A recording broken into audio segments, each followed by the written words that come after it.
Okay, we'll give people a couple minutes to pop on in. Not gonna go right away.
You know, I kind of really like the. Yeah, I was about to say you hit it right on the head right there.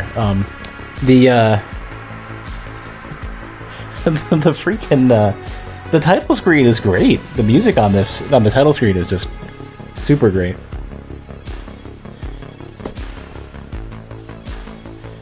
I'm surprised actually it's this good. It's like they have surprisingly high marks for a modern licensed game.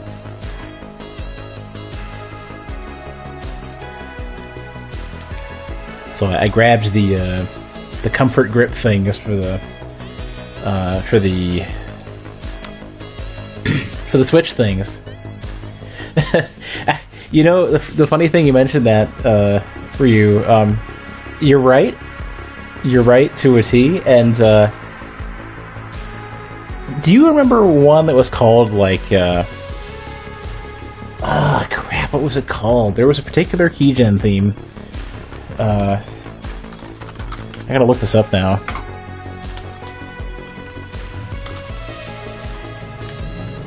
It was, like, the most popular one.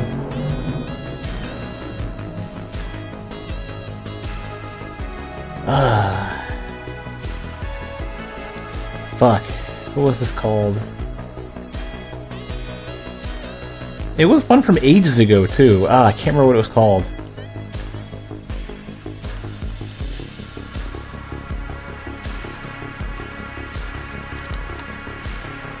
Maybe it was Digital Insanity had one. Yeah, it was Digital Insanity, I think.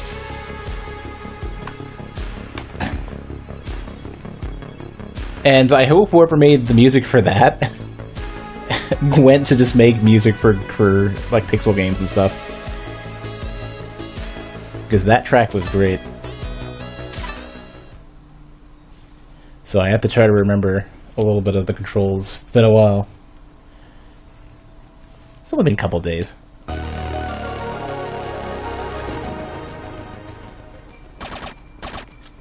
Okay, we're good. I've been getting more used to the Switch controllers recently, because the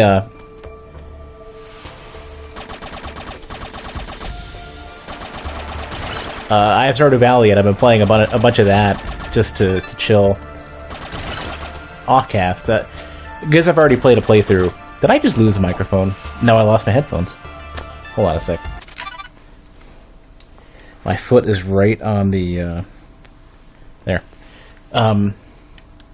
My foot is right on the cord. I had to move that a little bit.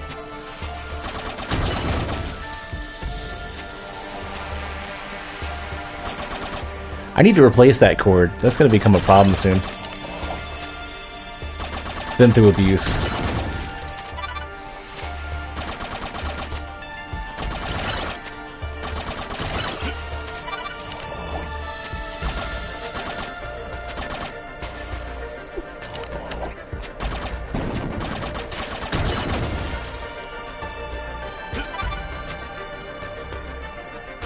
If this doesn't lead me to a double jump or something, I'd be surprised. They basically said you cannot proceed unless there's like another way around the map. This is gonna give me like a movement ability. Because there's no getting back reasonably unless there's like an alternate route, helicopter or something. By the way, how's the audio quality? I didn't change any knobs, but I did move things around a bit.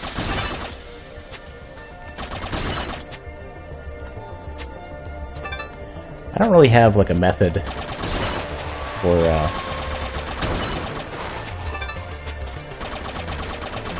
like properly calibrating my audio.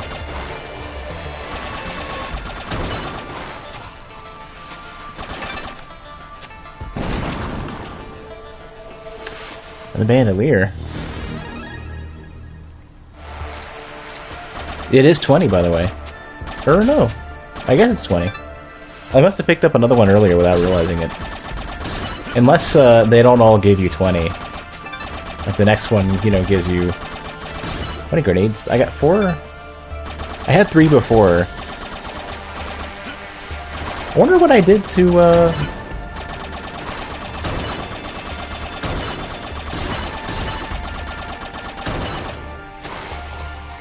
How did I get 160? I don't think I started with 120 on the assault rifle.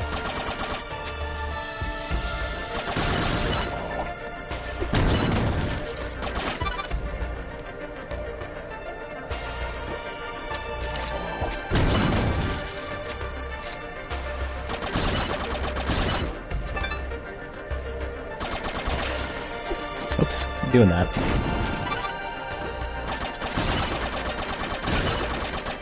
Is the map randomly generated? I don't think so. I mean, I probably wouldn't notice without like another playthrough or somebody telling me. I mean, theoretically it could be. Yeah, look at them physics. I gotta get my hand off of that trigger, because every time I go to aim, I'm like somewhat likely to throw a grenade. Luckily, they're more plentiful than I'm accounting for. Also, hey Waffle.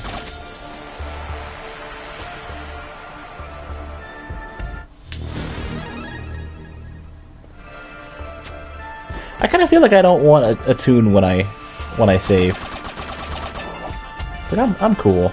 Just give me like a little swish sound or something, you know, or just like a small, like a sound cue, not a stinger.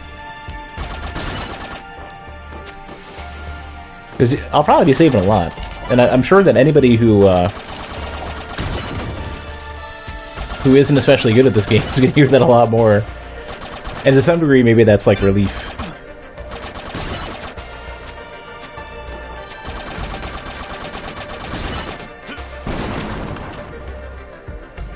Ooh, serious fire below.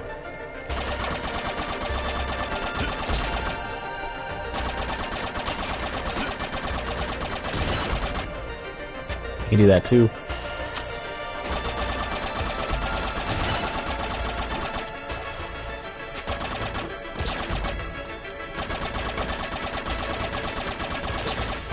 Oh, I should have kept. I actually should have just stood still.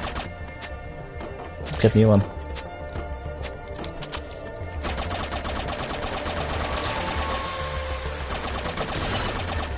That there's a particular sound, if you think about it, in the background of this track, that sounds exactly like the death noise. There it is again.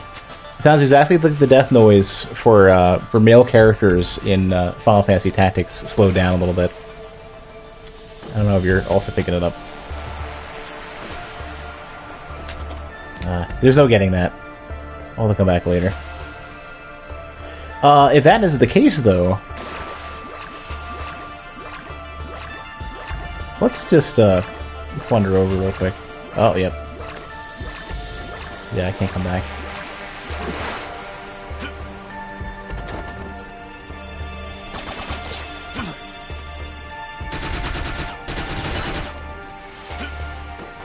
Really should be using this more often.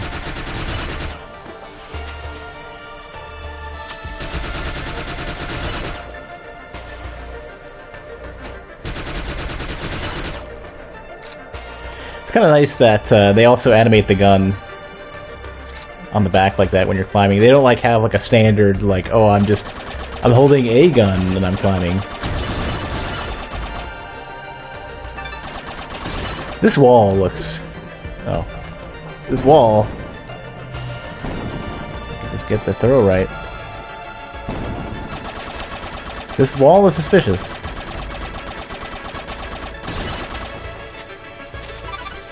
Can I, like...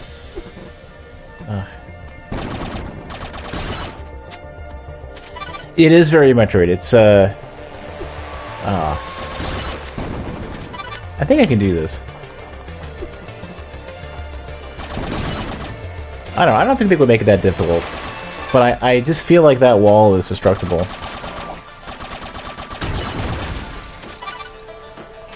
And they are really good about giving you access grenades.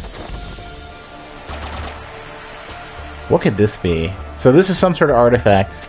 No, it's the map.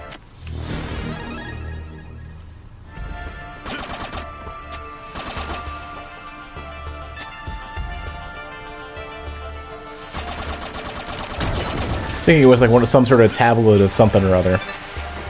No, it's just a map.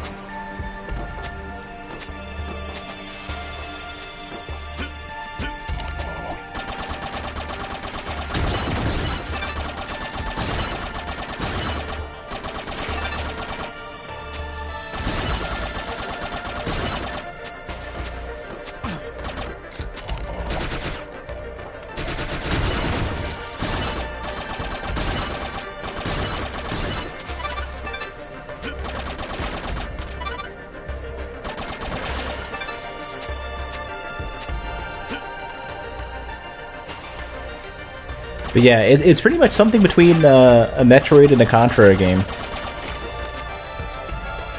I'm not sure what if I consider it to be mostly one or the other.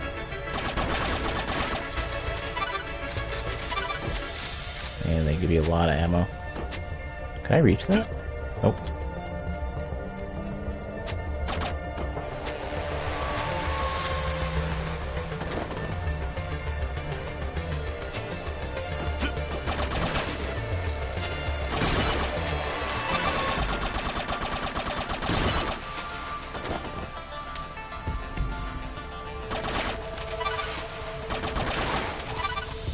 Oh, hello.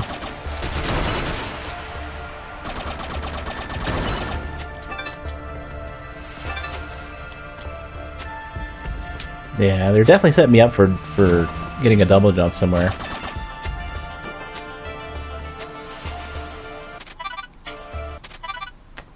Can you zoom? No. So... Up to the right.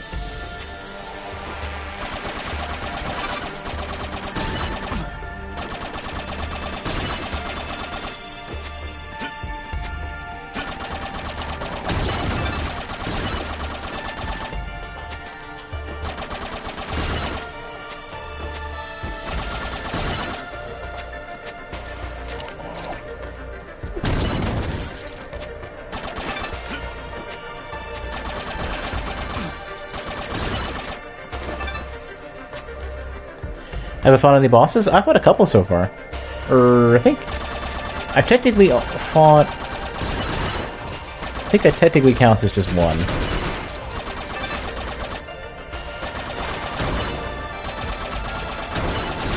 Or let me think. Fought the spider... I might have just fought one, I think.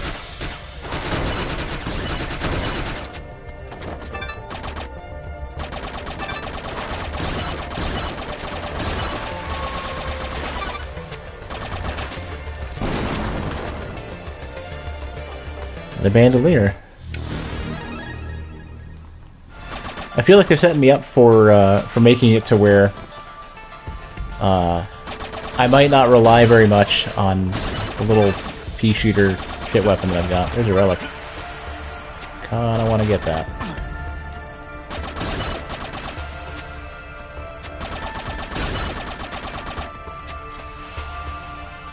I don't know if there could be a way to get that. Hmm.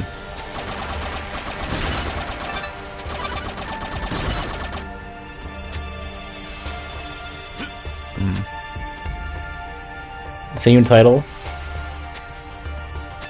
Well, I mean, I don't have any... I don't know how much of a connection this game has to the movie in any, like, impactful way, which would be probably a good thing. Make it like the Batman NES game, where I'm not really, like, a big Batman fan, but the NES game was awesome.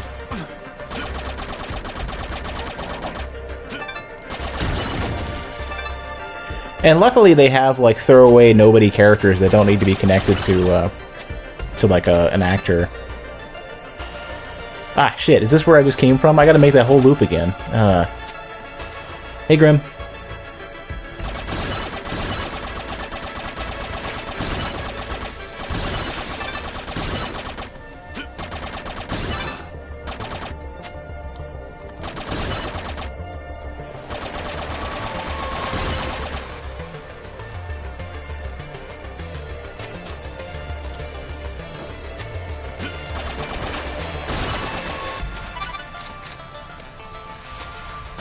Oh, maybe you get 40 rounds per bandolier. I'm not sure. I feel like it was only 20.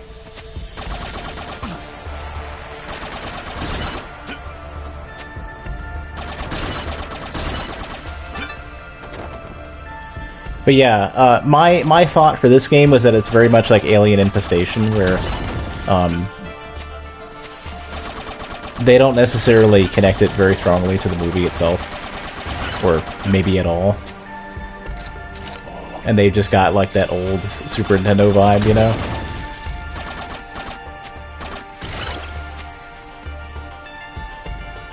So we're... How are we gonna get there? We don't... We'll probably have to go back and go somewhere else, because oh, I see what's going on. I need to, I would be coming into this area from a completely other way, and I'd probably get a double jump from there. I'd have to come in from the other side, basically, is what I'm saying.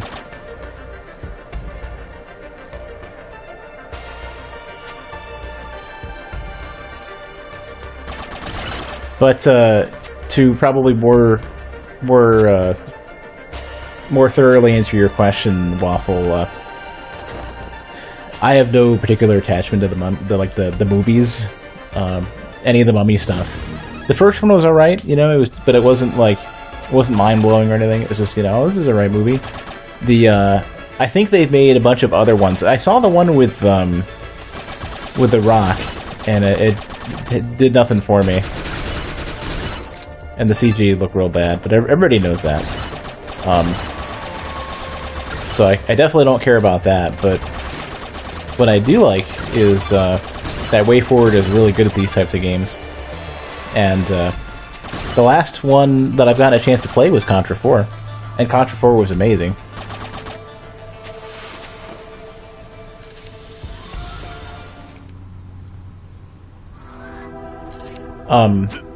I've seen a small bit of Alien Infestation, and I really want to play that, but I need to get like a DS with video out.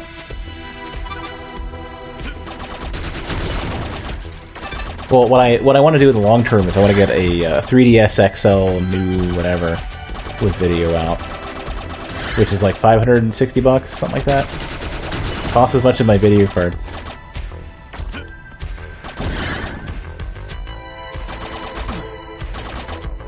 Those ones are the worst. The fact that they follow you around and they have projectiles.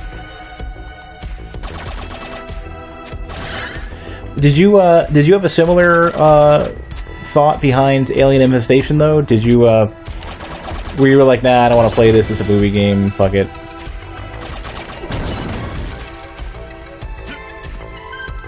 Or what was your perspective on that? I wonder if I can get to the right now. Probably not. Oh. Cheap shot.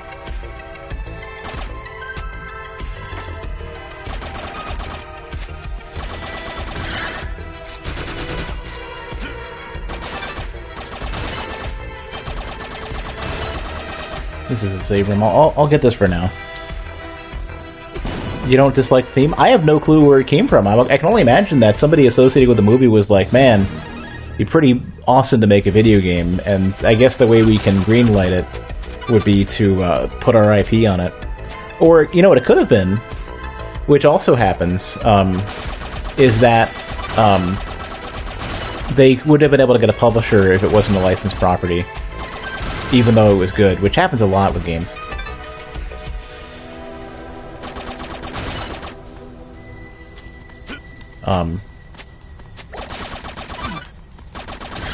Or funding it all if it isn't associated with an IP that somebody with money wants to invest in. And that's just that's just the way it works. That's why some games are licensed, good or bad.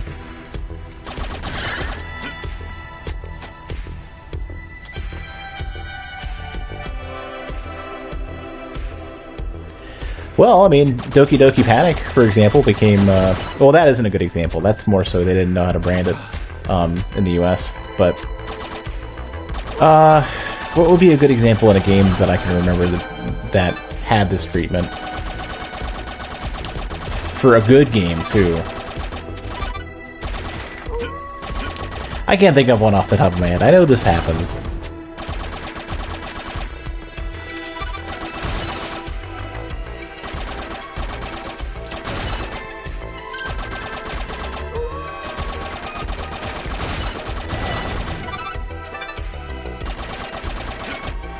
But that's the thing.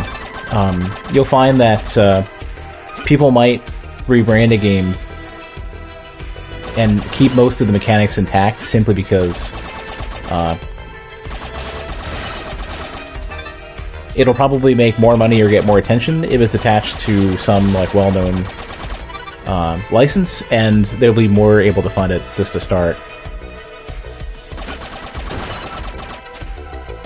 I don't have like a perfect memory of which game. I don't have a list in my head of what games are the best fit for that, but that's the thing that happens.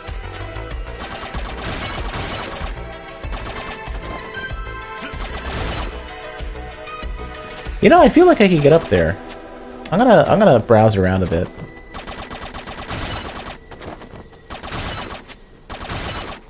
No, I can't. I probably need some sort of like wall climbing, or depends on the mechanic, or you know, like rocket jump type thing, like a Shine Spark-esque kind of mechanic. Ooh, hello. Is there actually good stuff there? Yeah. But yeah, it's literally like both sides of it get a benefit in some way, and you just have to make a bit of compromise as a result.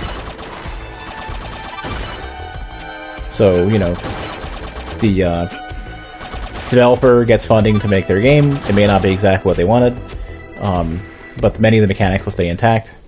Shrouded Isle. Nope.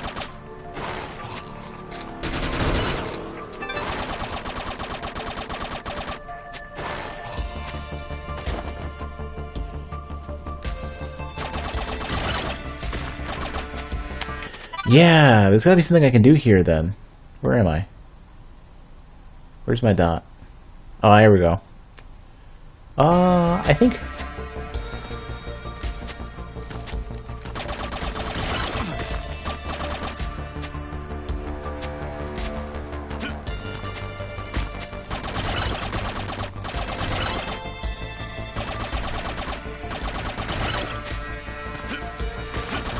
Is it a movie? Or just another game? Send me a Twitch PM with the link to some representative video, trailer, or something. Steam store page. Hey, Kunzer.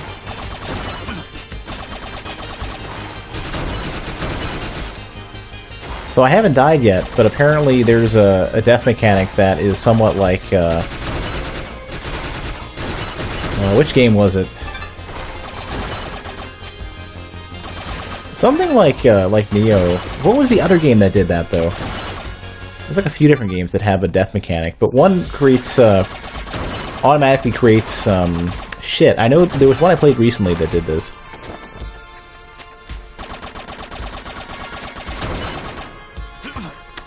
Birds. I'll do this. There we go. There's our damage boost. Oh, I already got the thing, I think.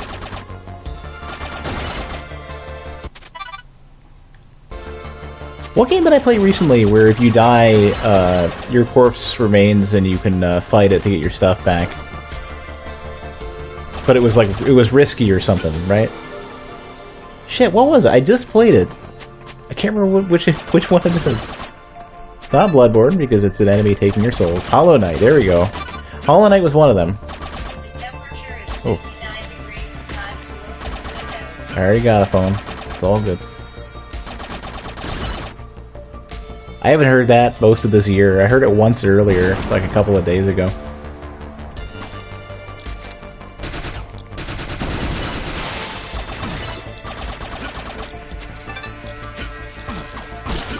Wasn't there a game where it was 59 degrees, not 9 degrees?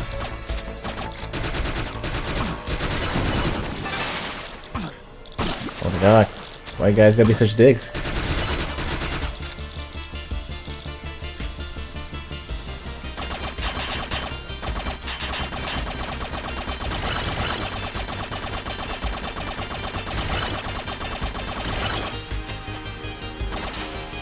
Ooh. Is it gonna cause me to drop? Just watch, it might. Nope, we're good. Oh, Fahrenheit. Yeah, there's no reason to do that. Okay, so this isn't a thing yet. I don't know what this is all about. Maybe I get like a laser or something. Do it all Wolfenstein style.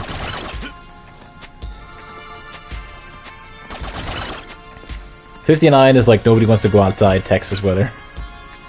It could be one way. Where are we? Okay.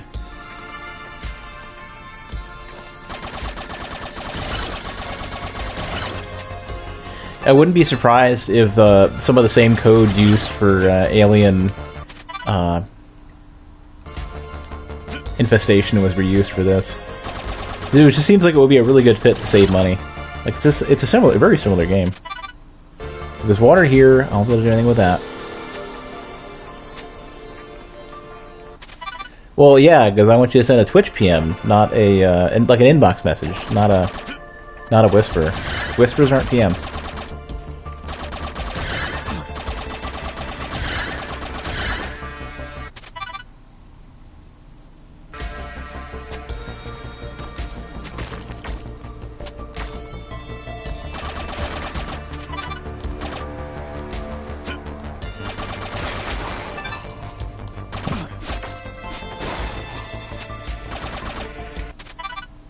Okay.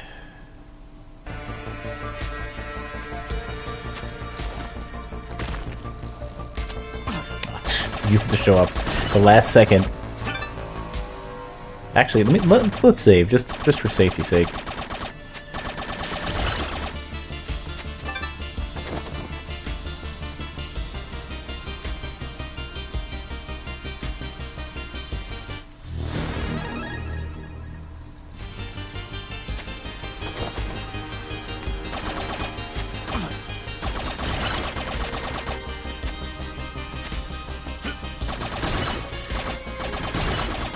This type of game being a Metroidvania game kind of reminds me of... there was a PC game released not too long after Super Metroid called Vigilance on Talos 5. And it wasn't really that good. In fact, it was pretty bad. But sort of these more, like... less... I don't know... less out there space kind of games.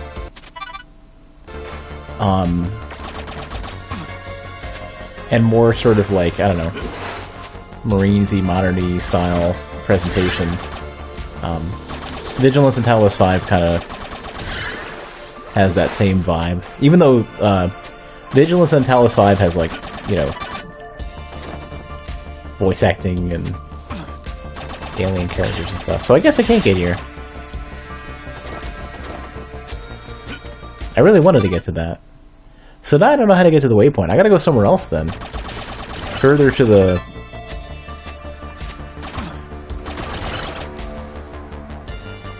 Further to the left, I guess.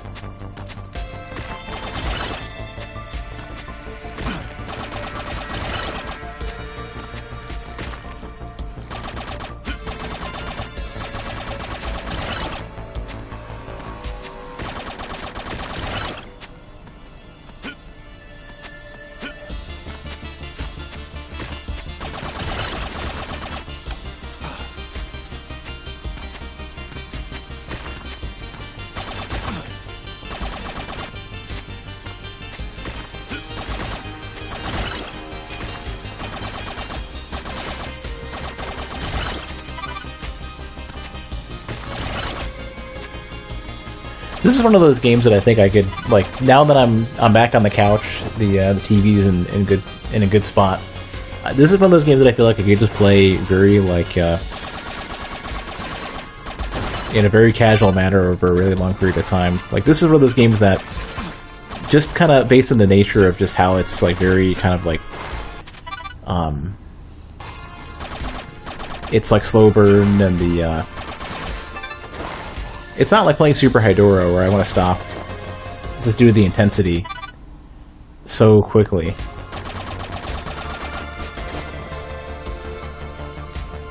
Couch Stardew? I don't know if that's going to happen. I did play a little bit of it earlier on the couch. In a, like, way more veg-down position than I'm currently in. Like, Stardew, I would feel bad about streaming because, A, I've already done... Like, I'll be just replaying a lot of it. And I did play a chunk of it from the couch, too. But AIB...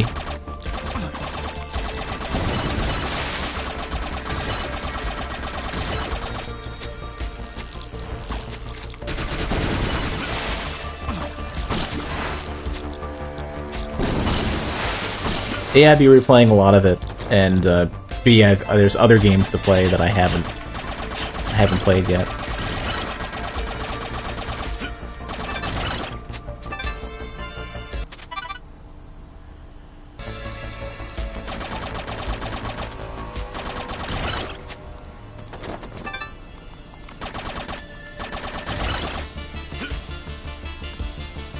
I did do a different starter map on that play. It turned out to be roughly the same though. It instead of being like the river map or whatever, it ended up just being the or the mountain map or whatever, or forest. I chose the one with the monsters, which was almost the same as the regular one. It just has monsters when in the middle of the night. So that was a bad choice, and I feel like I should restart. I think the river map might be the one for me because then you have like a source of food and a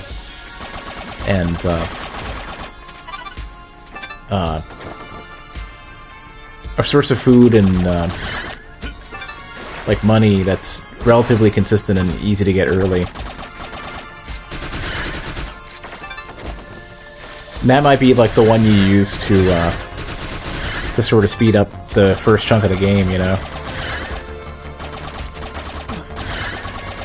But yeah, but you could just make a bunch of like high-end crops that are mega expensive and just fish a lot.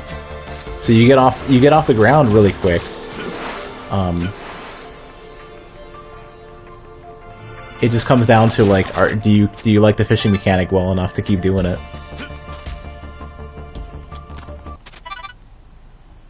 Can I get up? Oh, it's the helicopter. So I can get up there. There's nothing up there. It's a helicopter. At the very beginning. I did fish a bit. I need to fish more. Because it's like one of your best sources of per time, one of your best sources of income at the start. It's just oh, I was about to say, there we go.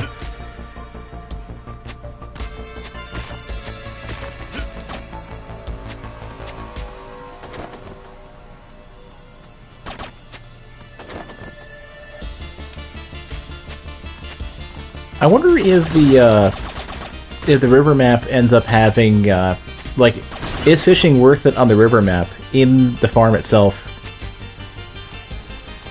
even later in the game, or is that just change how you start and then you just have a shitty farm afterwards? You know? Nothing but gold? Oh. So it actually does improve with your, with the rest of the game. So the river map could be really great then if you do the fishing perks.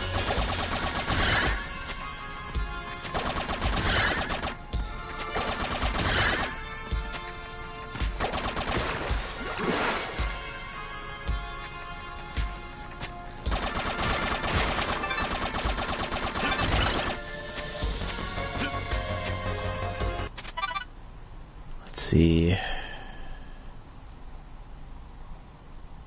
Yeah, so those three areas are, well, 2 areas are water, one's too high for me to get.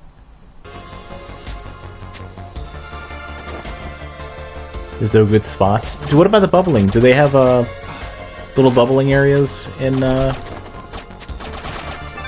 river map? Because that usually will have good stuff. And then, like, later on, you get a special thing.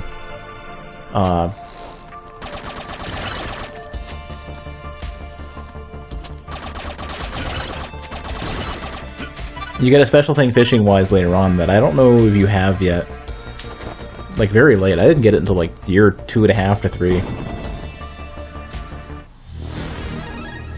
Never trash. Oh. Alright, well, I don't know.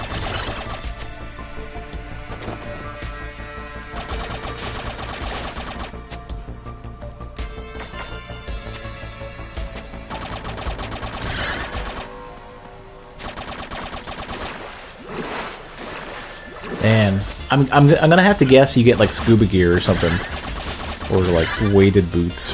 I don't know. You can't swim yet. Yeah, you just jump. That's actually, if you look at the like the leap out of the water particle effects.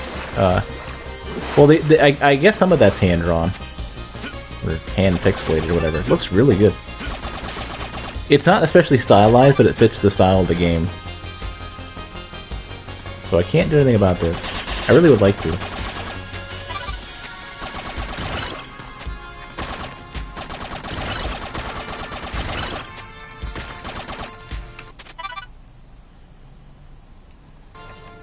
Wait, what percentage are we?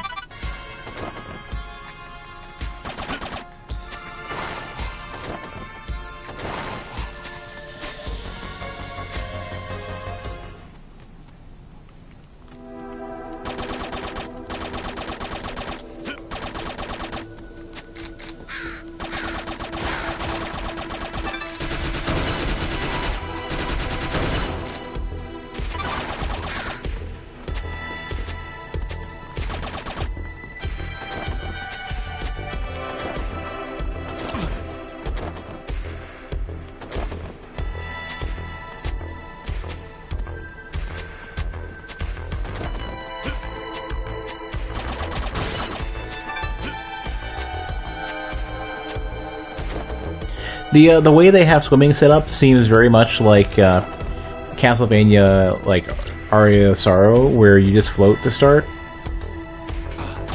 and you can't swim right away.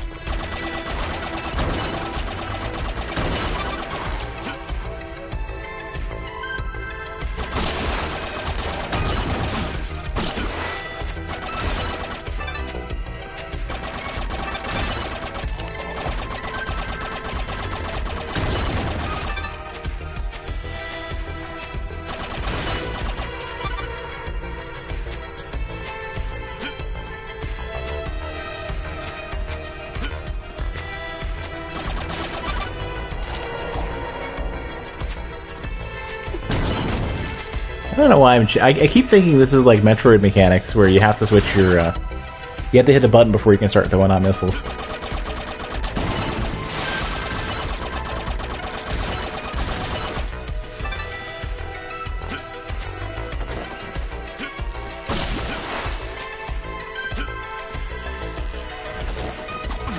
For some reason, for a second, it wouldn't let me roll.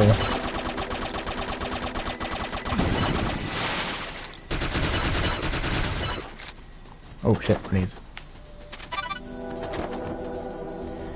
How big do I think Way Forward is? At least 15 people. I don't know. I'm sure they're a decent bit bigger than they used to be, but... I don't think they're very... Excuse me. I don't think they're very, they're not like a giant company. Ugh.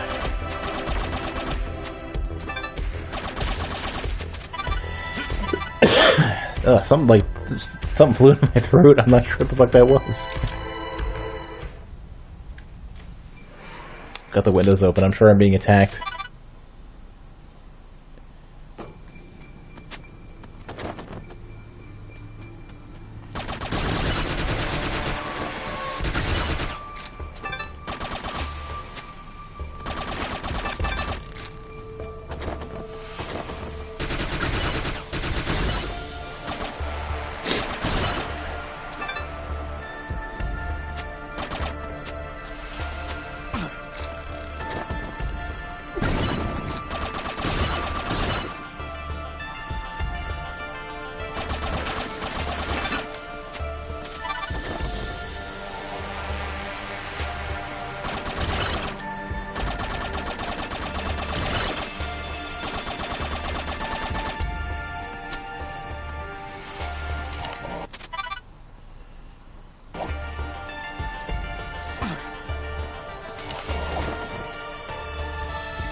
But no, I don't know for sure. I don't think they're super huge. I think, they're probably pretty tight-knit.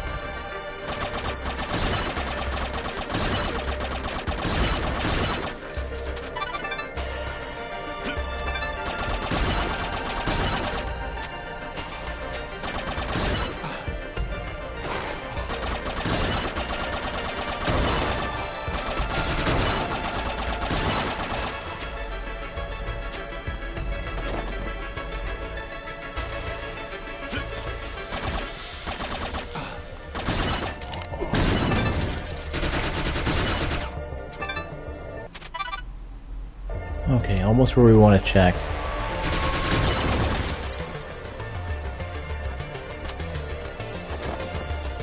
So this is where I think I needed something that wasn't...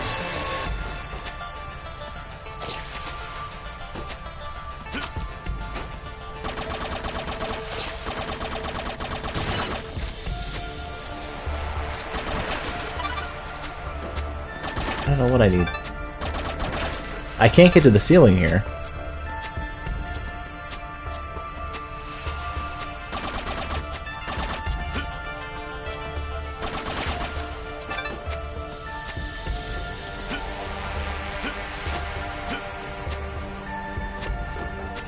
Only recently how much effort it takes to make the type of... Dude, yeah. This is not something you can do, like, conveniently on your own. Especially if you want it to look good. Like, that's kind of why, like, I think more people need to try making games on their own. Just, like, something small. Just to realize, like... Using professional tools as well. Or making their own tools. To realize how ridiculous it is to make a game like this, or you know, to make anything that's like well polished, well realized, that's competent from all angles. Like, it takes a lot of work, and you know how there's like this current like people are like recoiling in horror that two things. First is that single player games aren't really getting a lot of traction from developers these days. It's gotta be something I can use, like can I bounce in these things? No. Well, I could catch a mid bounce and damage boost, maybe.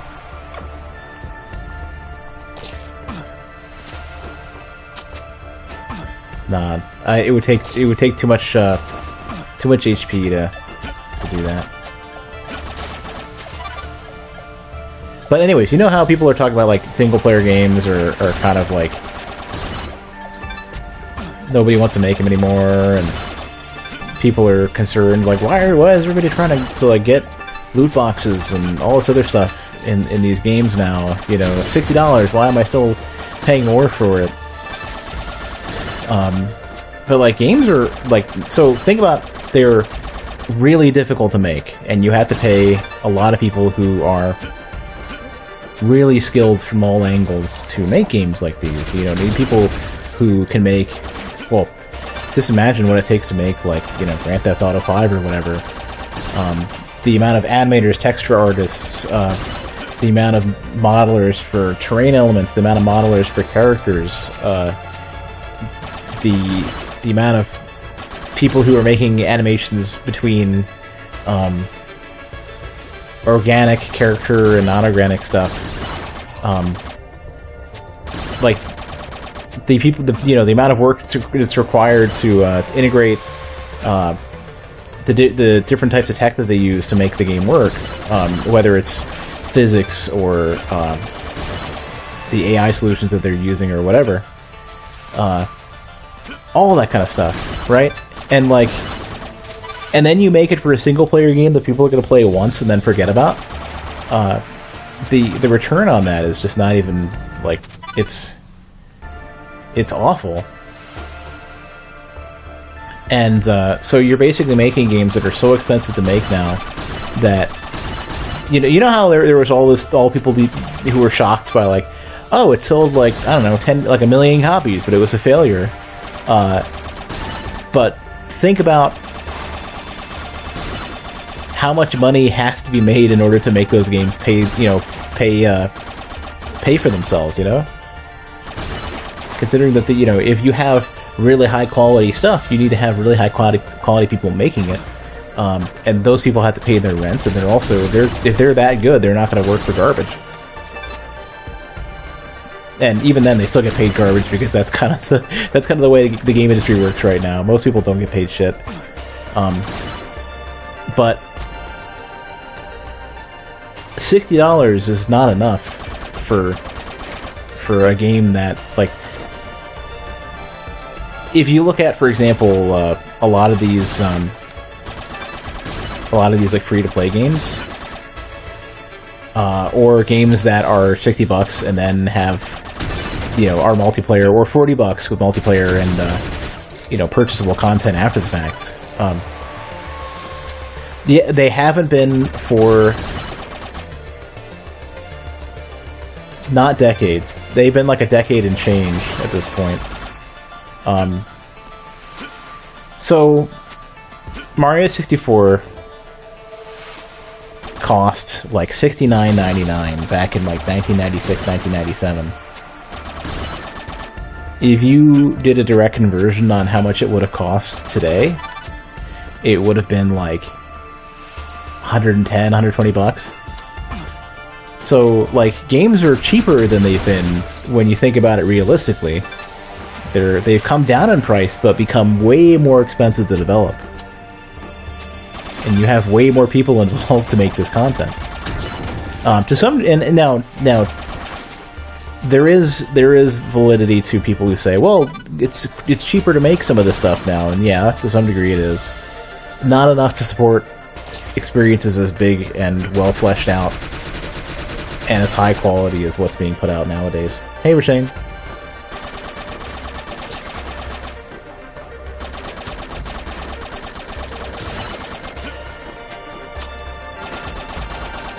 So, like, if we could get, like, if games cost closer to $90 for what we consider to be a $60 experience single-player game nowadays, we would be way better off. Now, the other side of that, though, is that the average buyer is so fucked up by the economy, worldwide, U.S. economy, whatever. Like, there is no way they're going to be able to afford that shit.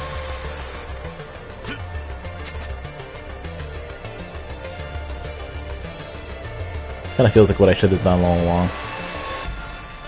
Except for I can't make this jump.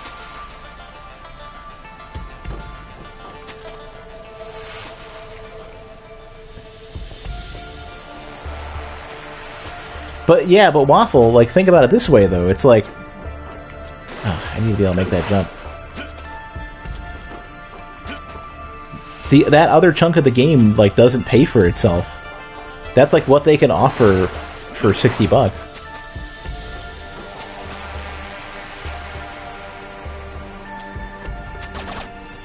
But yeah, realistically, though, like, sort of the bigger problem is that the cost of games didn't go up, but the buying power of the average consumer didn't go up. It actually went down.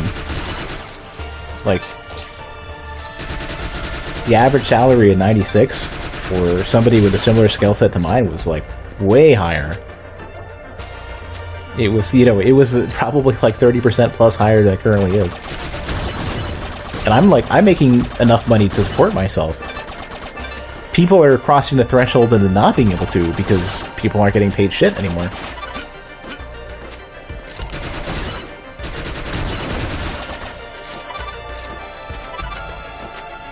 So, it's not, like, blaming it on the consumer would be a bad idea. Blaming on the industry would also be a bad idea. Like, the economics behind all of it has fucked everybody over.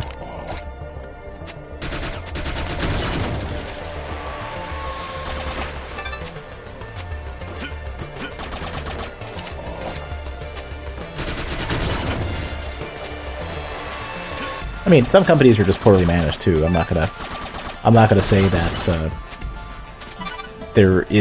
I'm not gonna say that publishers are immune to the blame too.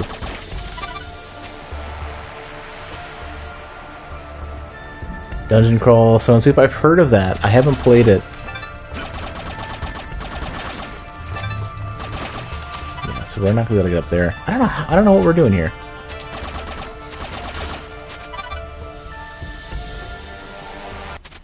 But yeah,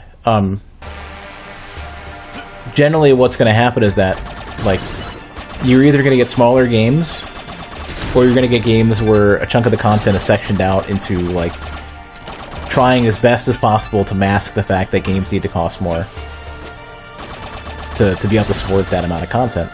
I don't know why I keep doing that. But the only way that games can cost that much, like, regularly and in the face of the consumer is if they have the money to afford it, and they don't.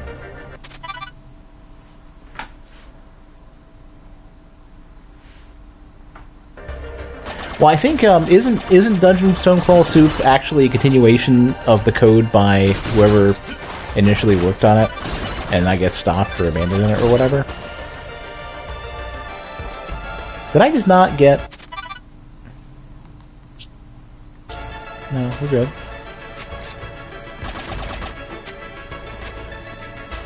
There's gotta be something I'm missing. Like, if I could get all the way up and then to the right, I'd probably be in good shape, because there's some shit I can get there. I can't go left or right from the very bottom. So it seems like up and to the right has gotta be the way to go. Would it make more sense to raise the price to, say, $80-90, get a fuller? At this point, probably...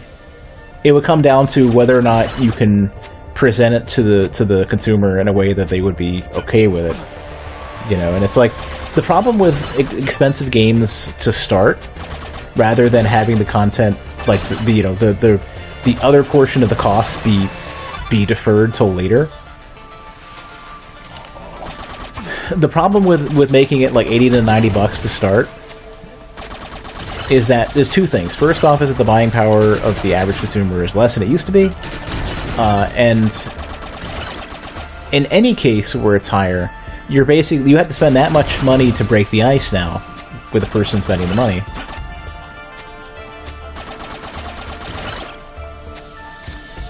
And that's like a bigger barrier to entry. It's like people don't want to necessarily jump, especially if they don't know if they're going to like the game. Or they feel like they're only going to play so much and the extra content may not even be worth it to them. So that's like a giant hurdle, like to oh, that's funny. How did that happen? Huh.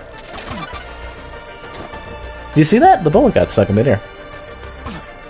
Yeah, any sort of like post-purchase content, purchase, I guess, at least allows you to get around to like, okay, I don't want to spend money, I don't want to spend the full price of this game right away, or I can't afford the entirety of it. Like, you get something out of it, at least. The way it's been presented to the user and the way that people have spun stories around it now totally sucks. Where now it's become like the horrible thing now. And to some degree, it's technically kind of right in terms of it's misidentifying the real problem, but there is a problem. The real problem is that, like, games are too expensive and the buying power of the consumer hasn't gone up. But it's being presented as people are greedy and just want more money.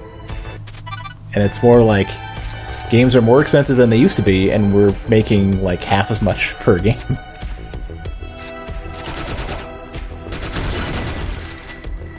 So that's a problem. The easier solution would basically be to do a better job of presenting those costs to the consumer, and to give the consumer more spending power, which really comes down to, like, the economy needs to not be shit.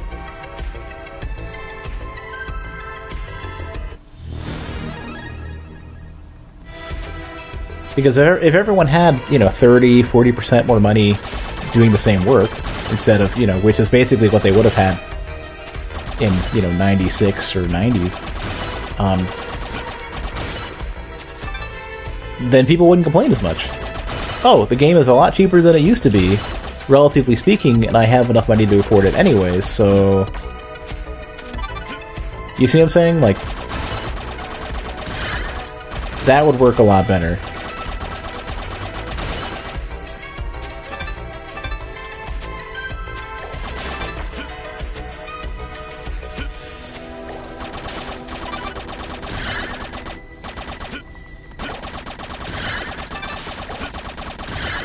This is what I'm looking at that's a problem. Okay, so there's no reasonable way to get there. Is there a yellow? No, nothing on the right. I gotta go all the way down and then to the right.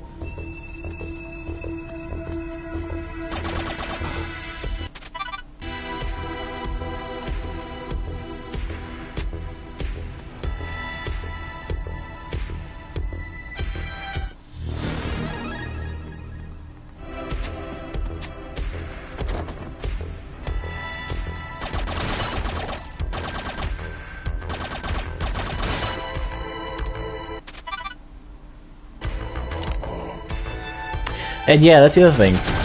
We have more places where we need to get people involved to make games now. It's not just like we need like a couple people making sprites. They might also be doing the programming. And there's no voice acting. The music's really simple. The dude who did the sound work and the music might be the same guy. Everybody, and even down to things like the game. Back in the day, you could, games were being made in like a 6-month, 1-year time span. So you're stretching out higher expense per time over a longer period of time to develop games. It's a fucking wonder that games are not like 120, 150 bucks each,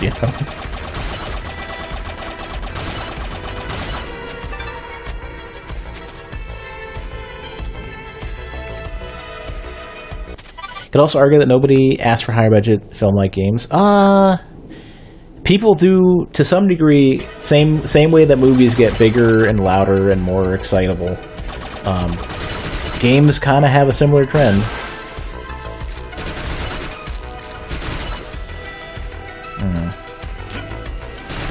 Well, that explains that. How? Okay, so somewhere I'm supposed to be I'm guessing I can get a double jump somewhere. But where? Or the ability to swim. Maybe, like, hold on, do I have, like, objectives? Well, I have the waypoint, but I can't get to that.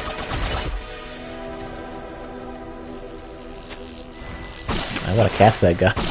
I don't think I can damage boost far enough.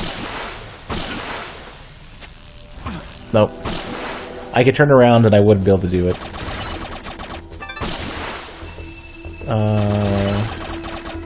Speed you were playing, Yuri's normal, speed of the game for most on games, something you think you can handle? I wouldn't play it. I wouldn't play the way that you were playing for Shane, just because I don't find it interesting. Those are basically just like build rush. You have infinite resources pretty much. You have a very plain strategy. It's it's too straightforward for me. Like, when I think of real-time strategy games, I like to strategize. I mean, that might be a little bit too much of an ask, but like that, it didn't have anything for me. You played it like an arcade game, and there are really good arcade games, you know. And I don't want to bash arcade games, but that's definitely not what I go to Command & Conquer for. I don't think I can reach the waypoint, though. Look. I can't... The two places left and right that I thought I could go to are blocked off because I would need some sort of double jump. Or flying or something. The green thing that goes up and down... Oh, shit, look at that. On the far left. I can't do that, though. Because that's blocked off. So on the very, very far left, there's another rappel room leading up. But the problem with that, though, is that I can't get through the barrier, like whatever that door is. You don't think games are too expensive, but you balance your entertainment budget? Include games. But yeah, well, that's not everybody, Blood Souls. Many people are living paycheck to paycheck without purchasing luxuries. Like, if you're able to purchase games regularly and still pay your rents comfortably, like, if you can spend like $100 a month, $60 a month on luxuries, any luxuries besides like food and rent and maybe TV and internet, you are way ahead of the curve, at least in the US. Like, I know that might be hard to believe, but like, most people are gonna be closer to like saving like 20 to 50 a month at most, assuming they're not just paying off like massive debt and shit. You know, people might be paying off like college loans or, you know, medical bills or whatever, you know. Like, if you're saving $100 a month, even, let alone $50 a month, if you're spending if you're saving $100 a month relative to the rest of the U.S., you were doing pretty well. Average middle class income per month. I think it's I don't know about monthly. I think yearly the gross income was like in the 30 to 40,000 range.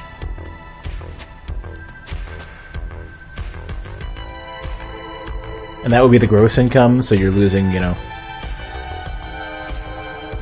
pretty reasonable double-digit percentage, 30-ish, 40-ish, 35-ish.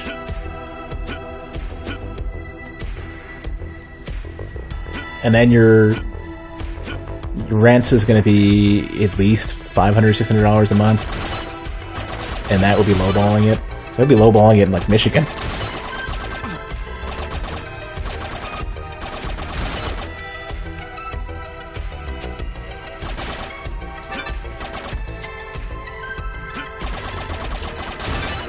Yeah, you're basically saying, like, you are always trying to get, like, it's food stamp situations, you know? You're trying to get, like, whatever Goodwill, donated, hand-me-down, free, anything I can get. You know, it's gonna be all that kind of stuff. So $100 a month is, like, absurd in terms of, like, you can't afford that. So where the fuck are we going with this?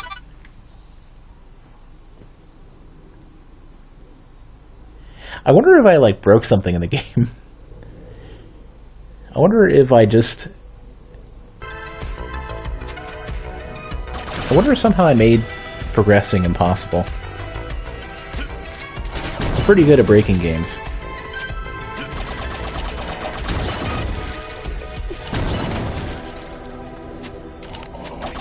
Well, yeah, that's why people are also upset that there was an attack on used games. You wonder why.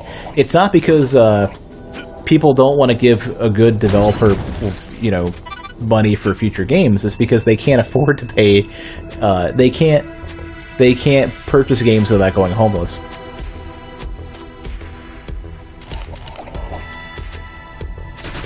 And oftentimes, like, it's in the trend of, like, literally.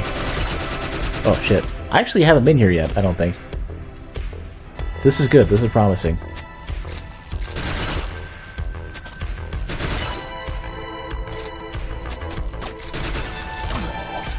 Motherfucker. Alright. Well, I did gain the ability to climb on ceilings, but that's a little hit or miss.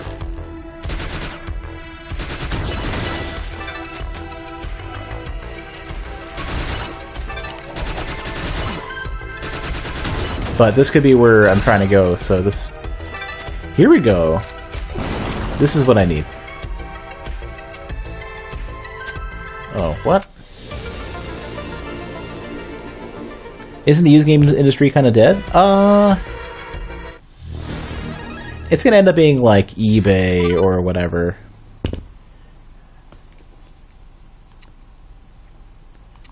Oh, we'll try this. Ooh. I don't know what I think about that. But it does have a lot of ammo. 900 for rent in California. What do you live in, like a 75 square foot apartment? Do you live in a box? California?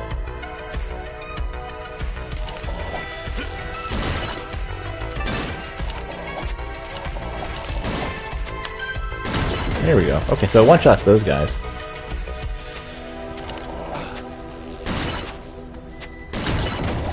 I wonder if the shotgun has like if it can go through. Is that shells? Oh, you have different types of ammo now. I'm in like an 850, 900 square foot apartment for like over $1,000 a month. But I also live in an expensive area, so this doesn't tell me anything.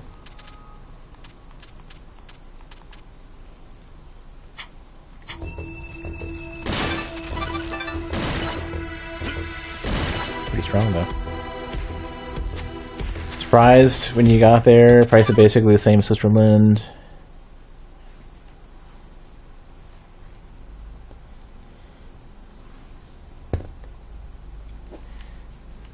Well, that's because in the U.S. people get paid shit on average. In other countries, there's better laws against some of that stuff. It might have actually been a Swiss thing. I can't remember where it was, but there were limits to, for example, like the max, the size of the highest salary at the top of a company could only be like 100 times the salary of the lowest in the company. There were laws somewhere outside of the U.S., obviously, that mandated that, and I think it's actually kind of smart. It's something. It basically says that, like, you're forced to make... If you want more money, your company has... Everyone else has to come along with you. In one way or another.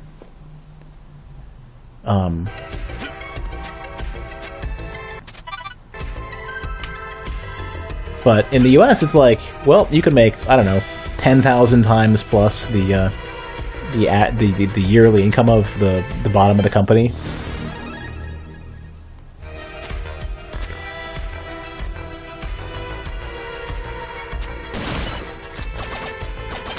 Oh crap, I'm using the wrong combination of weapons. Wait a second, how many weapons do I have?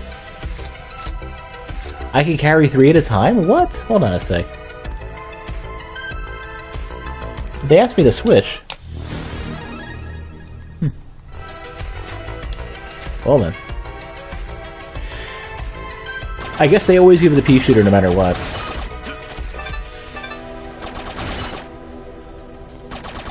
Turnover, lack of job security, and game development? Well, I'm talking about employment across all of the U.S., but there are issues with job security, especially in games, because the games industry is mega volatile. Like it's another one of those like entertainment related things where, like, if you're catering to a non-consistent consumer preference for what they want in their products, it's not like food where everyone's always going to be fine with a fucking Big Mac or whatever.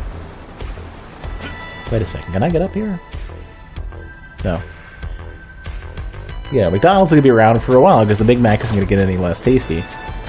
Or a better example might just be a double cheeseburger, because the Big Mac is a little bit like... it's very easy to get disenfranchised with a lack of meat in the Big Mac. But anyways,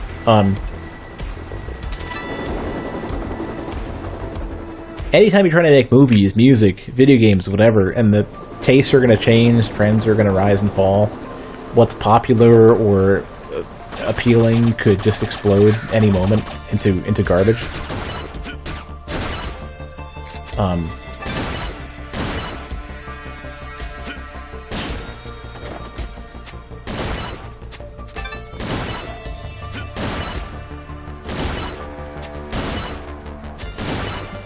There will be that problem of like, yep,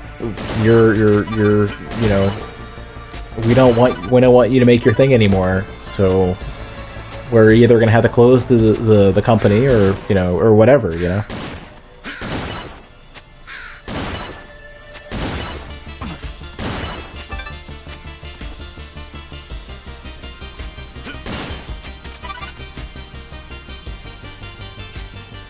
When you hear about CEOs getting yearly bonuses in the 200,000s, well, it's not just that. Like, they can get a giant, like,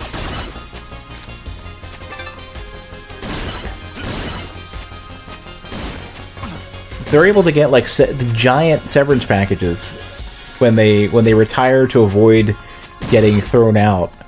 When they're basically forced to leave after fucking up tons of consumers and their employees. That's kind of like when people should be going to jail and instead are leaving with millions. That sort of shit is like, you can tell, like, the entire rest of the system is fucked too. The indicator on this game for where you are on the map is like, so you have the nice giant fucking waypoint thing pulsing at you and flashing, and you've got the little, like, where am I icon, like, so lethargic.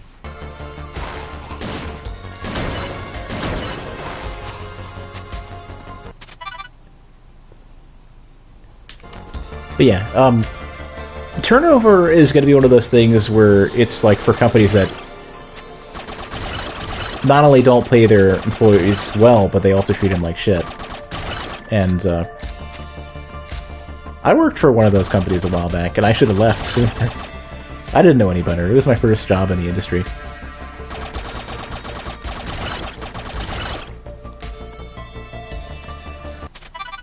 Man, I am just... I'm lost. The only thing I can think of is going directly to the right, and see there's like 2 or 3 tiles that are not filled out yet. Because the water ones are the ones below me. Actually, if I go top left again where the helicopter is, I'm going to take another look at that. I don't think I can get up anywhere. Just to be thorough, we'll take a look before we leave.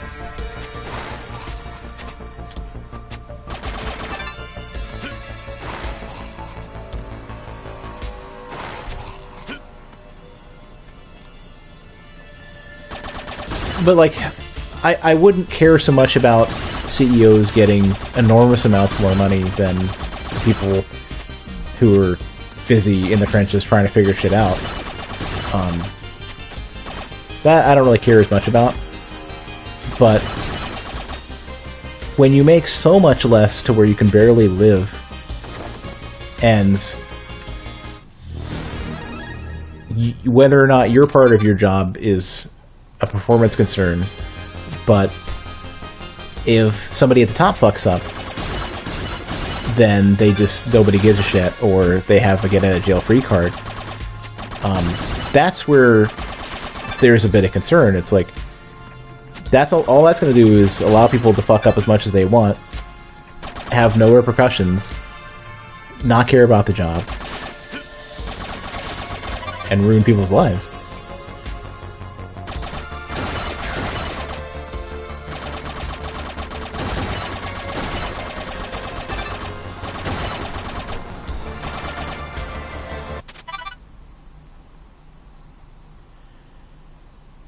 I don't see a way to get up here.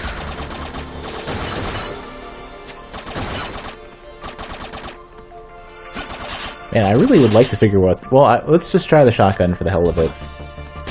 Oh, okay. Just had to be sure.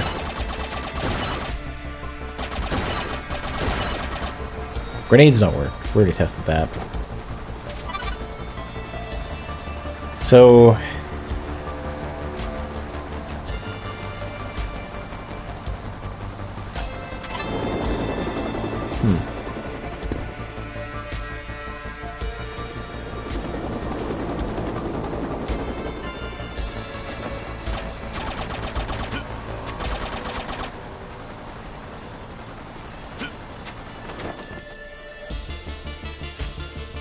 Hopefully that wasn't too heavy a dose of real life. I tend to try to stay away from the more, like, life sucks kind of topics.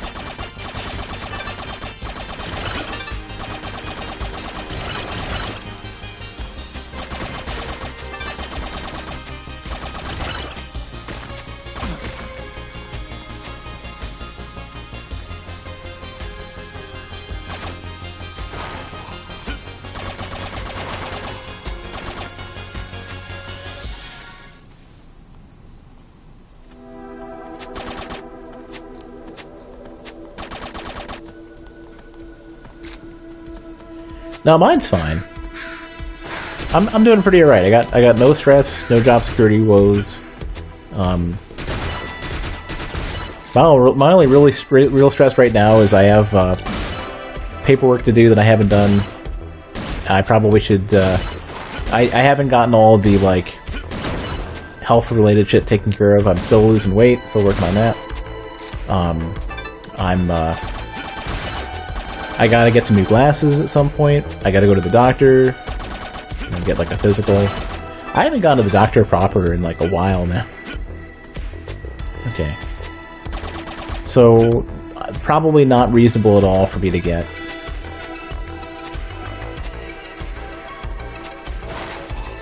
Over there, yeah. Yeah, so this isn't happening. He still makes fun of me? What does he say? Is this a new thing?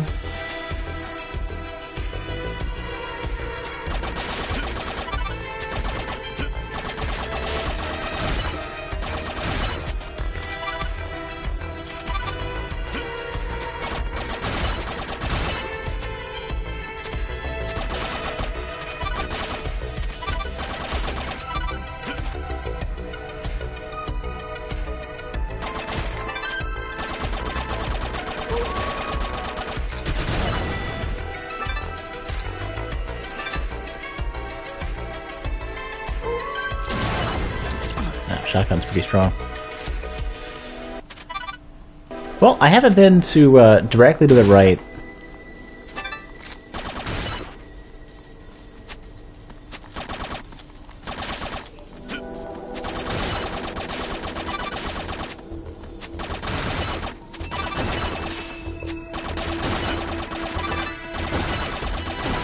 Which has like nothing. Oh wait, here we go. Which has like nothing, okay. Wait. Have I not? There was like a... Oh no, it's cross.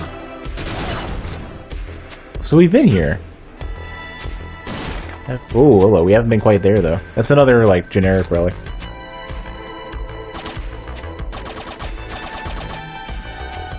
Yeah, he's just been doing TwitchCon. He should be... He's back though. He streamed earlier. I can't remember what he streamed, but I know I watched it. I watched a chunk of it. I can't remember what it was. Motherfucker.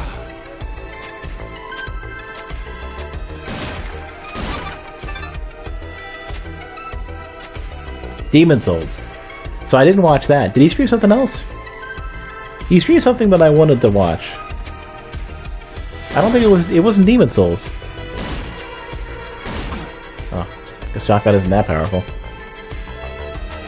No, I guess I must have... Did he play Bloodborne? I feel like I popped in and was like, I don't like Bloodborne, but I wanna say hello to Peeve. He probably streamed Bloodborne. That sounds right. Ah. It was after then, okay. Yeah, I remember. Okay, so I remember thinking, oh, this isn't that game that his title is still stuck on.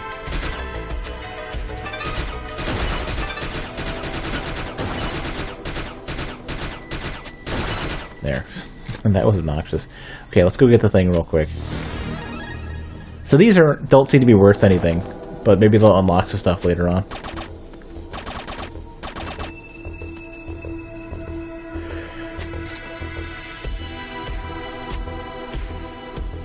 Yeah, Blood, I don't remember which day it was. So it probably wouldn't have been a Wednesday. I don't know. It could have been Wednesday night.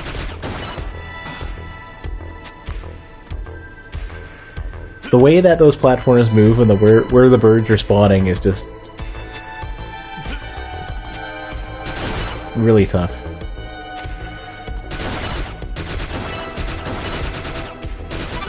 You just feel inclined to like spray just for the hell of it.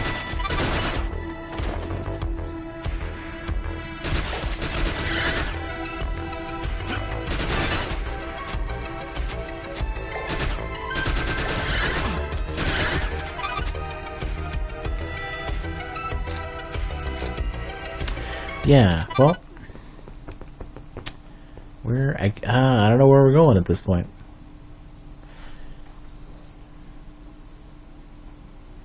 Can't go in the water.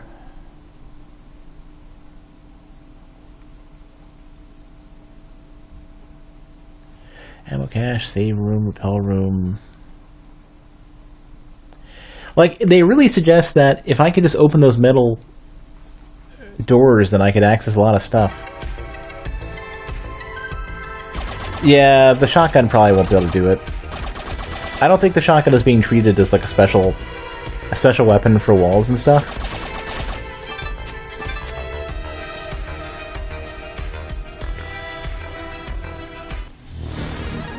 I think it's just another weapon that does damage.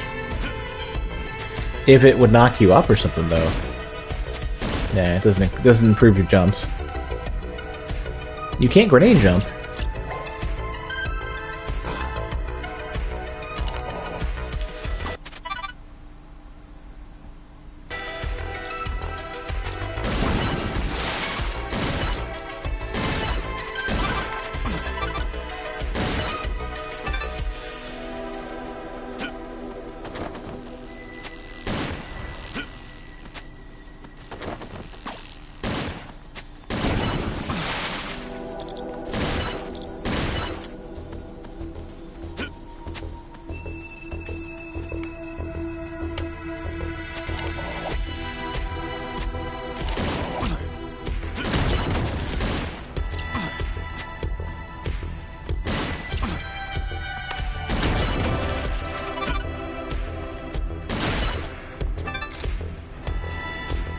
Yeah, I'm just trying to figure out where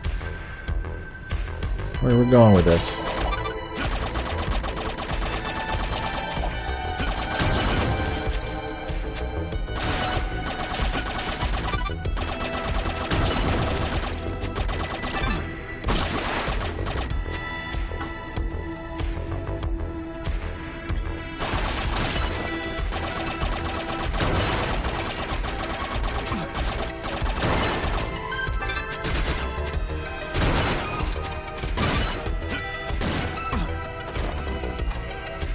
Yeah.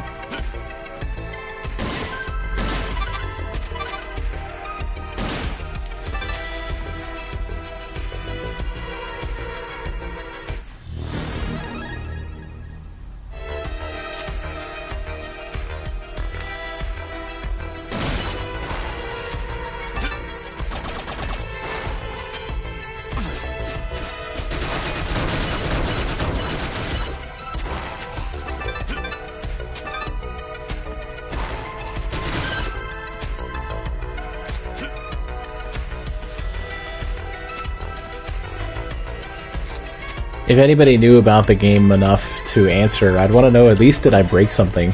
You know, like, anybody who's seen the playthrough, did I bug out like something that's supposed to happen? I kind of feel like I must have.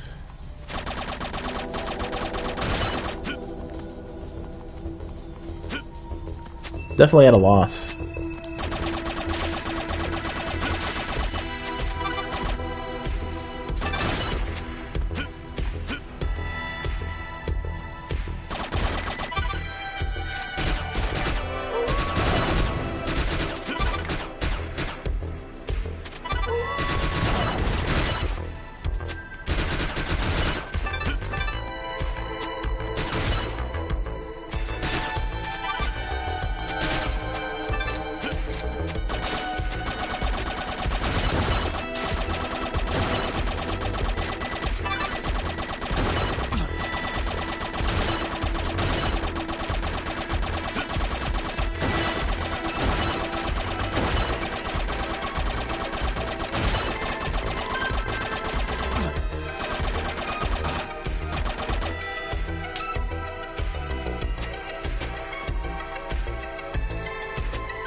Alright.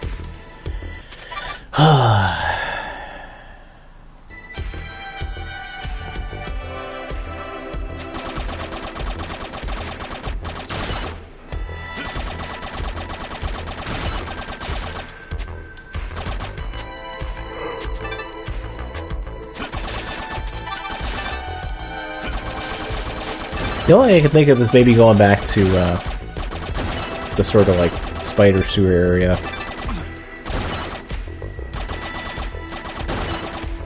Just to see what we can figure out.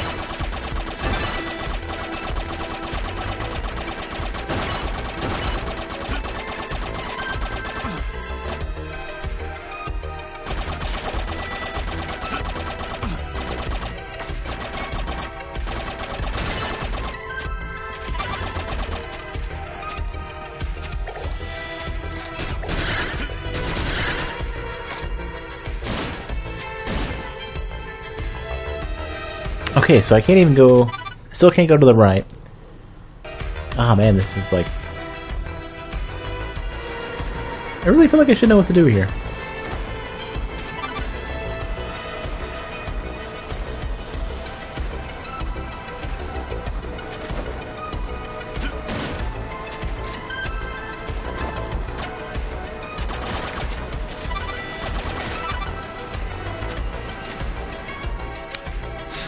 I don't know.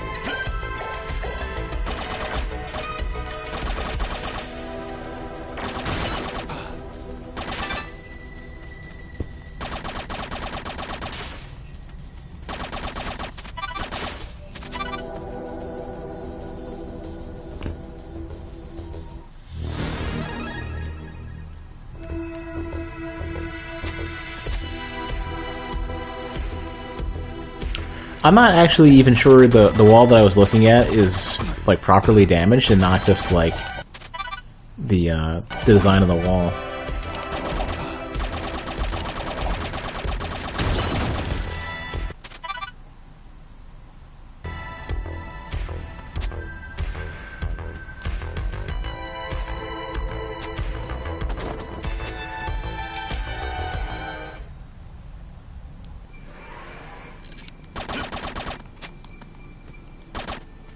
Because that looks like it's supposed to be something, but I know it's not.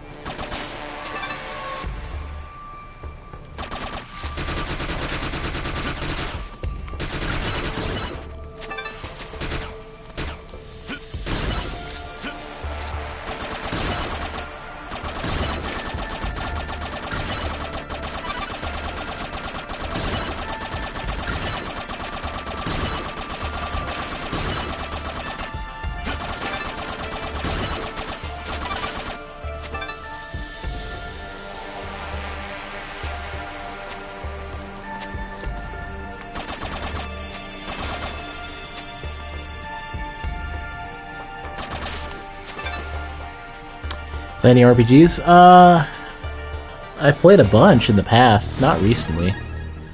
I've been meaning to play Persona 4 forever, and I haven't.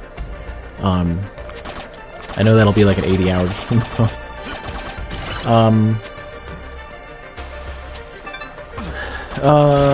You know, Final Fantasy 4, Final Fantasy 6, Chrono Trigger, Chrono Cross. Illusion of Gaia is coming up.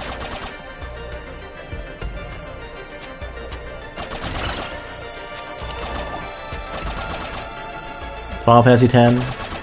I played most of the Final Fantasy games. 15's coming up at some point. SMT3 was great. I want to play SMT5. I don't know about 4.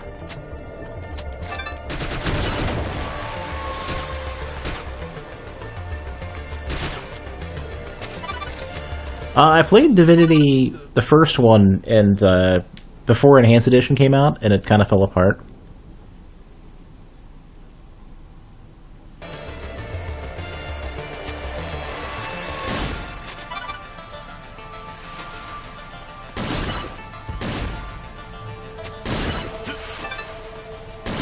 I hear Divinity 2 is a lot better. I heard Enhanced Edition is a lot better too.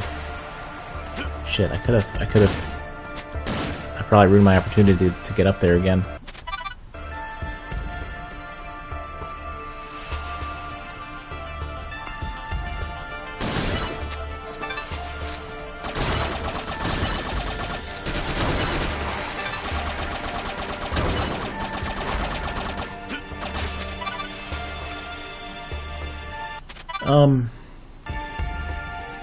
Trying to think of like what Western RPGs that I played and really liked.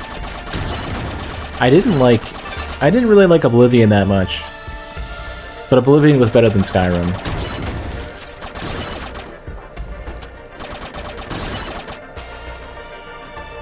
Ultima 7 was great.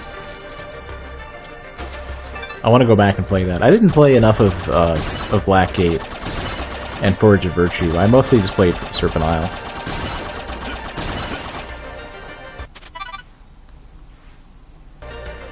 Does Acropolis count? If then Dark Souls would have to count.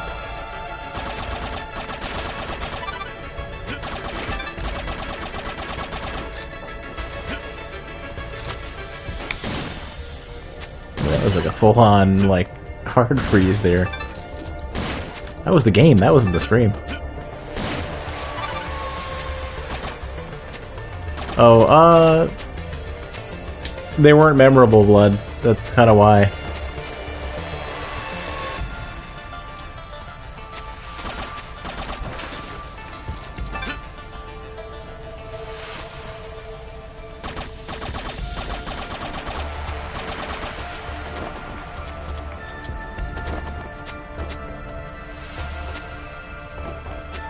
Actually, most of Oblivion, like most of those types of games are very shallow.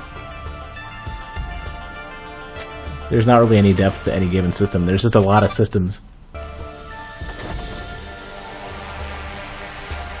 think that was what made those rough for me to play, is that like I couldn't, nothing in it really kind of stood out.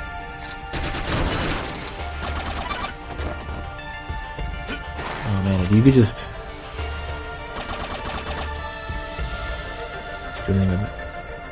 I tried getting the spider to do that. I think the timing would have been harder than most of my health. So, plus, like, they can't expect that from a regular player. Like, if I was playing to, like, cheese it, then I totally would, but man, that just doesn't sound. The game probably does not meant... I would be very surprised if they did a good job of keeping ahead of people who were trying to sequence break everything.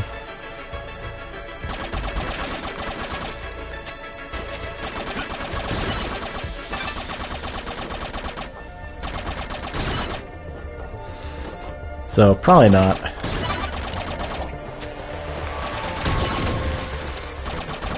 So this is the wall that I thought had something to do with something, but I don't think it has anything going on with it. Yeah, shotgun definitely doesn't do it. I hit it closer with a grenade earlier. I think that's just the style of the texture there. I would hope.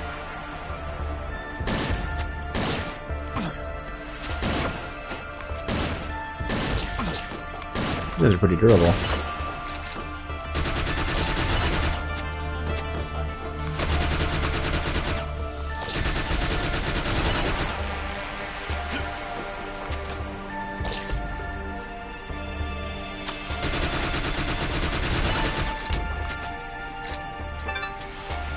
I'm gonna have to hope there's something over here I can get. This is the only place that I really haven't put a lot of time into exploring yet.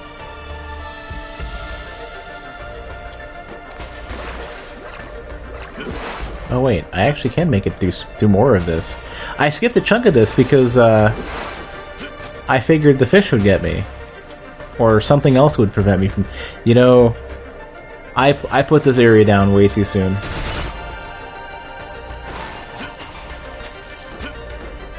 Yeah, and this is basically saying we're at double jump territory.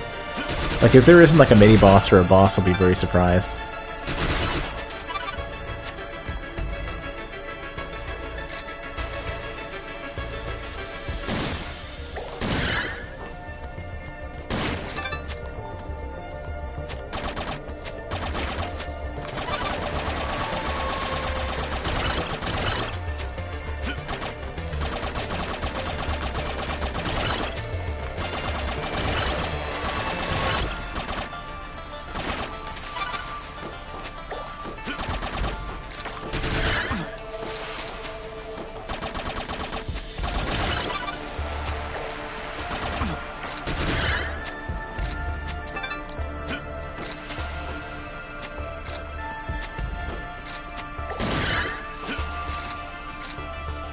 I just figured they were building the pattern in your head that every area with water you can't do anything with, so don't bother with it. And for this case, it wasn't.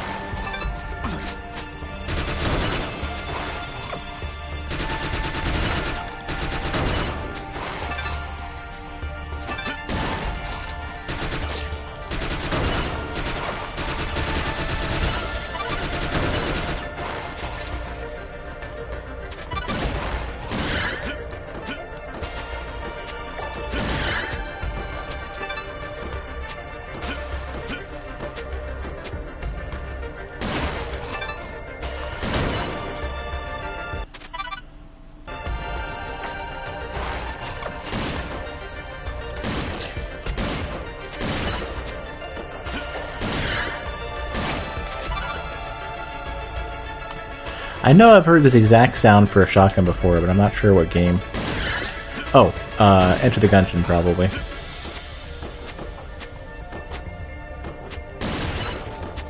Maybe?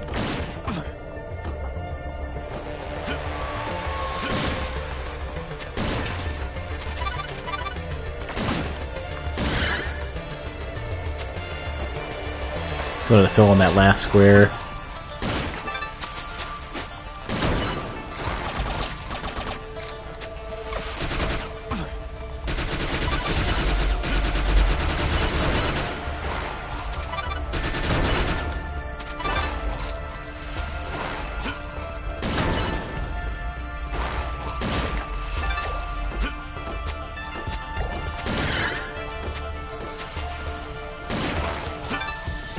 Not gonna get the one in the middle.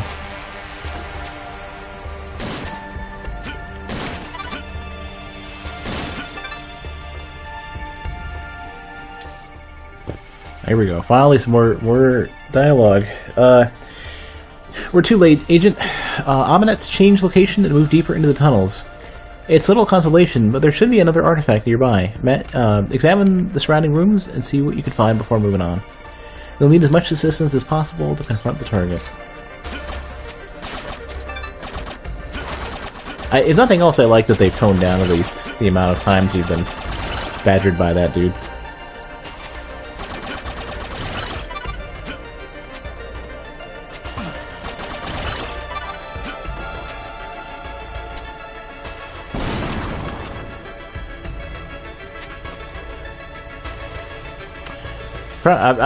If you don't get a double jump, I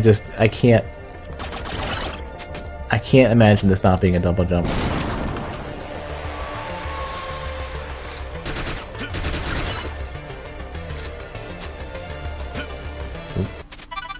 Will we point of no return this?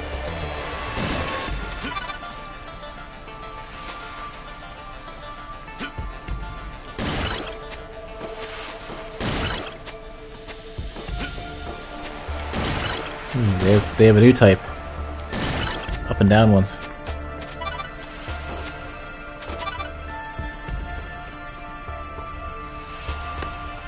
Oh yeah, okay, so I know where we are now. No, I don't know where we are now. Oh, actually, yeah, this is one of the other ones that I couldn't get to yet.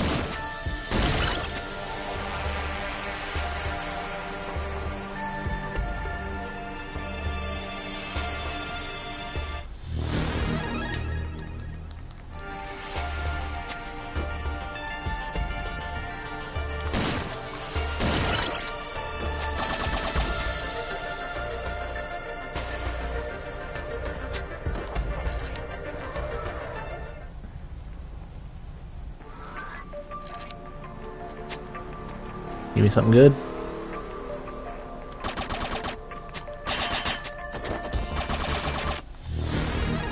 Let's start. Yeah, so these aren't necessarily even one way. They're probably just like shortcuts you unlock later on.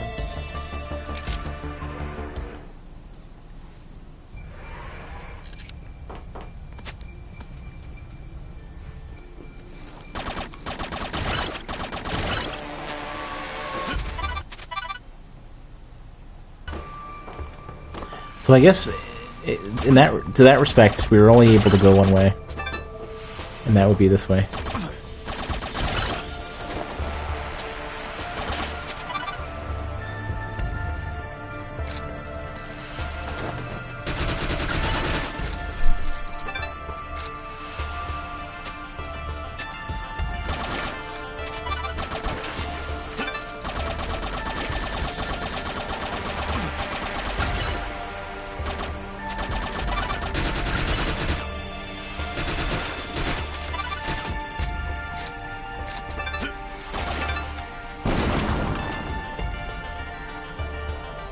Here we go. So we break this and we get another power. Run speed increased. That was our thing?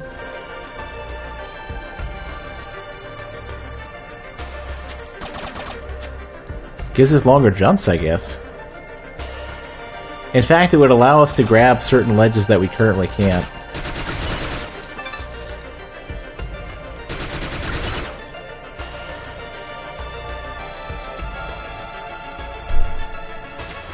Yeah, okay, wow, okay, so they've decided then to,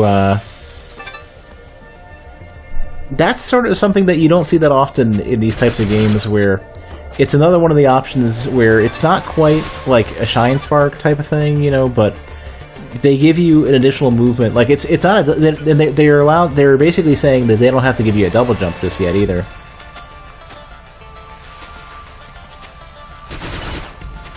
So they can delay the double jump for a good long time now.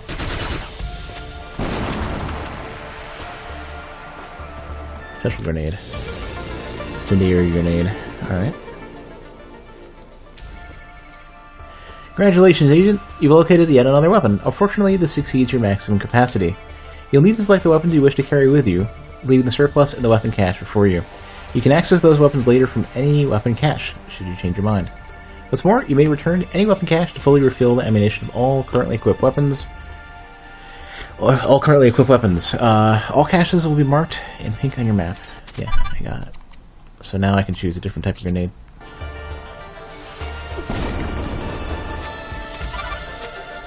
That's cool. One probably just does a lot more damage. You know, I'd hope all grenades can go through,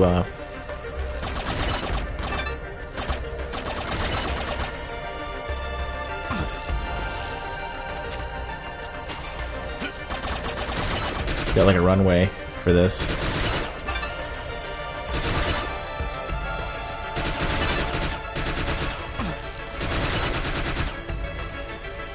So you have like a very minimal sort of jump for this.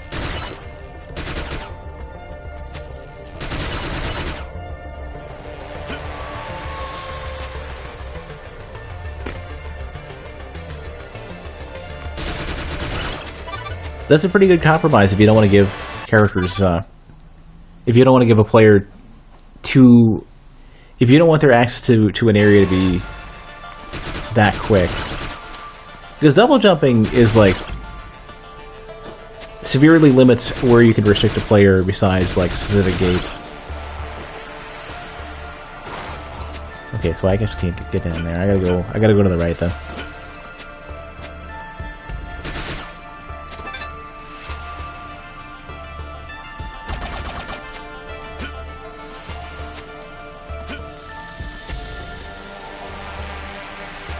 Okay, so this is where we got it.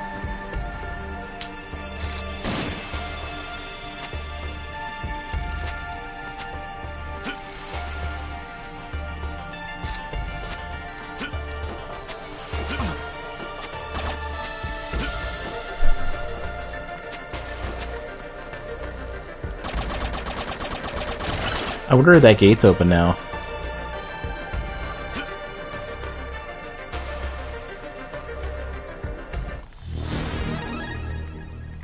Because I think I would otherwise be trapped. I think. Or no. I would have to go all the way down to the left, down again to the right, go through the water. Which would be fine. Let's just figure out what we can do first.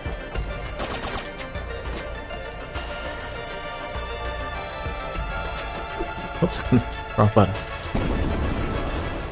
I think my dead cells just kicked in.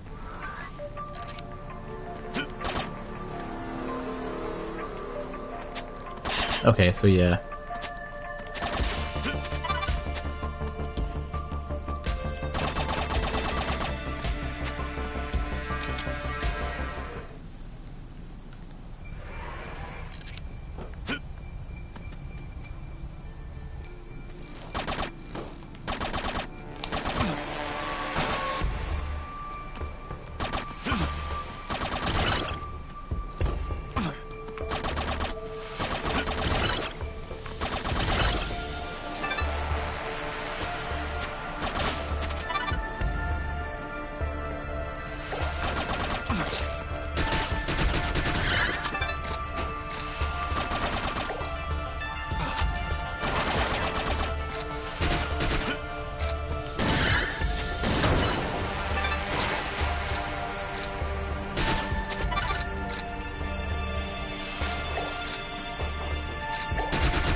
Huh. Well, that's no good.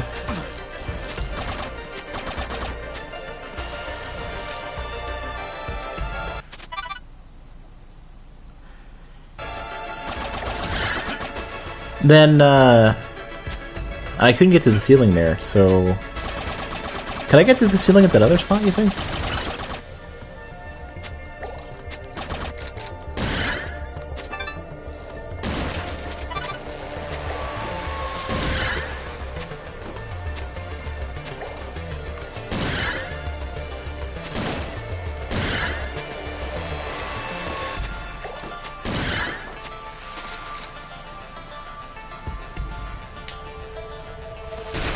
I wonder if incendiary grenades have any special properties that I don't know about.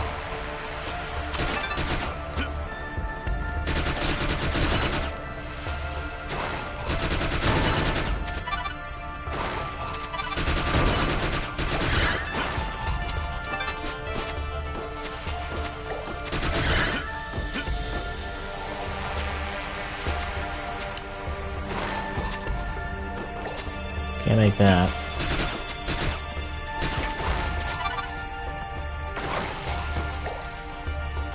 Ugh, alright.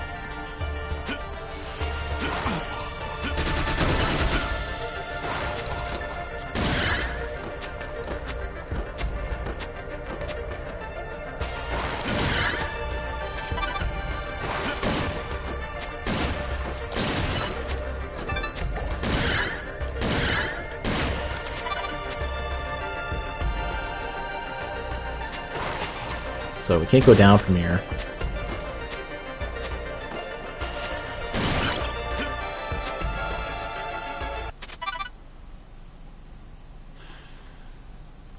So yeah, it almost kind of seems like you should be able to get through.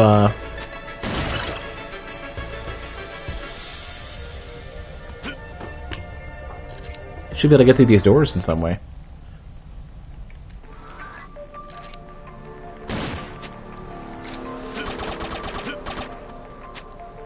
Otherwise, I almost feel like I'm stuck.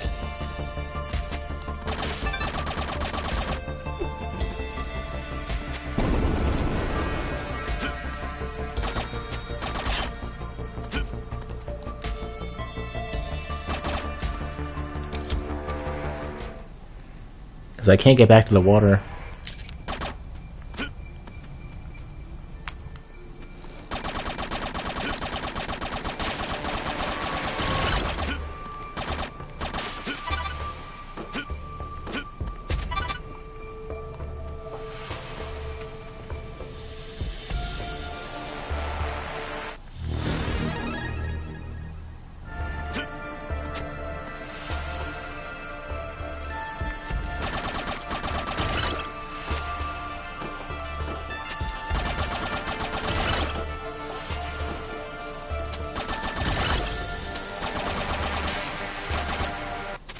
Jump down to the unexplored corridor on the right of the cave I was just in. I can't go to directly below me where I would be able to go to the right. I can't get to that. So... like, if I go down here, there's nowhere further down I can go.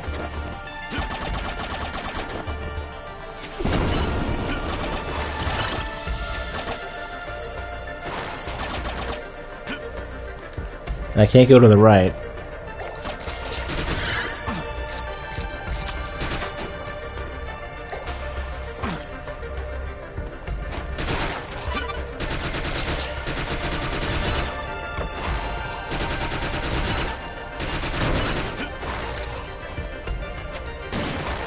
I can't go up from here.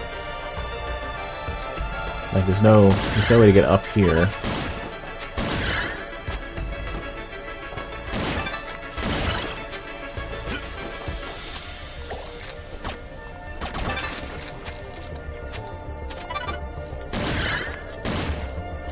Wasn't there a door?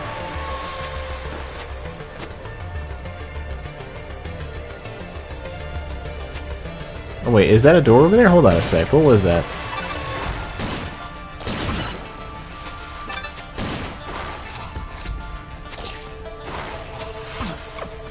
I don't think so.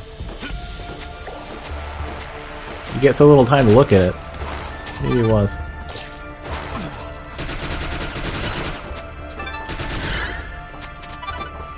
Oh, it is a door. Ah, shit. I didn't realize. I kept getting knocked down the entire way. I kept avoiding that area.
This is a decent way to farm health.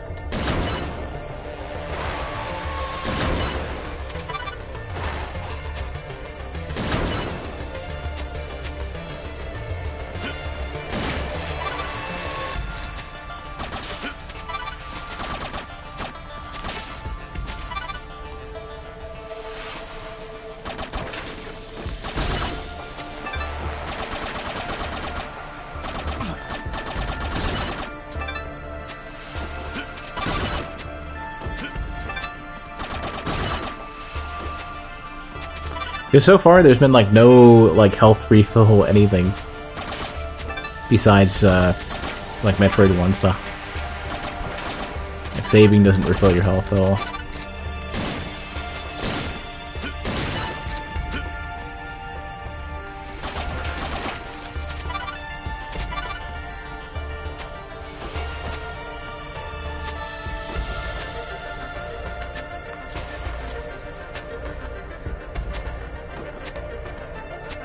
A pretty long runway for this.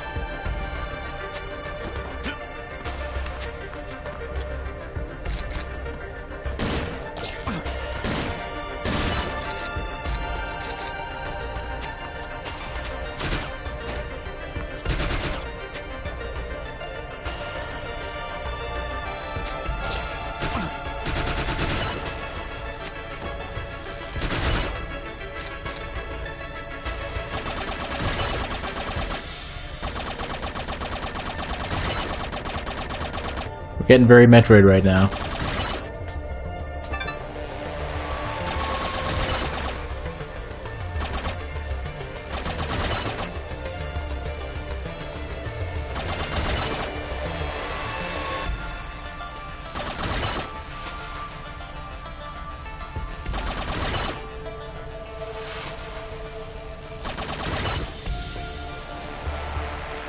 I think there's probably a point where they stop giving you health. They probably don't want you sticking around.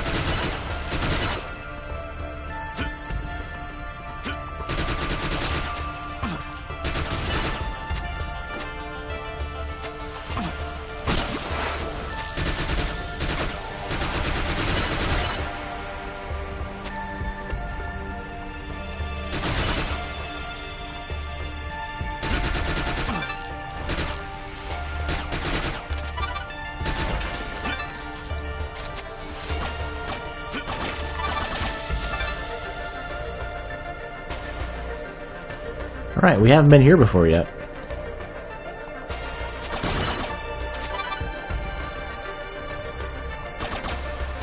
Yeah, it seems like many of the enemies actually hit really, really hard.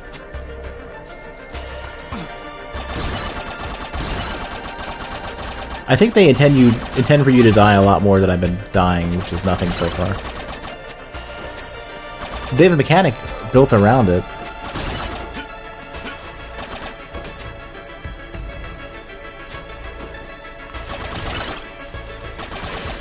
Where the previous dude becomes corrupted and you have to kill him to get your stuff, some of your stuff back.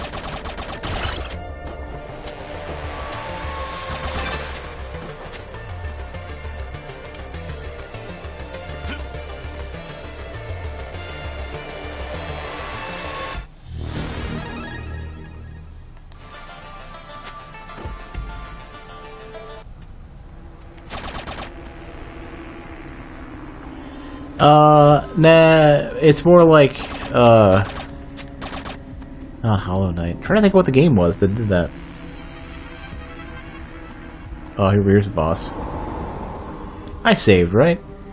You're a fool to follow me here. I ascended from the pit, bathed in the blackest darkness. I have overcome fear, madness, and death. I command the power of the void. Who hopes to stop me? You? Can you survive a land without light? Would you face she who devours the dead? So be it. He's gonna bring together a new dude. Oh shit, that's cool. This is like Castlevania style. Like Neo, if Neo was automatic.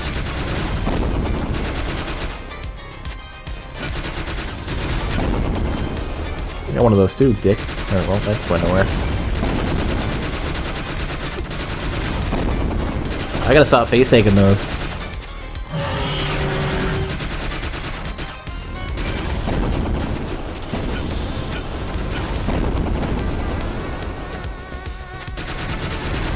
Ah.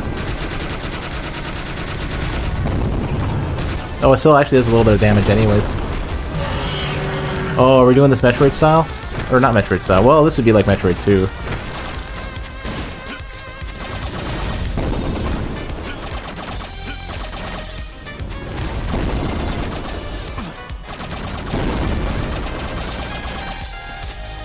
Probably not gonna make it on this one.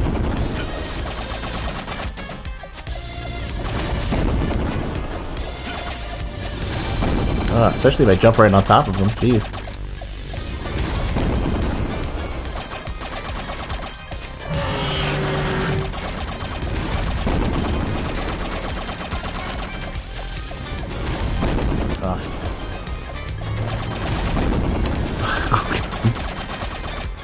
Switch controls, please.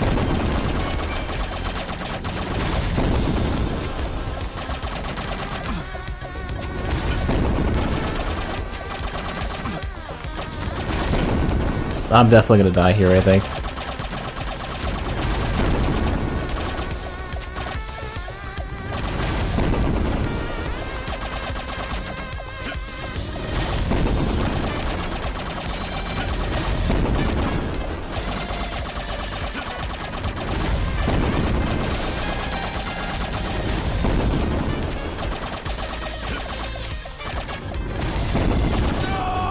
He caught me at the very end.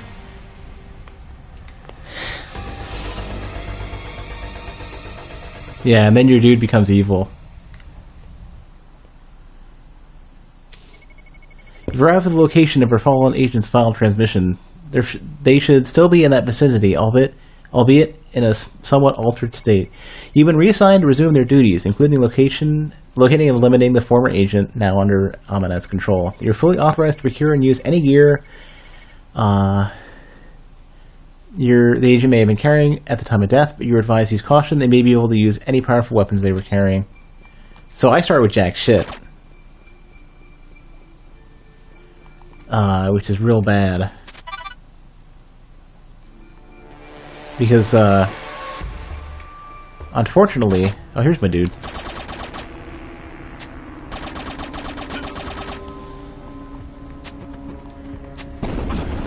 Shit, he threw me into the boss room, practically.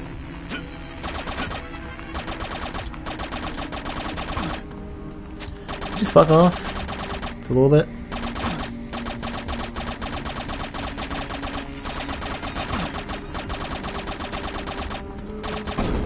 Oh my god. There, he's dead.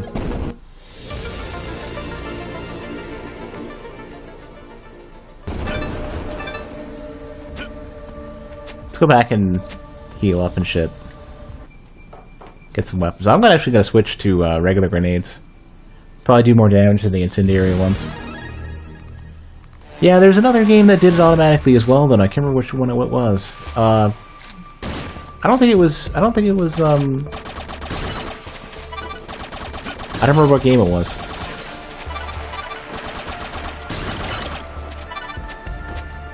I'll get my HP back.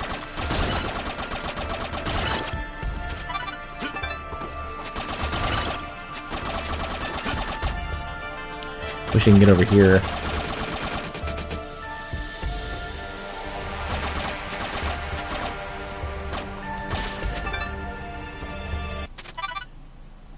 There's no convenient way where I can go,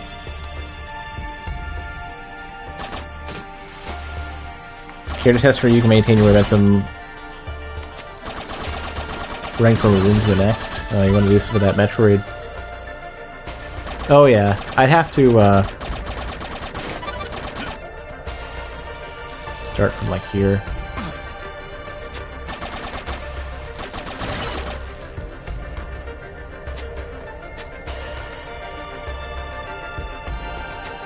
You're right.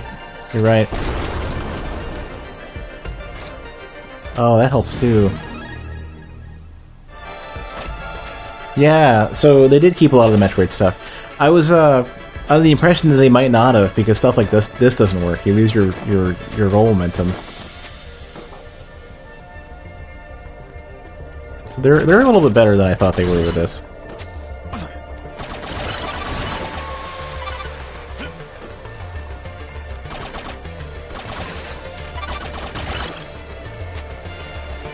Wait, how much ammo do I have? I have where I left off with ammo pies, I think.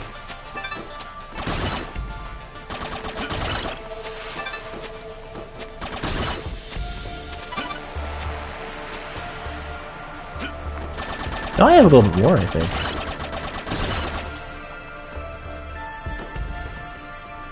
It's way forward. They have a lot of experience with this type of game.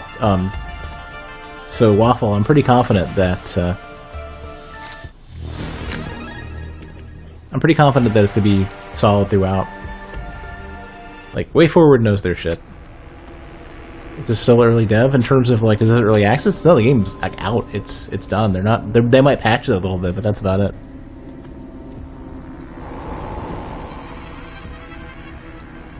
Okay.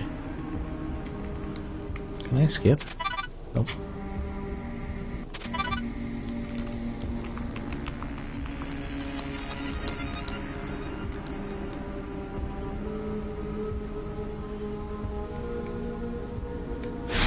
It's not early access, no. It's out. It's done.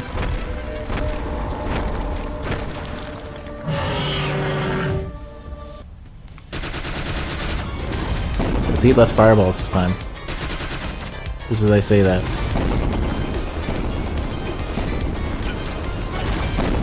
Just as I say that.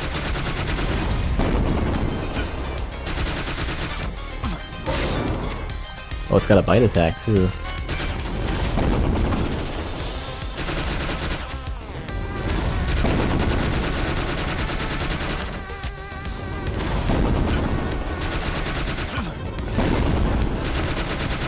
Use those iframes.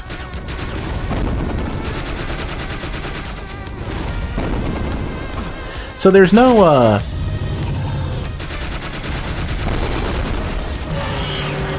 visual cue, or no distinct visual cue if they're going high or low with the fireballs.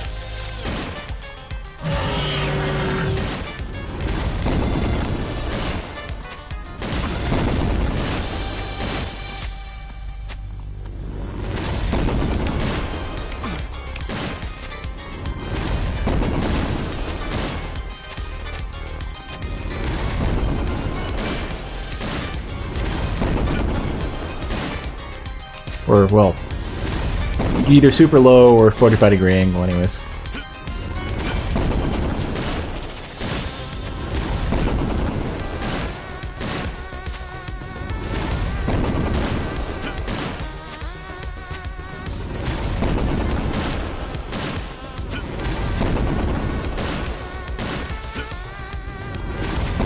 See, that looks exactly like a forward fireball. I feel like it's the same animation or something.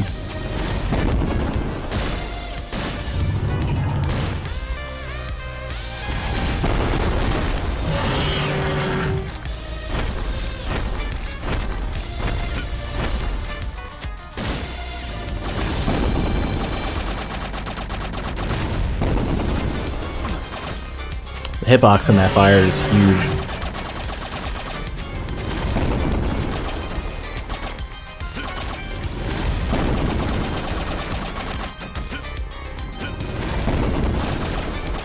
Oh, I forgot about that. You can hang to the ceilings, too. Okay, that makes that a lot easier to deal with, then.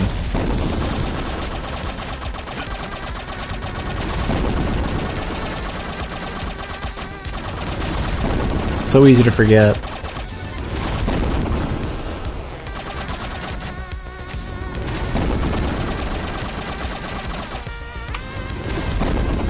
Didn't work.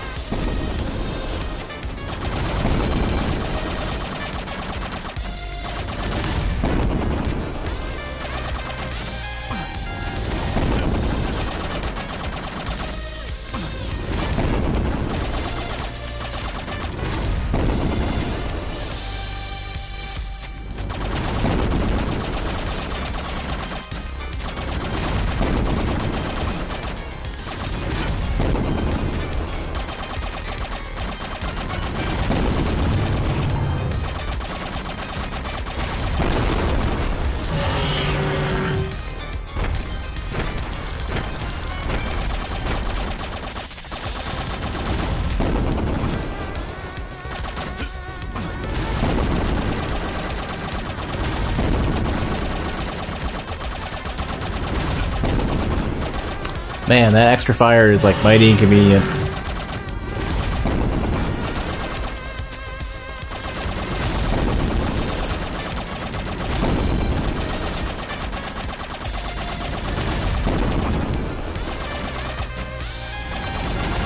You don't have enough air control to do the loop that I want to do with the jump. You always have to jump backwards first.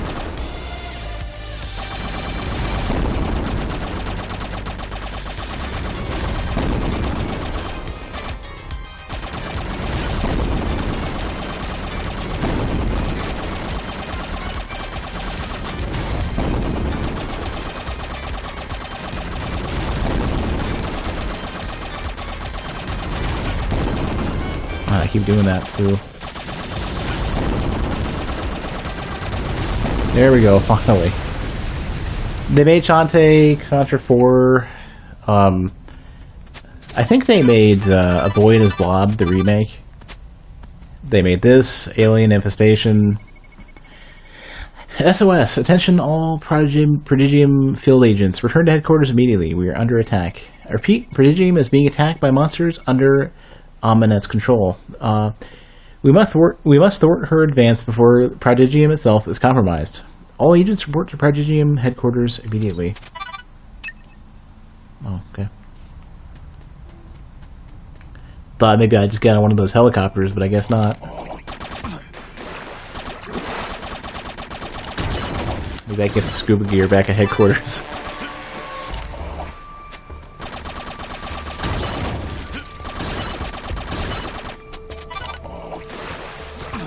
Stupid fish. Whoa, wait, I can shoot underwater now? I think it's a bug. I think during your iframes you can shoot, no matter what.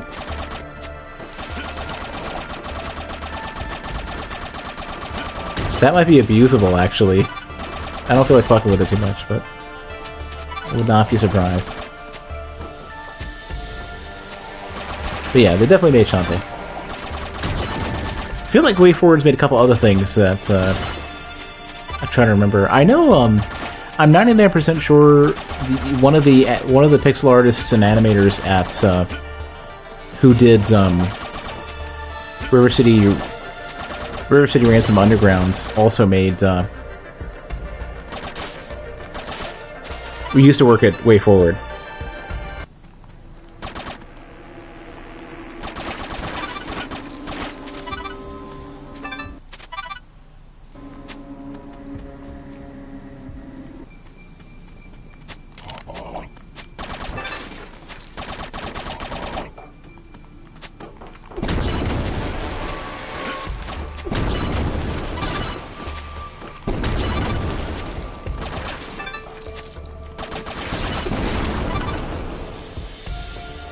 It was Alien Infestation, I think. Maybe it's called Contagion in other regions or something. It was a DS game.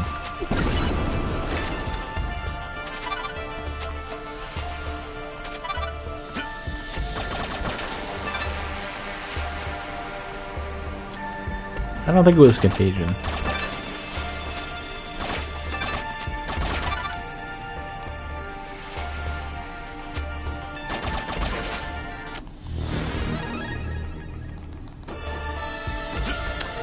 Oh, is this the one that I keep skipping without realizing it? This is the one I can't get back to, is what it is.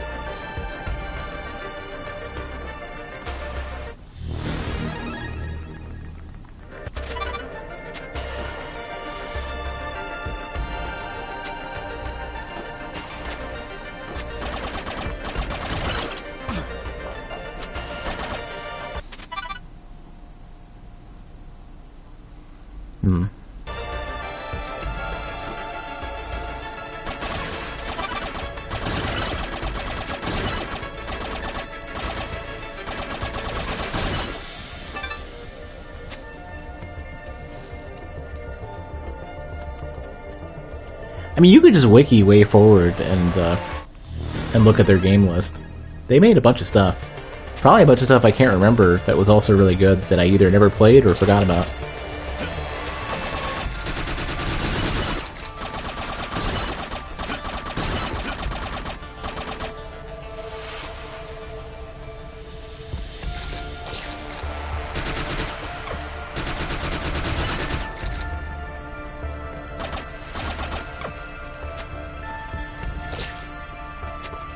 Aw.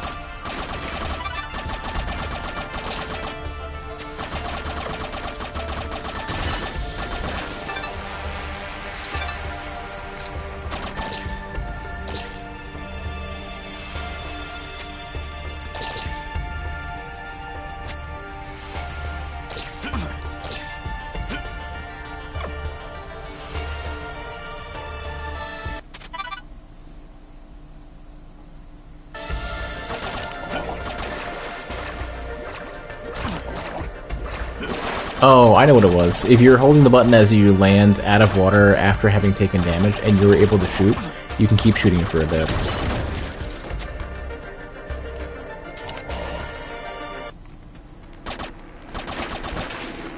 It's probably something like they never expect you to return to an idle state.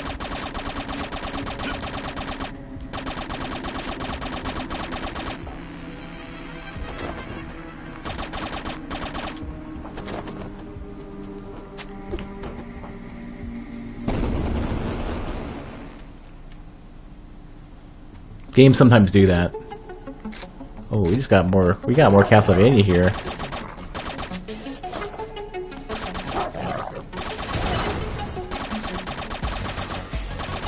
Well, we had Castlevania for a second, and now we've gotten, like, Judge Dredd. Oh, those dogs don't fuck around. Holy shit.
Oh.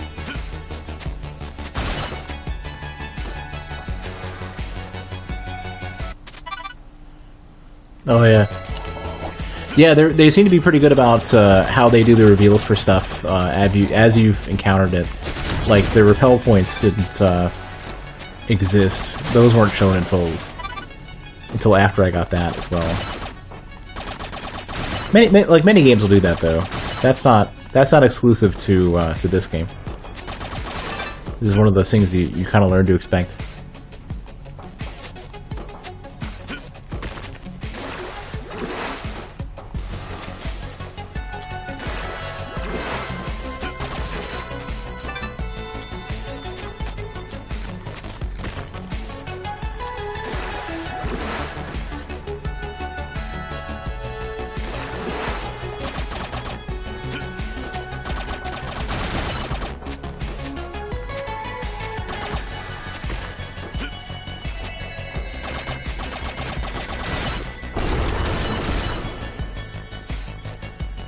More map.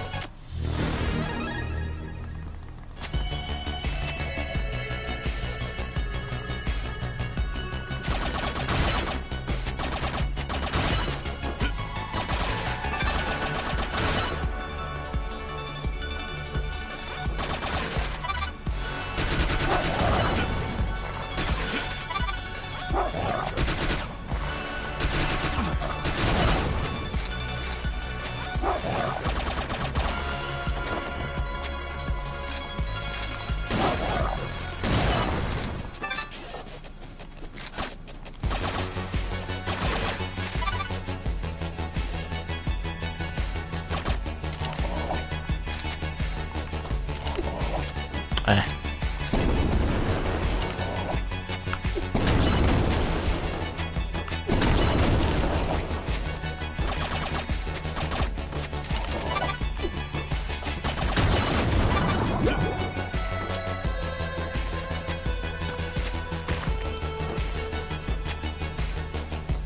I should probably get that save point.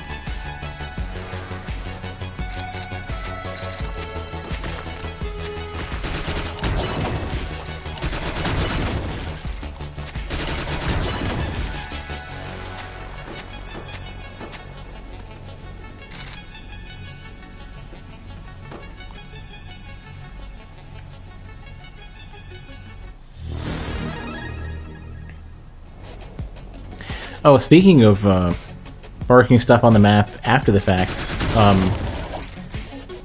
in Hollow Knight,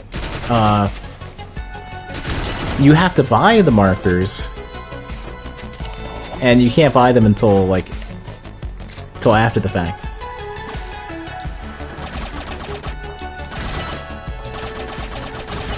Like map pins.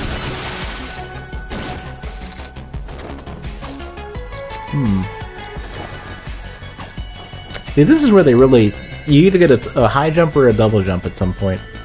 Could be like jump boots.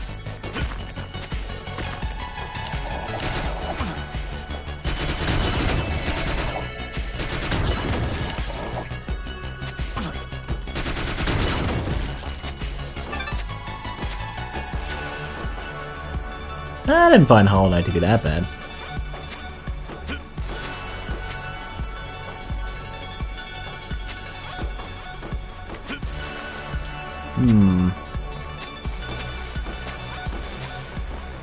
Yeah, they really don't want you catching the ceiling there.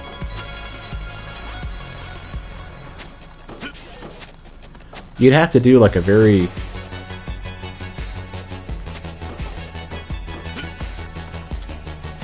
I don't think you can do it.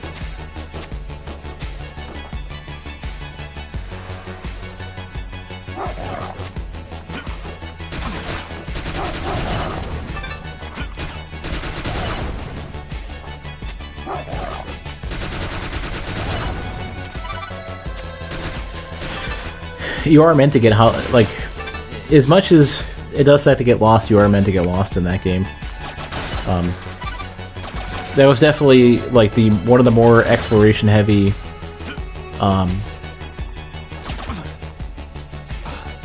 Metroidvania games I've ever played.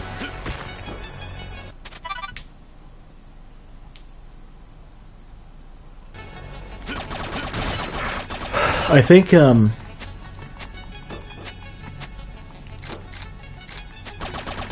probably gonna have to go.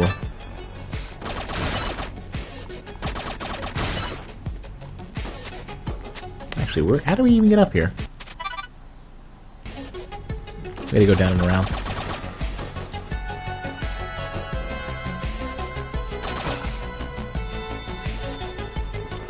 I actually really liked how Hollow Knight seemed to be very so non-linear it was confusing.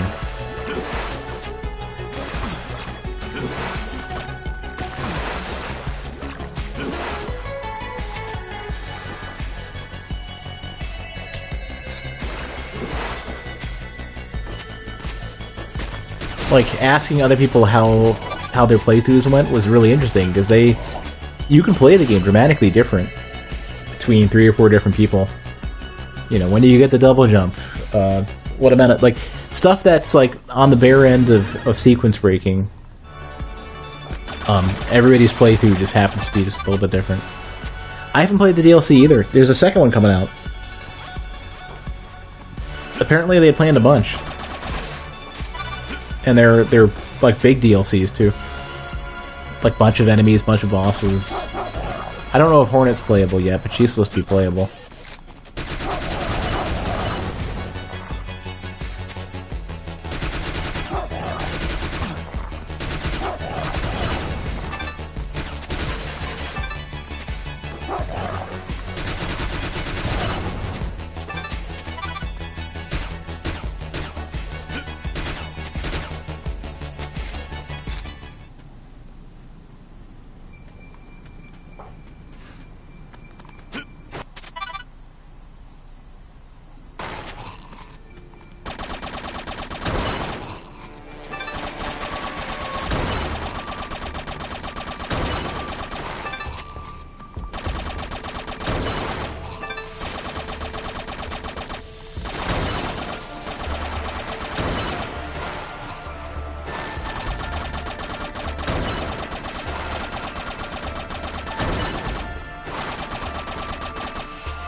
But apparently between Hidden Dreams and I can't remember what the name of the other one was. There's a lot to it now. And the game was already pretty big. I was gonna go back just for Hidden Dreams, but now they have some other something troop or something. Crimson Troop?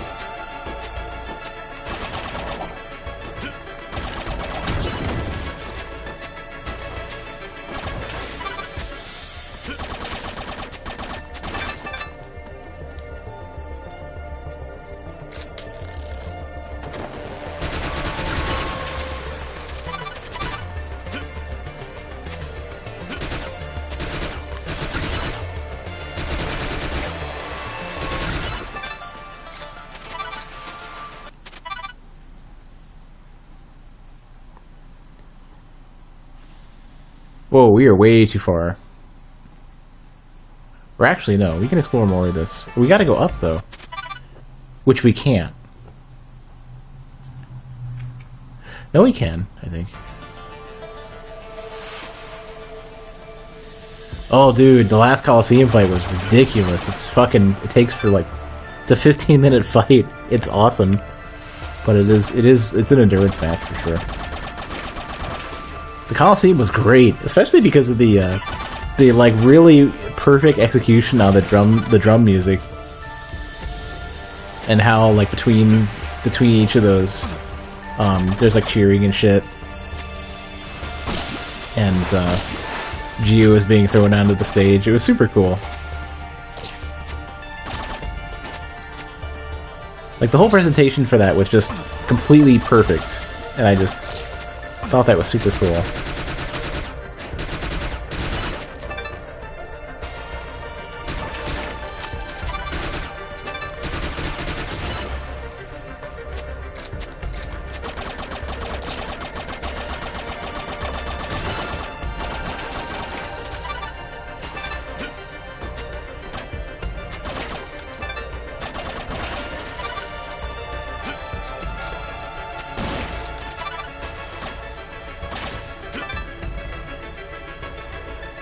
Oh, I had it running a constant 60 up to one point. There's a point where an enemy that normally dies doesn't, and but when it takes damage at all, it explodes. And it's supposed to die like right afterwards, but it doesn't.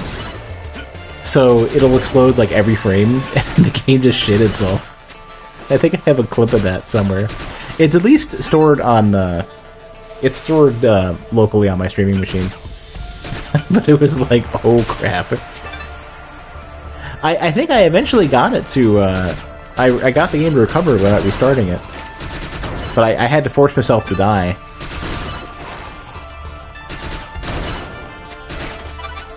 It was those little dive bomb fucking things. The ones that make the horrible, shrill, shrieking sounds. And then they try to dive bomb you and explode. Well, it was invulnerable. It was invulnerable and landed on spikes, so it just sat there in spikes, dying over and over again. Just like shit tons of explosions.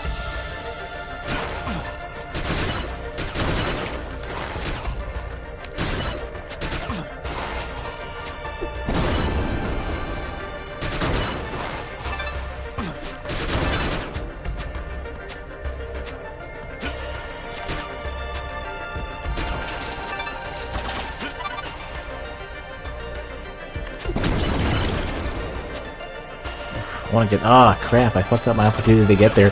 Ah, and I could have gone there. I have to go all the way around now to get to that.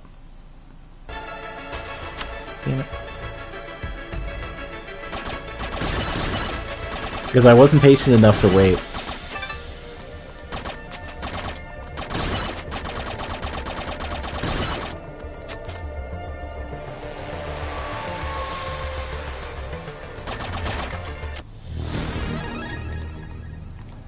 The ones that shoot the triple orbs, those things are rough too.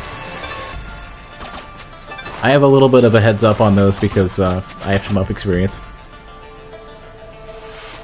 So that helped a little bit.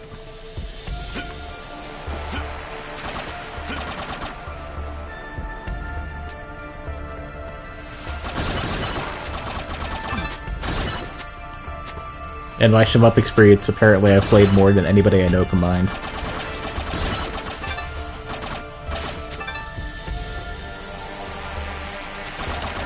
Really like my Gradius.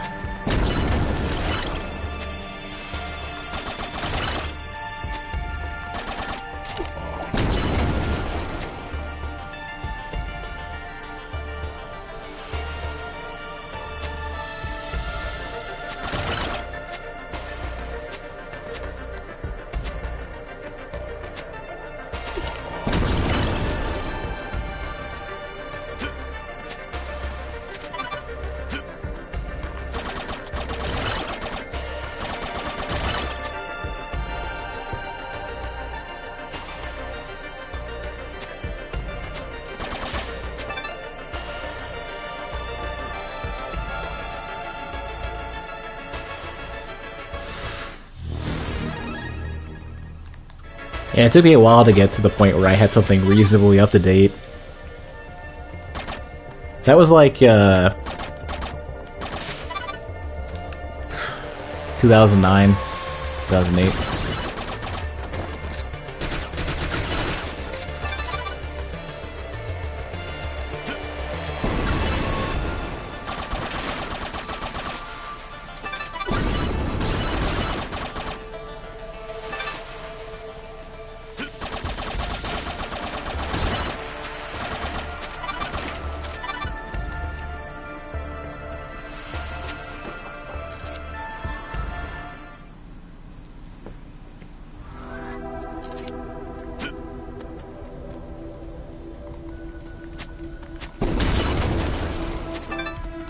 And the game does not like figuring out what to do with those grenades.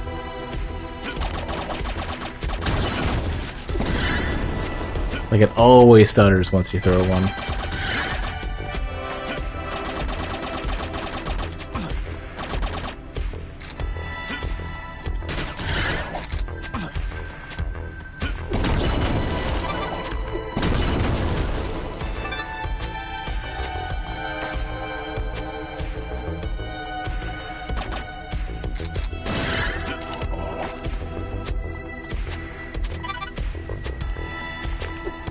I was hoping for more of a bounce than that.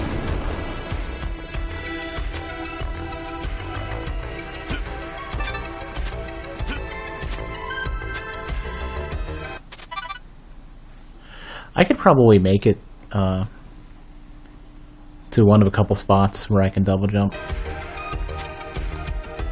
Or not double jump, long jump or whatever.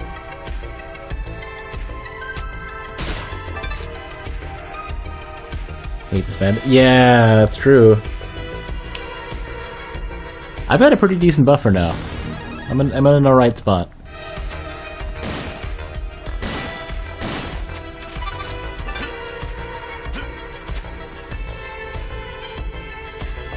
The biggest problem now is either I want enough money to where I don't want to think about it, or I want enough money to where I can support full-time streaming, and I don't have those yet.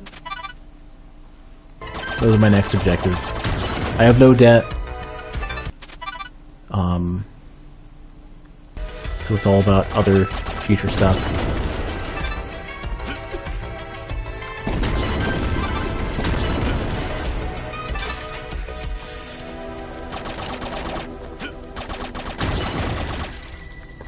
How do I miss that jump? How do I short jump that? Lazy taps.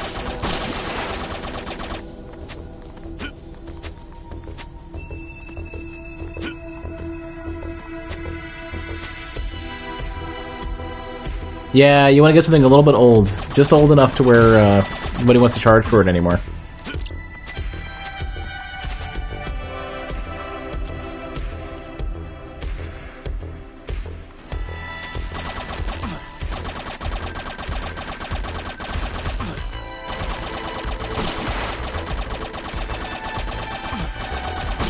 Definitely the room, because they're making it obnoxious to do it.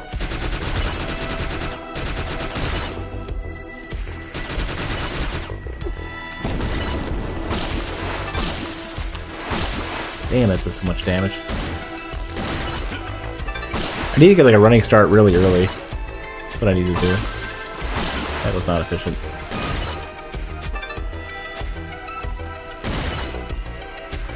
so much. That doesn't even pay off.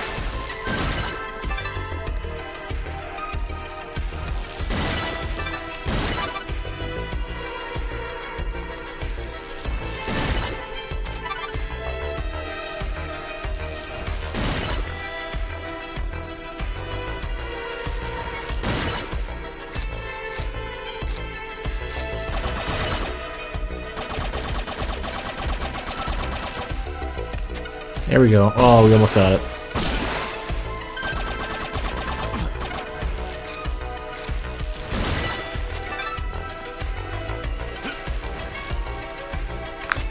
There.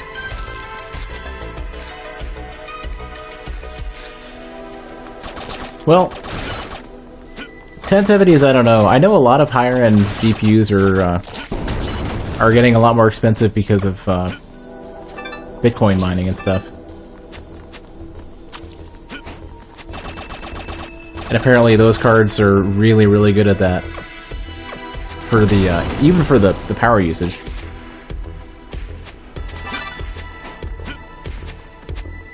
So they're just getting bought up because it's profitable to just, like, you just turn money back into itself, so there's no reason to not just keep buying them. So the price keeps going up because they can't, the demand is way higher than the supply for those.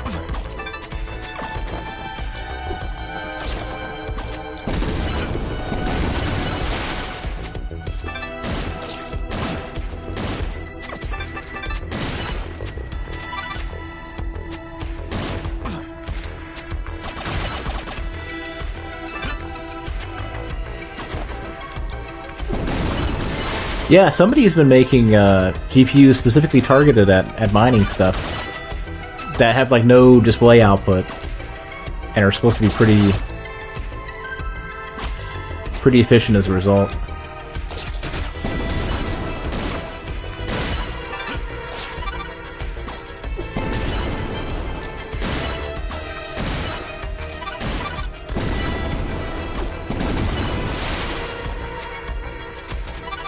Did this game just come out like a couple of days ago, like Tuesday? Oh, there we go.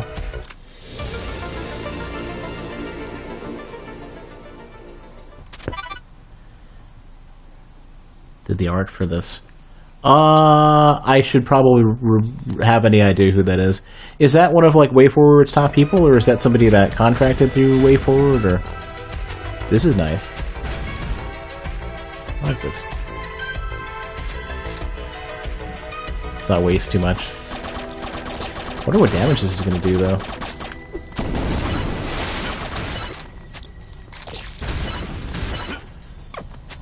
Wish it was closer to Contra 3's Flamethrower, though, where you could sweep it a little bit better. Jeez, the damage is crazy, holy crap. At least assuming that the grenade did do some of it. No, it just does crazy damage. Oh yeah, that's Radon.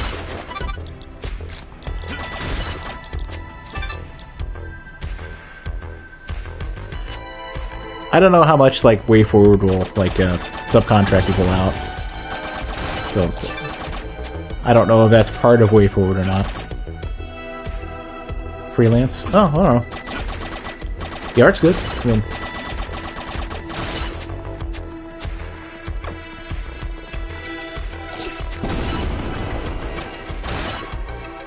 oh, I probably should pay attention to where we're going.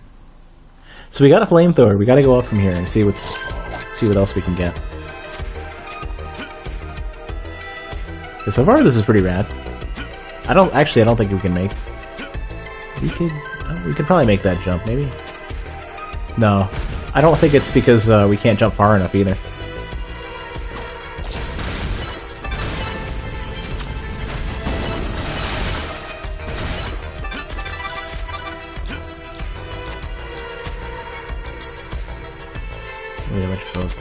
Nope, not even with the full, not even, like, getting there right away. It's not, like, we're gonna need a double jump or something else.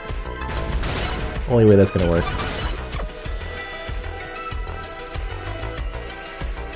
Yeah, the art is good. It's really solid. No complaints.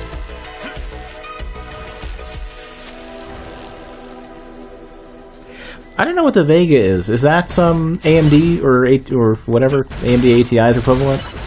Like similar card? Alright, Tapes. Catch you later. Definitely recommend. Seems good so far.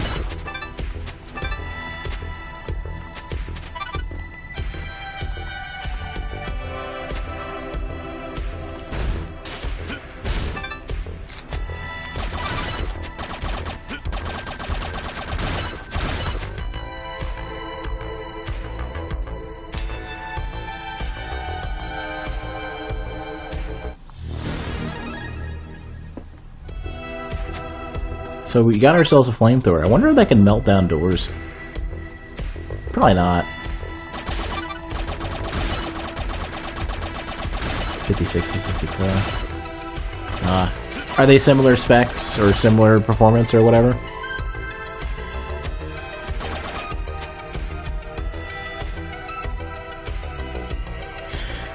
Out of curiosity, we're gonna give this a shot. Okay.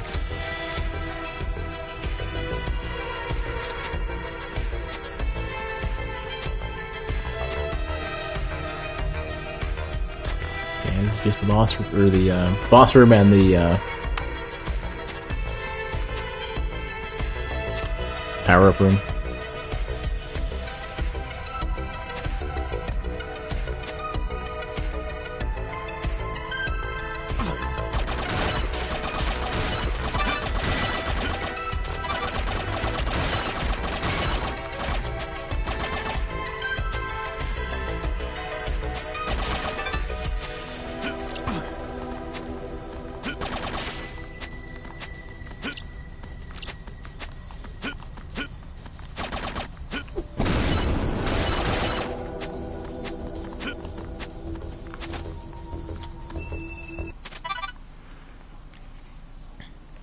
Much higher power usage. Oh, well. The concern that I typically have with the AMD cards is typically two things. The heat is a huge problem for me, but also their driver support has been historically garbage.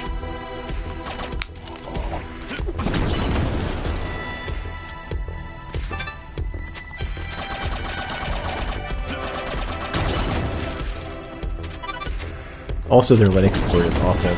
That will never become relevant for me, probably, but 56 seems pretty good. Well, they're trying. Hopefully their cards are at least cheaper, which is the other thing that they have going for them, is that the price isn't ridiculous. Because high-end Intel stuff is just way too expensive. But they don't have to charge less.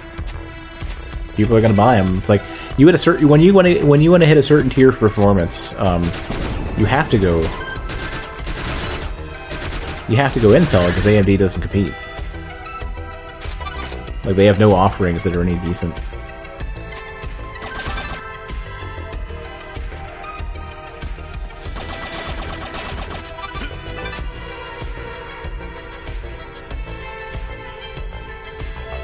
So maybe they're getting there. Maybe they're getting a little closer.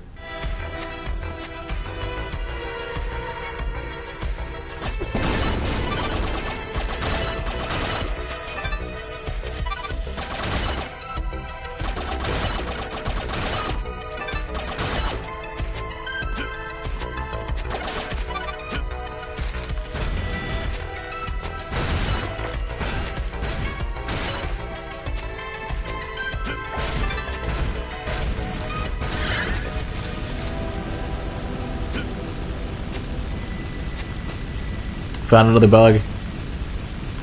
Flamethrower sound keeps going. Also, I can't,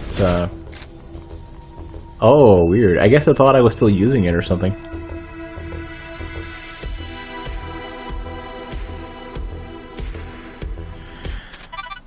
Alright, so it seems like the best way to go right now...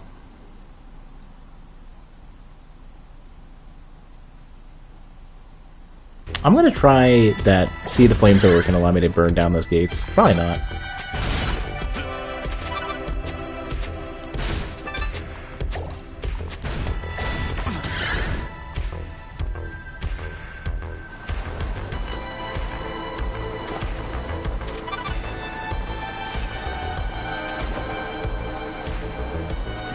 I would say if you want something cheap, you're pretty much, you have to go AMD, but you won't get anything truly amazing.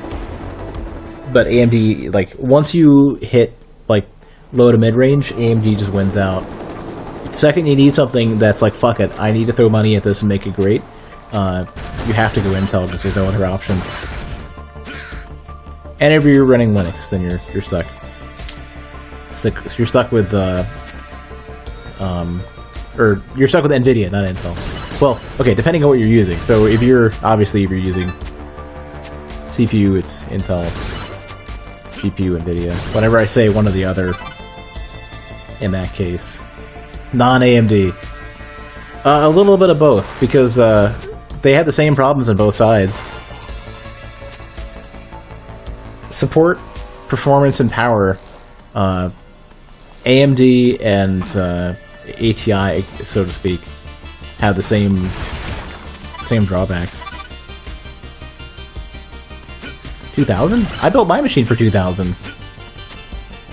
Minus keyboard, monitor, mouse, and extra hard drives. You could probably get my machine right now for about that much.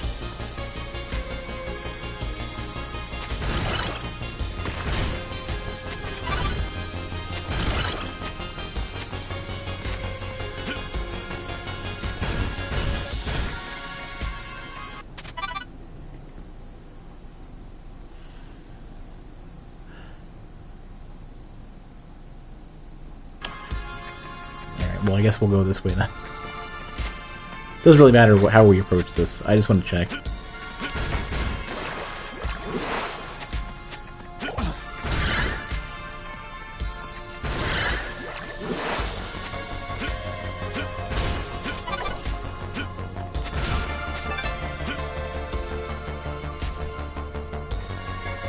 Well, they are better for $1. Yeah, here we go. We can make the game run like shit.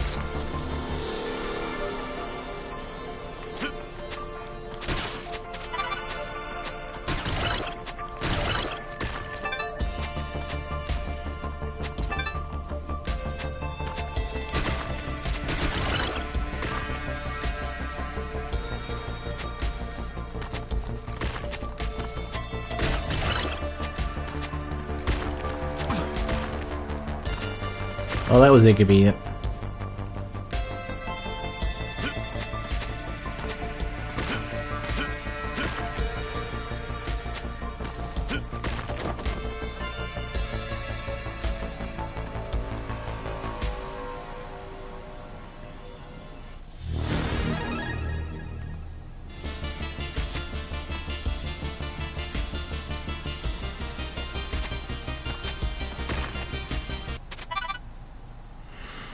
Well, I guess we're going back to the helicopter, if we can.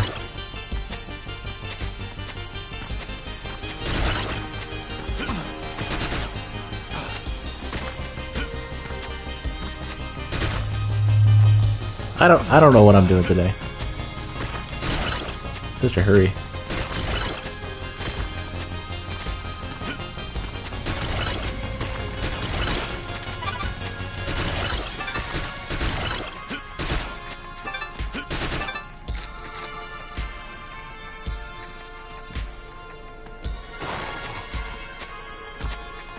Oh, somewhere where I think I can make a jump now.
Not sure what the relic is going to be or the weapon will be for here.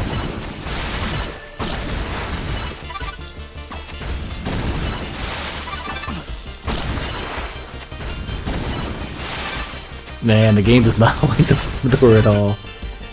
It's like, nah, I'm just gonna shit. I'm gonna just die on this.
So there's one other place that I can go to that I want to figure out.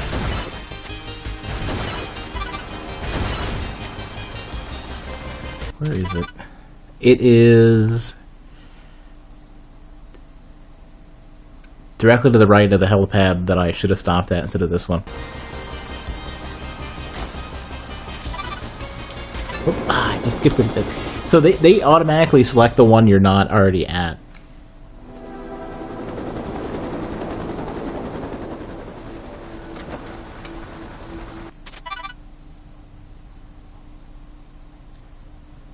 Be slightly faster, go to the other one.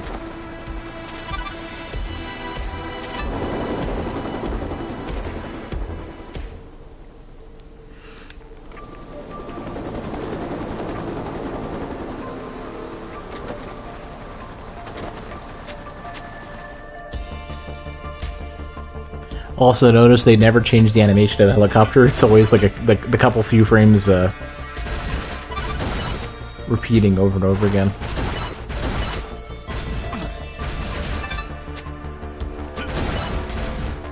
Wait, actually, what, did we just lost track of what we were doing.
Oh, there's no making that jump.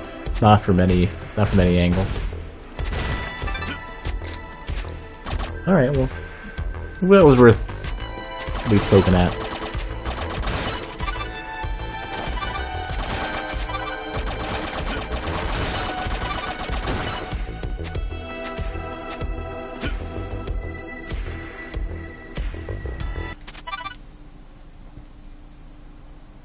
So down and to the right is the quickest way to go.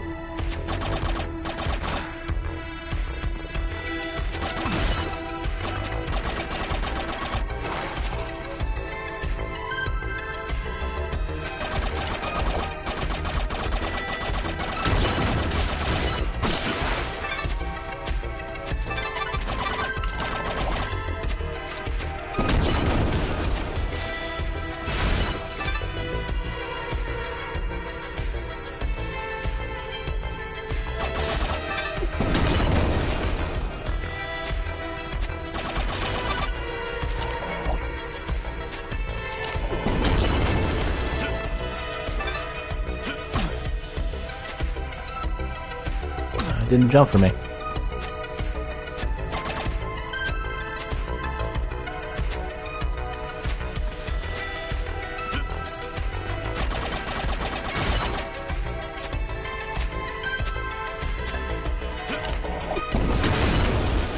I didn't even realize that. I must have opened that before and not picked it up.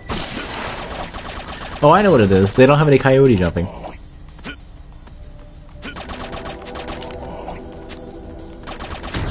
So many games do that, even to the smallest degree, and it always makes jumping feel a lot better. This game does not do that.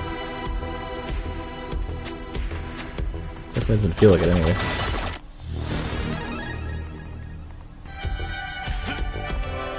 Yeah, it doesn't.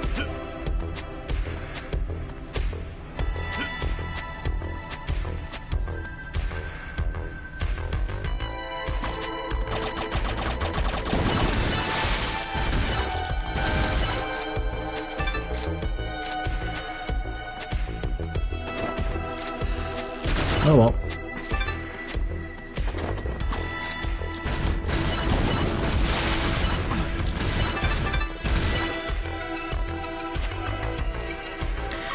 Coyote jumping is the term that somebody had come up with for when you walk off a ledge and you have a small buffer amount of time to jump even after you're off the ledge. It's usually a really small window. It's somebody, they had named it because of Wile E. Coyote, where like, you know, typical like Looney Tunes, you know, run off a ledge, you're standing until you realize you're not on the ledge.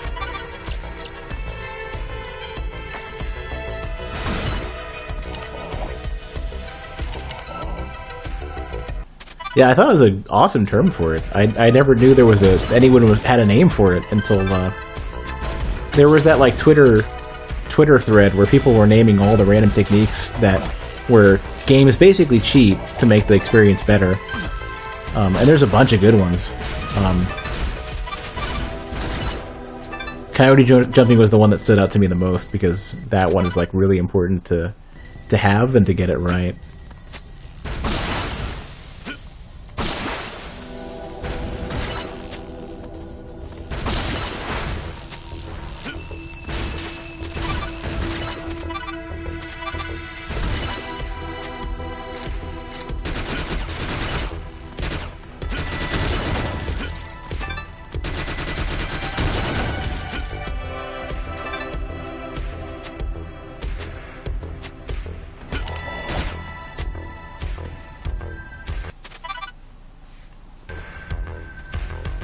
One of the other ones that was kind of interesting is that in the Batman Arkham games,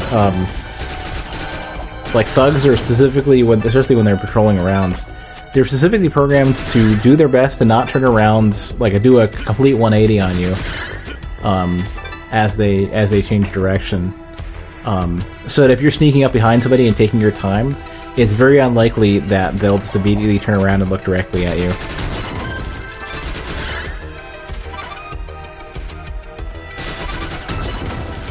One of the more common ones is a lot of character action RPGs will do the Bruce Lee fight setup, where or the, you know, any action movie fight setup where you've got like one badass in the middle of like 100 dudes and they don't all rush them at the same time. The one at a time fight setup. Usually you'll fight like one or two, maybe three at a time, and the rest will just shoot randomly. or attack, or to stand still, or just gesture at you or whatever to look badass.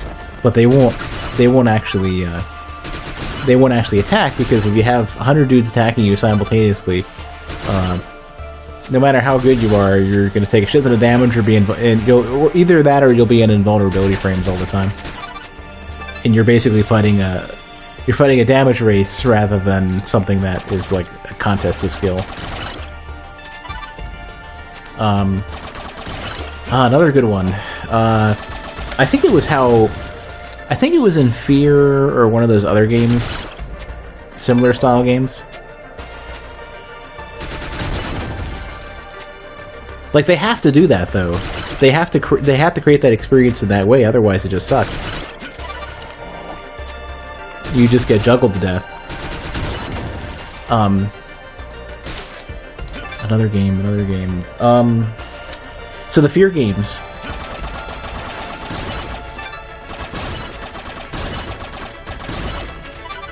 They have a mechanic where their AI isn't really super well connected, so to speak.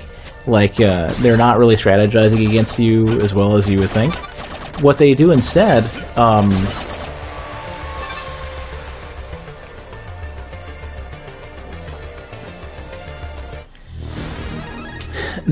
when one character makes a decision on what they're going to do,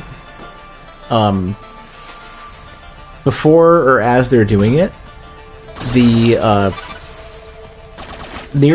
some nearby character who is relevant is told to like bark an order out.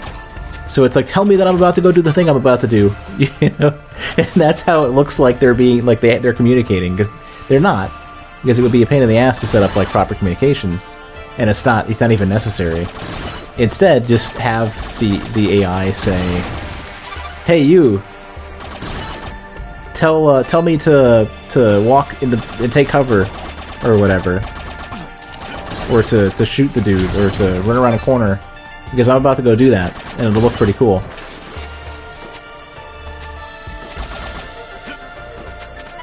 And it's convincing. I think Bioshock may have been the one where the first shot from enemies is specifically programmed to have like a high chance of missing, or might always miss, so that if anybody gets the drop on you, you get a notice, but they're still shooting at you. I think many games do that. I'm trying to think of what else. There's a giant list. Hey, we're on the right track. I know Half-Life had some weird shit. Half-Life 2 especially. Oh, there was something about how Striders are meant to miss in some way, and I don't remember how. Oh, maybe it was something like they have a high chance of trying to shoot Destructibles with that, like, charge-up cannon thing that they have. I know that was a thing. Anytime there's Destructibles you can shoot, focus on those to make it look menacing, but not, like, if they're not really hitting their... If they're not supposed to hit their quota for hitting the player, then just make them interesting to look at. Hopefully that makes sense.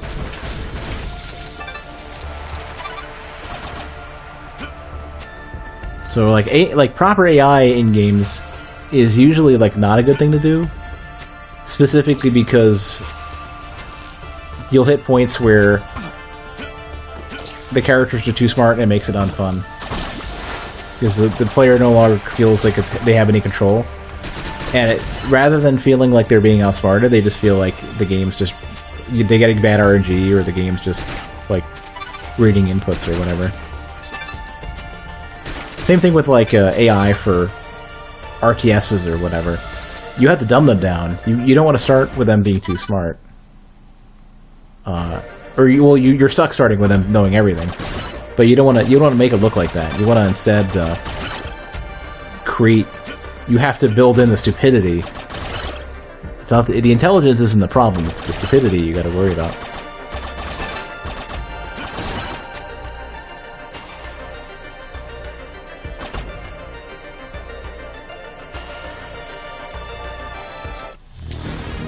That's a lot of AI is done that way.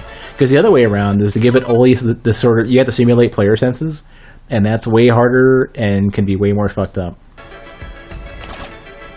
Also less predictable. And to some degree, you want a level of predictability when you're not fighting players. Where are we? There we are. Can't go up. We gotta go this way. Does any of that make sense? Built the game system for a 2D side-scroll thing once, you know exactly what I mean. Yeah. Definitely not fun.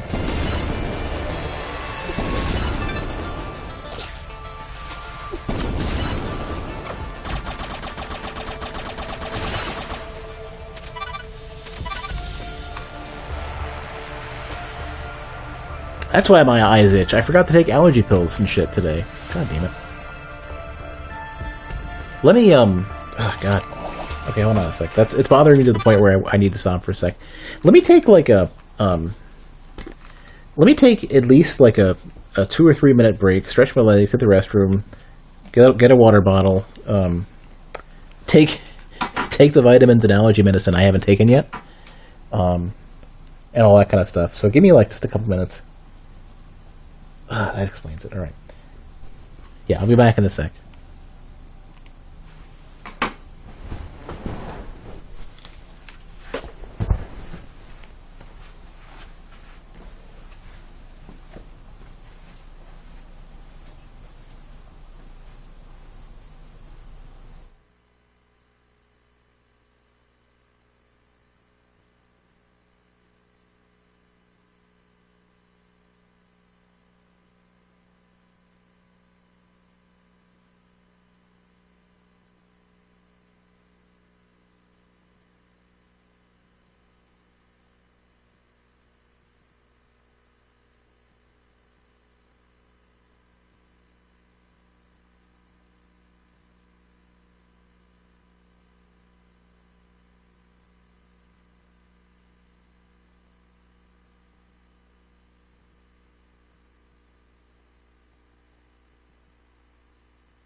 Tripping over myself.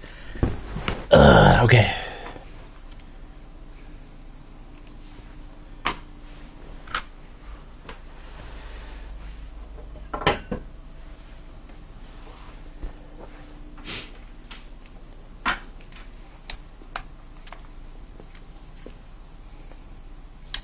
It's really weird. Like, sometimes I look at the Joy-Cons and I'm like, which one's which?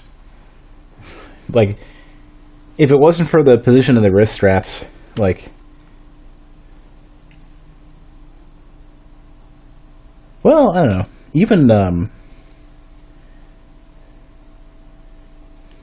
if you happen to hold these things, a certain way they look identical.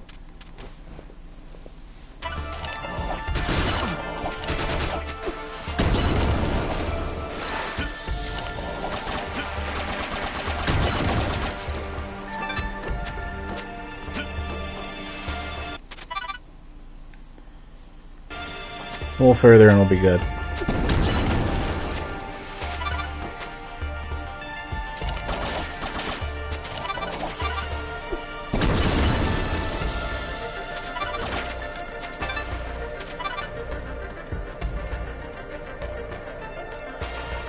So, supposedly somewhere around here is going to be where we should be going. I have never seen those things jump before.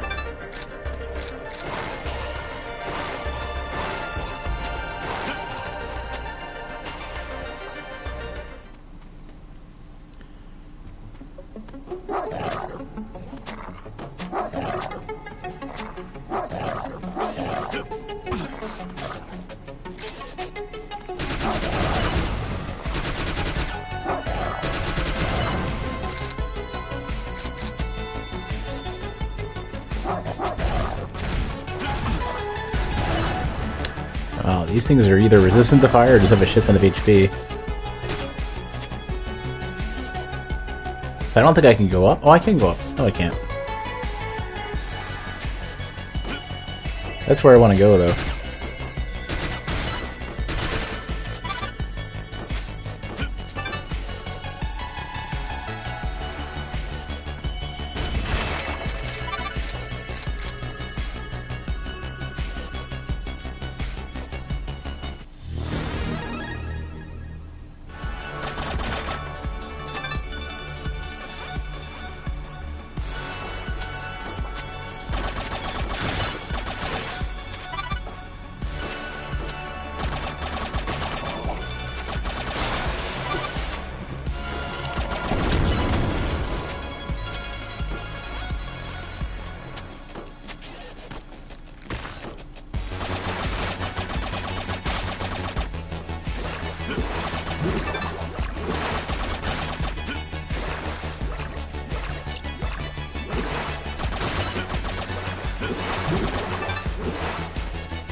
Just curious with the flamethrower. Every game will you know, has a chance of handling that one way or the other. Sometimes it's realistic, sometimes it's not.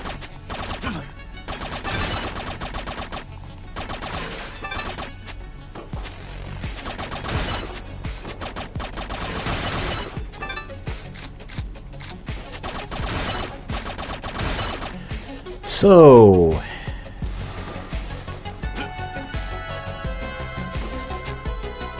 probably could make that jump. I'd have to come from over here, though.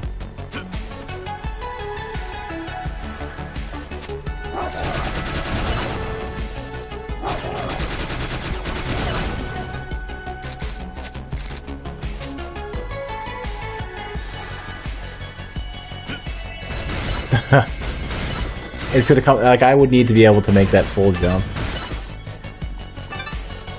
Look at this happening.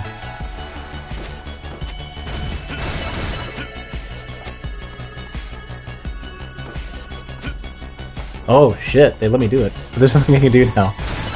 Well, that was worth at least checking out.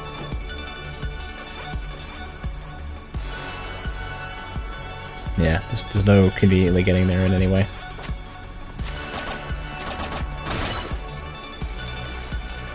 You can only even barely get that in the first place. Pretty confident that they don't expect you to get it.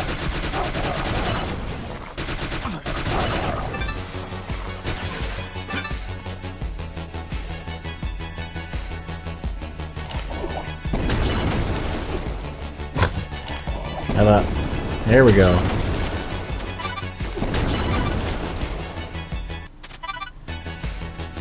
I don't know if I went down this way.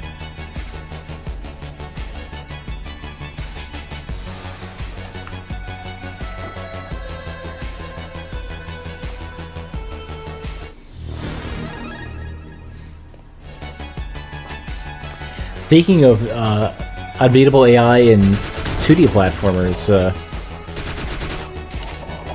Red Arimer in Super Ghouls and Ghosts sucks so much. He wasn't even like there's no fun in mind in that with that. It's meant to be fuck you. I'm hard. I'm difficult.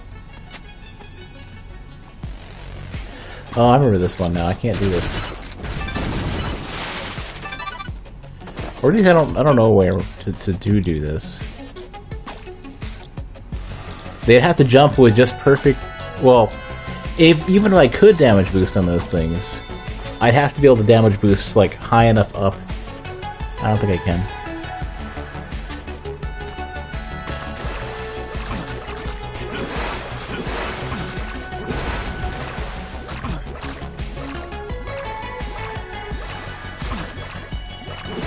Super Ghouls and Ghosts has got some good, nice fuck you mechanics. Most of it's pretty fair, actually. Red Arimers are the worst, though. They're the worst fucking enemies in the game. They were even worse in Ghosts and Goblins. Well, they were worse for different reasons. They weren't worse in that they reacted to you in a way that really sucked. They were instead worse in that they were so unpredictable you couldn't do anything about them.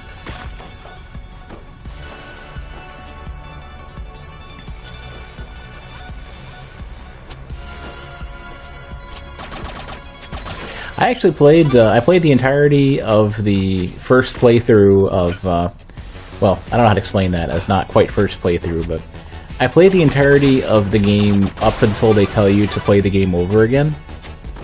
On stream earlier. The VOD's still up. Here we go. Double jump.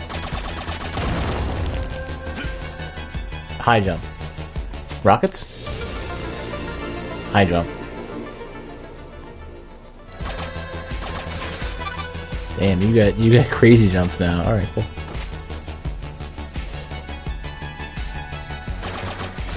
Ooh. Maybe as we get more magic stuff shows up. That would be like Sunder did that.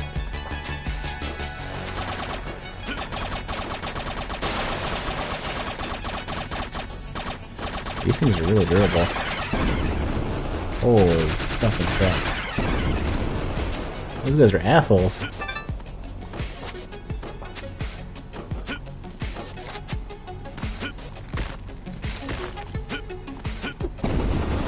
I guess, yeah, it makes sense fire to do shit. Why not? Well, it seems like it does. Technically, explosions can snuff out fire, so that's not unrealistic.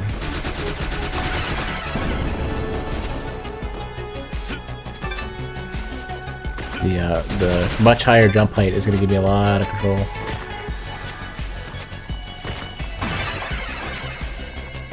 Oh, touching you, they also go away. That's cool.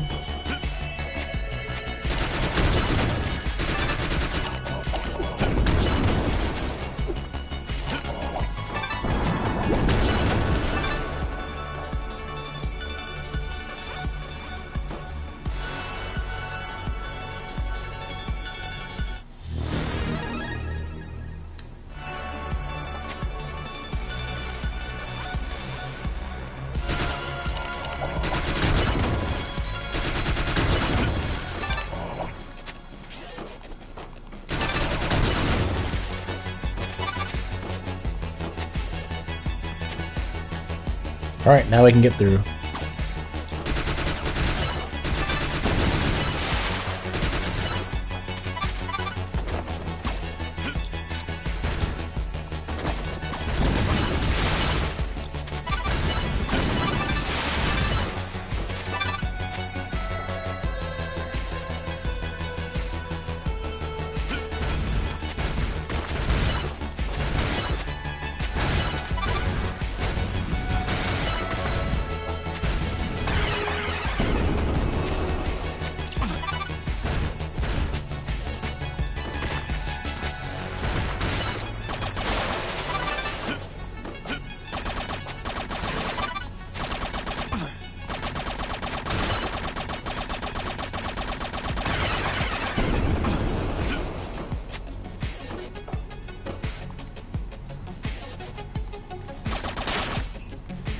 Oh, yeah, not the smartest idea.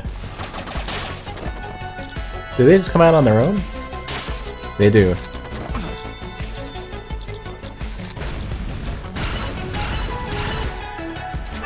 I like how they took the, I like how they took the Fleaman concept from Castlevania and made it into jumping brains. Kinda works.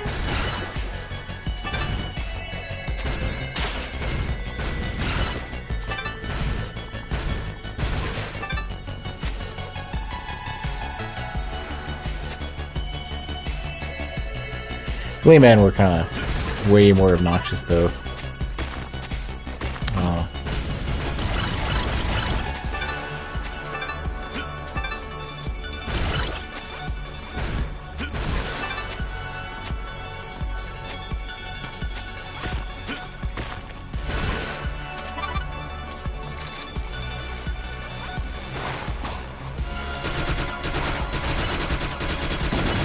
It's got a bit of Contra, too.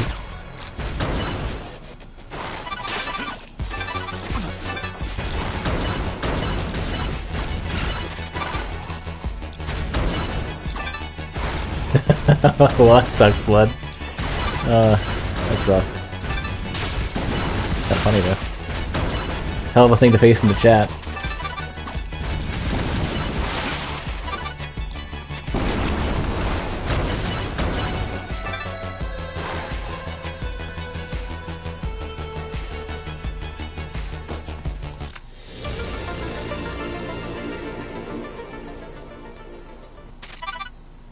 I'm gonna keep the incendiary grenades.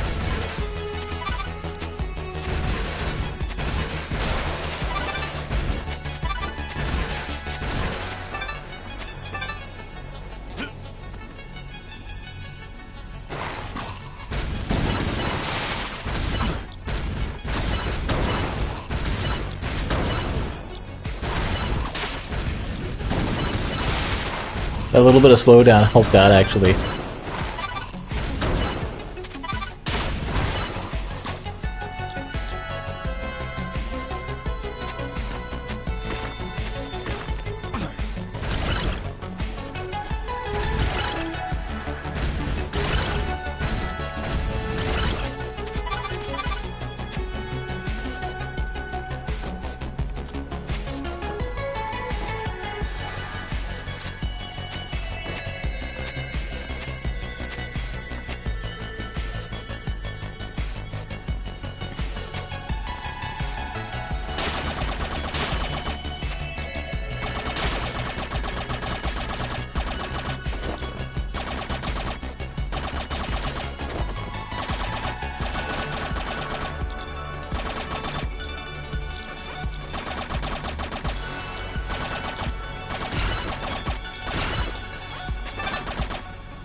keep thinking those are from the grenades.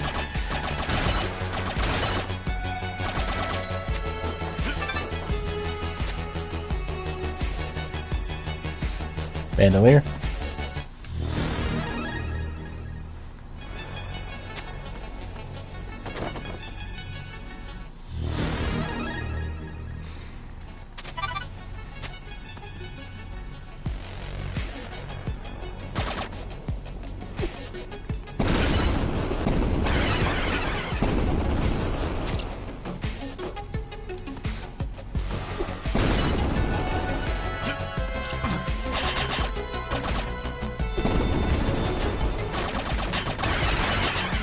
Oh, I see. You had to hit him from below so that all the incendiary things hit it.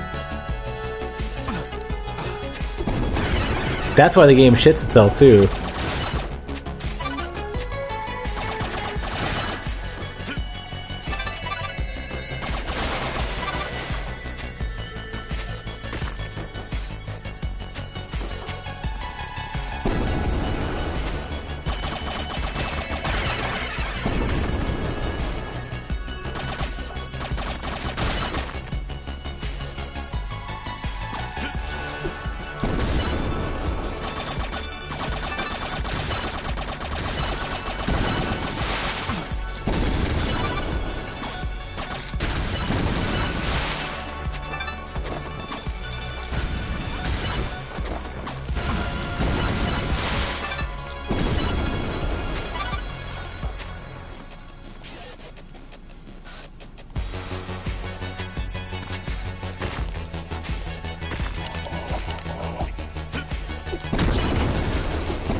Oh, I might be able to make this now.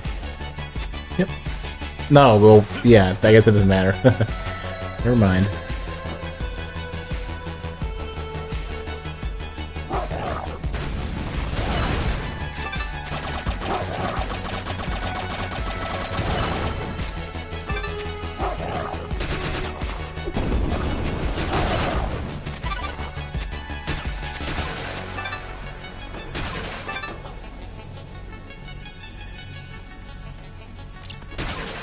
Anyways, how's everybody doing tonight? I don't know if I can make any of those jumps.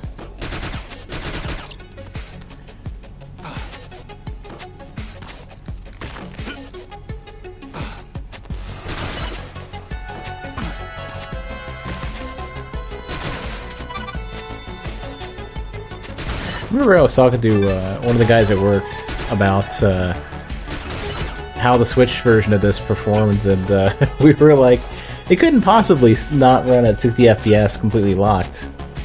And it's like, yep. It stutters a little bit. How would a game like... I don't know how a game like this should stutter ever. Dead Cells I can understand, because Dead Cells is heavy on like all of the like... all the layered fog effects and stuff.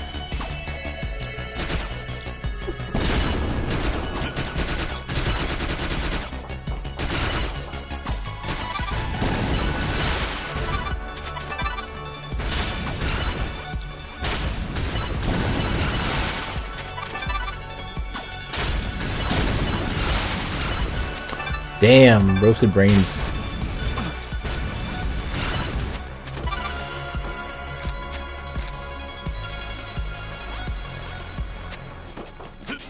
Tasty, tasty roasted brains.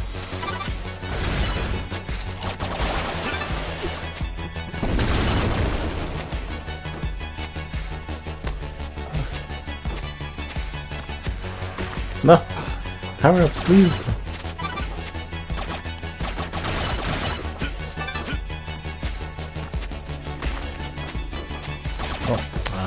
Bet you that's a relic too. Won the bet. Yeah. Any random obscure like that, any random obscure thing like that is gonna be a relic.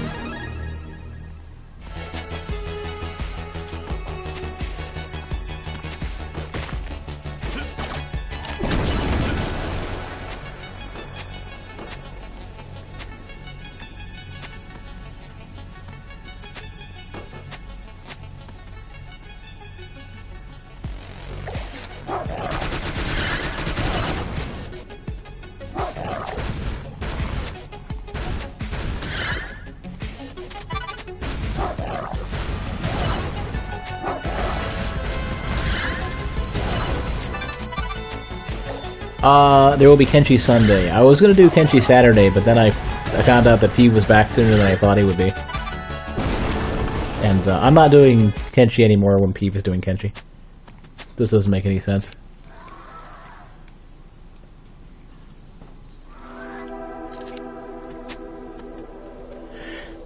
Where would this be?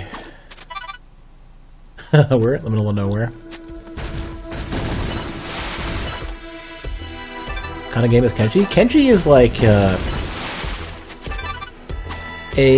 overworld or an overhead RTS style control Fallout type of game, like Fallout 1 or 2.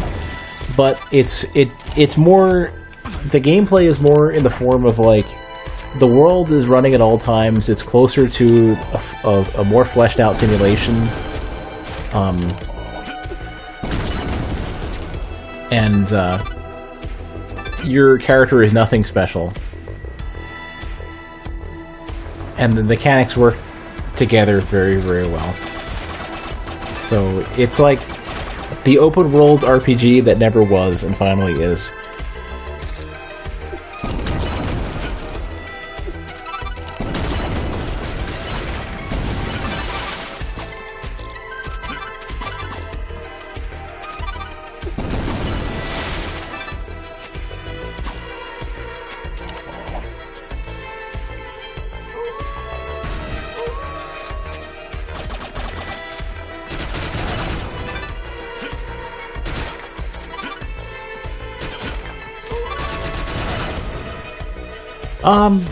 Well, I mean, it's one of those games where the stories that come of it are actually really interesting. The mechanics interact very, very well.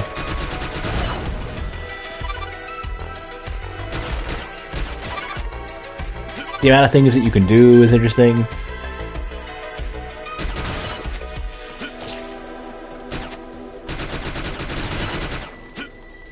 It's just so coherent in terms of the amount of interesting things that can happen.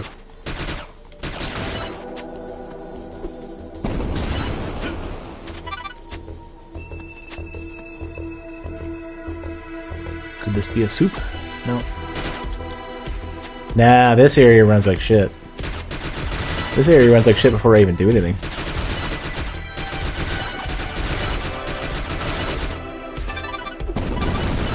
Oh yeah. If they patch the game, it's going to be like optimization. They're already electing to dither some of the effects as best they can.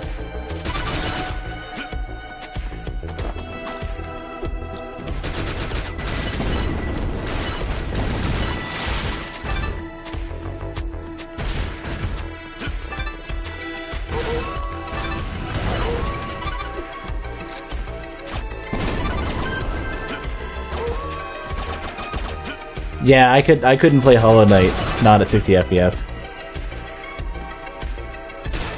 This game's a little bit easier, so I don't find it to be that bad. Perfect.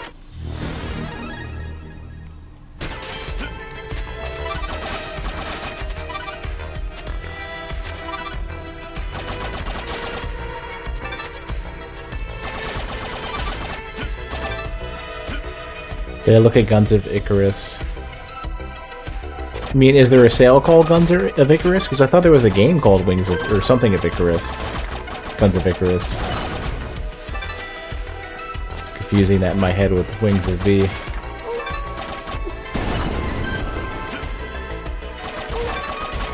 This area is too big. I need to section it out. That's probably the only way they're going to get a good return on this area is by making it way smaller. Well, a cheap reduction in or increase in performance.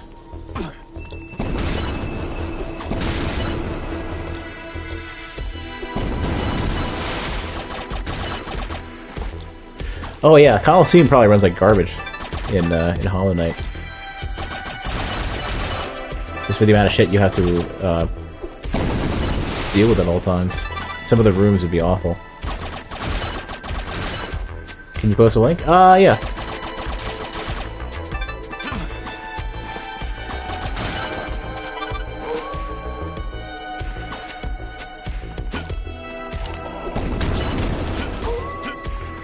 Sons of Icarus. Oh, is this that balloon fucking... or the airship game? Let me see. Oh yeah, this is that airship game. Yeah, it's an online thing though. I probably will never play it. The only way I would play it would be like if Ty and Peeve and Brandon and whatnot, if all Soul Brand came together and played it a bit. Otherwise, nah. So if you can convince at least 2 or 3 of them to get into it, then I'll jump in as well.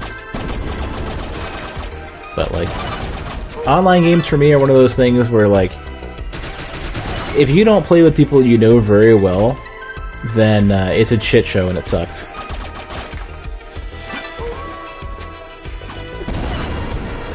Like, I just don't like playing with randos, and I have trouble playing with people who I don't know amazingly well.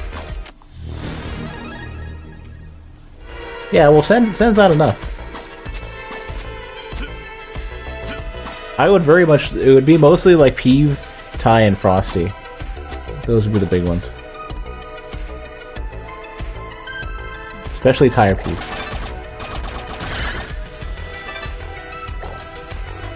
And yes, they are on a tier system now.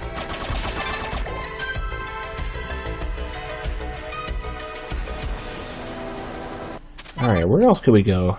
There was that one place, which is directly to my... I should go to the other helipad first. Or heli station.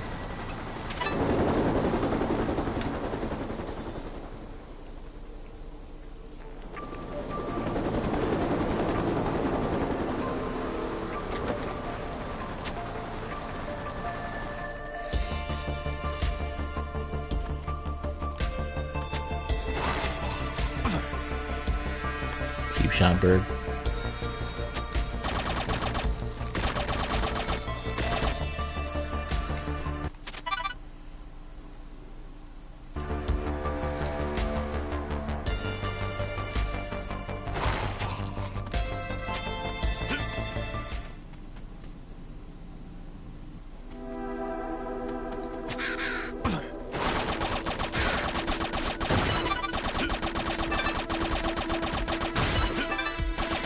So I can probably make this jump now.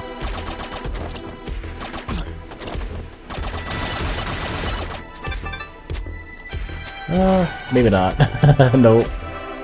Shit, I gotta get a double jump or something better than this. I bet you there's something really cool over here too, because they always do that.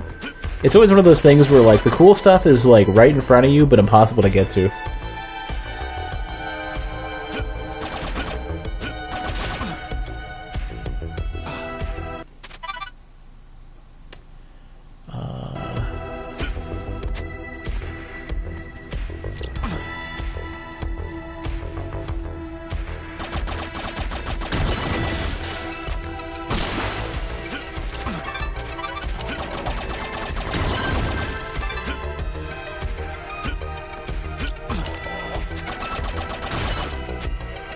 Those little spider things are just a giant waste of time for me right now. I wish there was a way to just...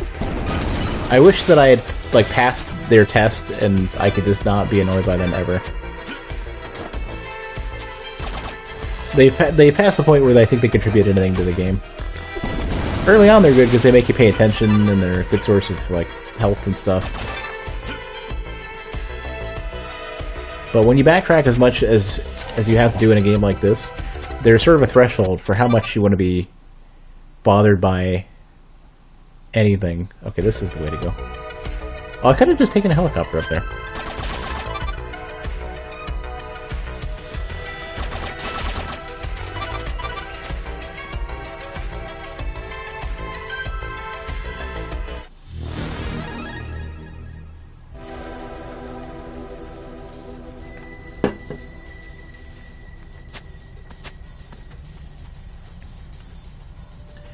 But to elaborate a little further, unless it's amazingly fun to play with people that you know, I typically will not play a multiplayer game. PvP, like all the PvP competitive online multiplayer games, I just don't care about anymore. They just there will always be somebody with 10 times as much time as I do to practice, and I just don't care. Like, I don't have the attention span to play a game as long as would be required to get competitive, or to...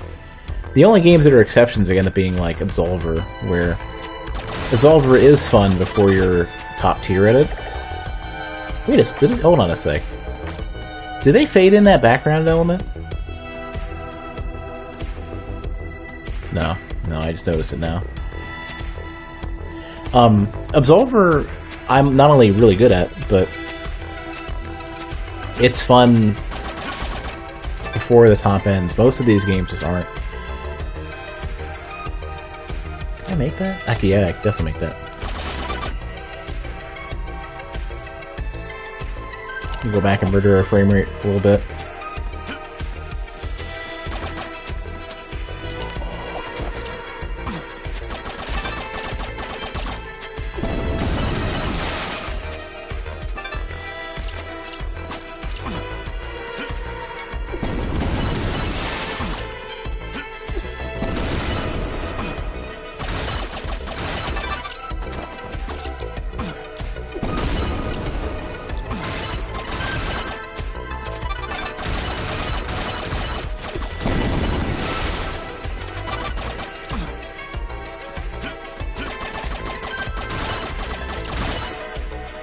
Yeah, but a month for a game like that is not enough to get anything out of it.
Well, you shouldn't have to, Blood. People shouldn't be shitheads.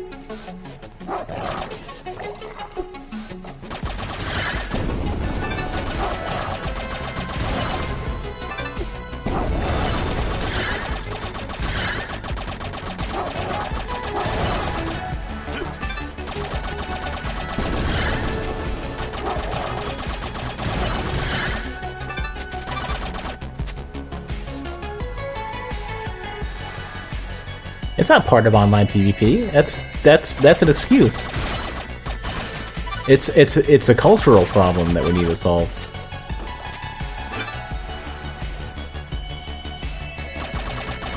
I don't know a good solution for it yet, besides, like, the most important thing ends up being, like,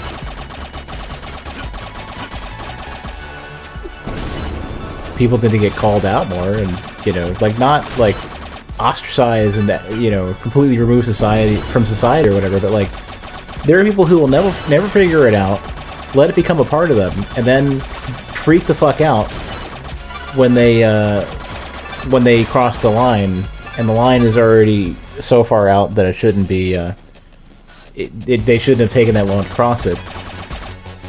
Like, people feel like they're entitled to that behavior because they've gotten away with it, nobody's calling them out.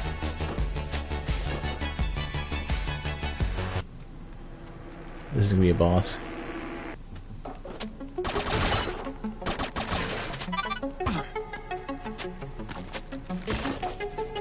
That's kind of the shitty thing, though, which really sucks, is that, like, turn the other cheek has become... has gone so far, like, sticks and stones can break your bones, words will never hurt you. Like, all that bullshit has been taken so far that people now are in a position where they think being an asshole is something that's justified. Like free speech is just as much the right to, you know, not be ostracized for like a normal belief or something you want to say.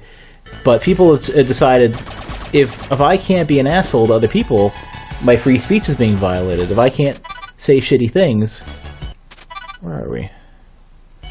Then, you know, that's a violation of free speech, right? And it's like, there's a certain point where it's like, you need to think about, like, what it means if we have a culture where everybody thinks it's just acceptable to shit on everybody.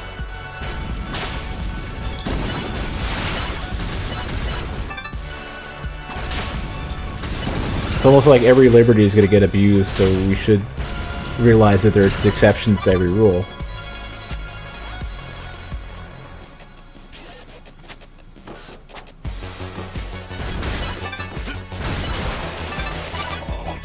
Free speech wasn't designed to protect being an asshole in a multiplayer game.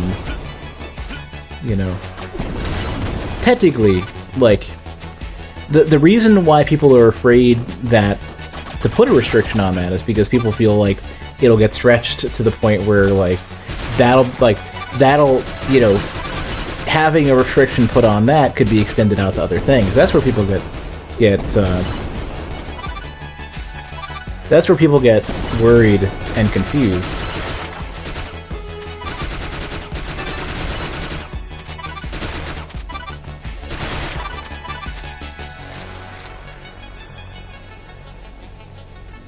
Because everything's black and white to people. People don't get, like, there is a point where a line's being crossed, there are things you shouldn't say, you know. It's like, no, the second I'm not allowed to say anything, I'm not allowed to say everything. Where's our boss? Bitch, I'm gonna turn around and be boss. Oh, weird.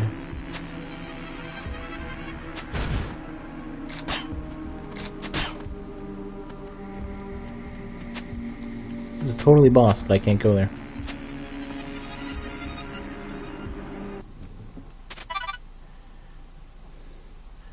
But yeah, basically people by nature will see how like, everybody wants to push boundaries, everyone wants to see how far they can go, and the second they feel like they can't go as far as they used to be able to go, they feel like they can't go anywhere. That goes for everything, not just, like, speech.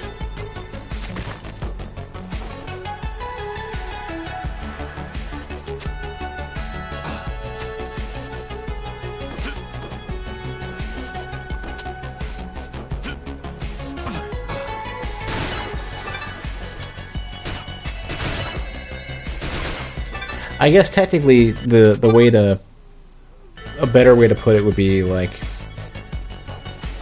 you're free to say whatever you want, but you're not free from the consequences. But people have not been calling out people. Like, people don't learn. Like, we have a society now where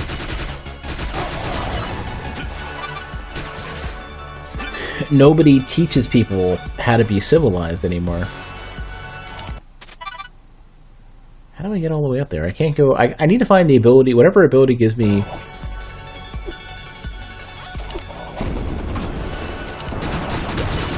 whatever ability is going to let me...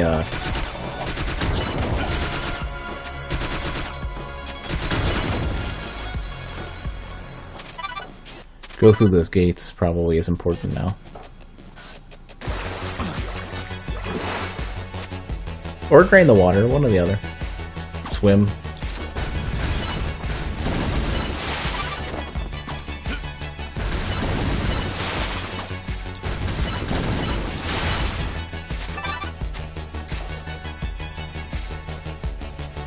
There are 30 plus year old men doing this, and yeah. But you know, at any age, you shouldn't just shit on people. You shouldn't verbally fuck with, like, you shouldn't be such an asshole sometimes. but people just do it. Because people, like, they don't think about other people. They're just like, what can I say that makes me feel better? What can I say that hurts somebody? And by hurting somebody, they're somehow, like, restoring the balance if they feel like they've been, there's, like, some great injustice. They're so focused with, like, getting even and shit. That's gonna be a relic.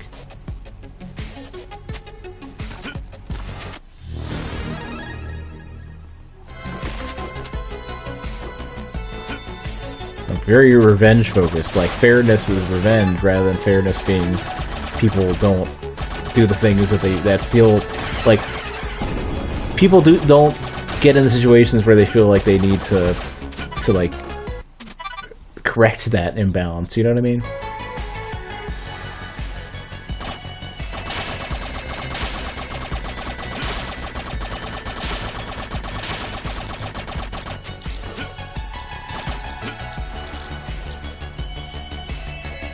Hoping some of this makes sense.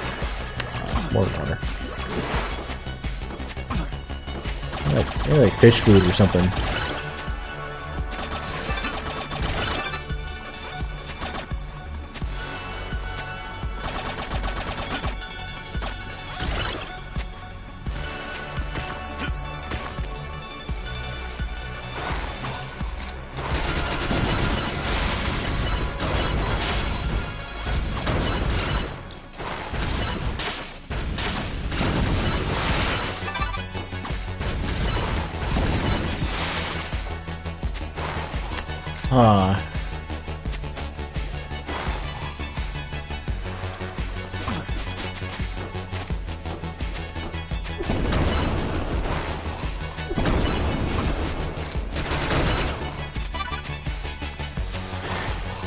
Well, it's not just the internet. The internet just gives you the most, it insulates you the most against repercussions. If you're an asshole, like if you walk into somebody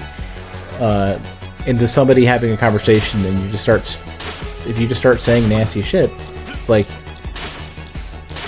part of the reason why people learn how to not do that in real life because they tend to get beat up. You know, obviously that doesn't really work as well on the internet, but like. Usually there's enough of a consequence to make people think about it. And,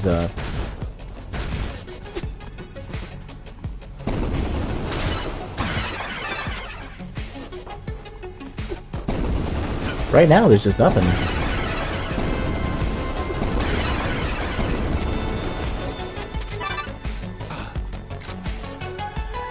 But it doesn't need to be like somebody breaks your arm or whatever because you did something shitty on the internet. It just needs to be before it really escalates into people think... two things happen. Basically, people will see how far they can go, and people will get entitled... They'll feel entitled to things that they've been allowed to do. But before it gets to that point, like, just need somebody to say something simple, like, hey, man, that's not right. Or, hey, yeah, that was really rude. But because people tolerate that, they don't say anything, and they continue to associate with people who say that sort of stuff.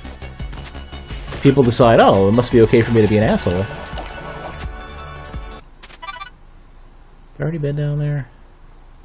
Yeah.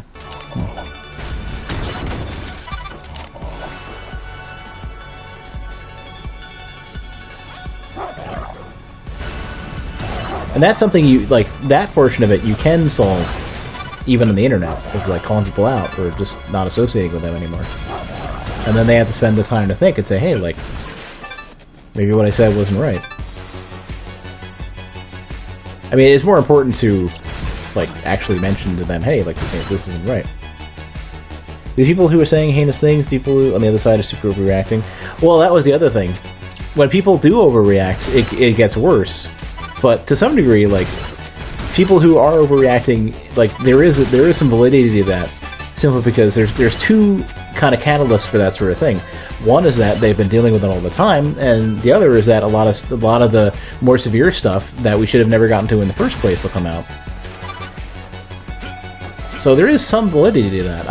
But from the other side, once you hit that point, anybody who said something that wasn't super severe and wasn't super common will still have the chance of facing somebody who's gonna react that strongly anyways. And in that case, it ends up being an overreaction.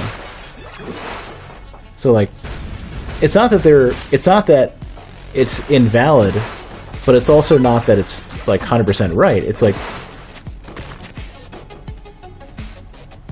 both sides of that are continuing to make the problem worse. All because at the very beginning, people weren't like nipping it in the bud. Well, before I go up, I'm gonna go do this.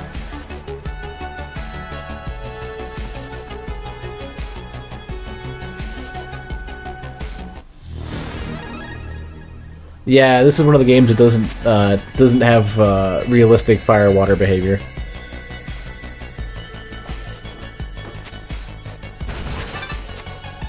I know for me, like if I am confronted with the same thing that bothers me over and over again, my reaction will get worse and worse and worse, and people will wonder why sometimes I might like freak out if I have to deal with something that I've had to deal with over and over again.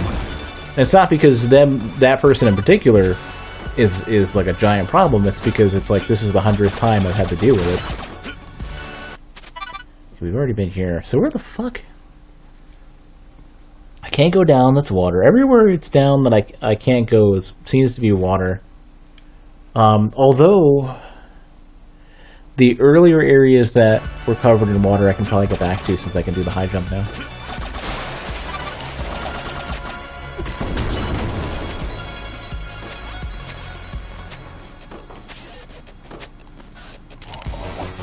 Well, Kunzer, the same thing is for same thing goes for Kenshi saving.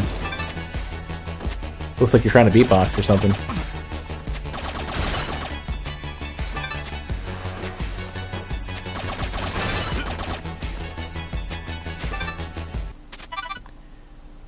I really wish they didn't completely cut the music when you're paused.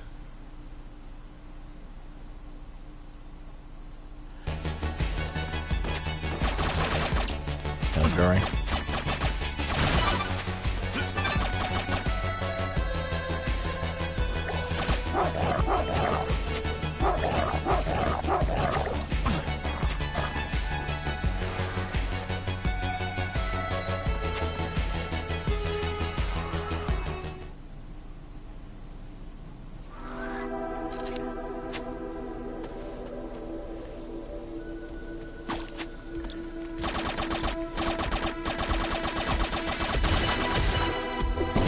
That's not what I want.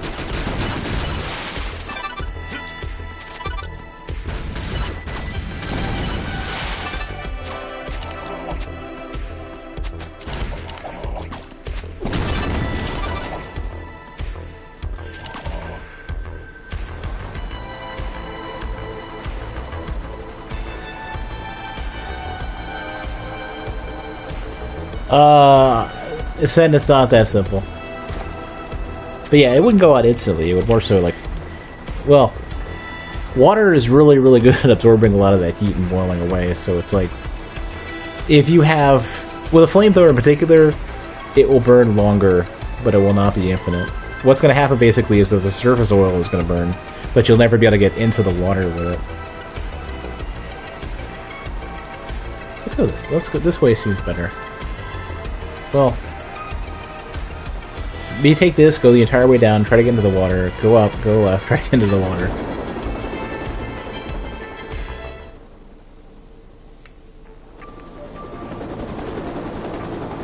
Blood, it's a start. Like, what needs to happen is that more people need to do that, rather than, like, what the culture that's kind of come up around it, which is took a while to build, is that if only one person responds, everybody thinks that they're super sensitive and you need to grow a thick skin or whatever. But like, if everybody starts going, oh, or even more than one person starts going, hey, this isn't right, like, that's not the right thing to say, then suddenly people have to start thinking about that. Because it's not just one person or the one person plus an illusionary group of other people versus the person who's like, this isn't right. It ends up being one person and another person going, this isn't right in front of them. And there's like, the more people that you have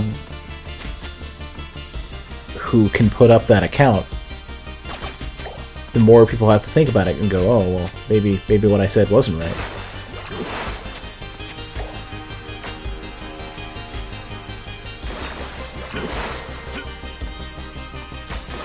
I'm gonna have to imagine I can get up here now.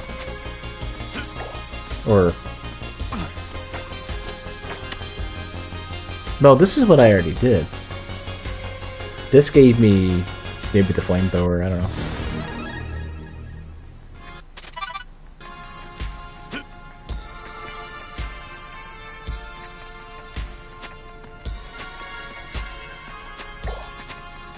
But no, if you dip a candle in water, it's out instantly. So that would be a very blanket statement to make that wouldn't be correct. Flamethrowers, on the other hand, are a little different. They just won't go into the water. But since oil floats and oil is going to be exposed to oxygen at that point, or gas or whatever, they're all gonna float. That's when you can hit a point where yes, it will stay on fire. Just only the surface side.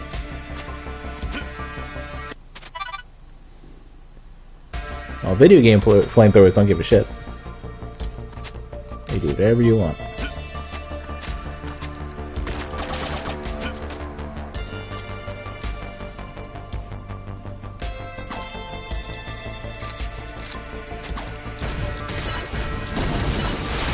Yeah, Blood, I think it's important, and I think it's... Even if it doesn't really achieve anything to start, planting the seed is really important. Because it might be like 2 or 3 weeks, months, years, like, later. Somebody will realize, oh, maybe that was right. Because people don't like to admit that they're wrong, especially right away. And they don't want to admit that they're wrong to the person that called them out on being wrong. But they do like to correct themselves. People do like to become better people. If they can figure it out.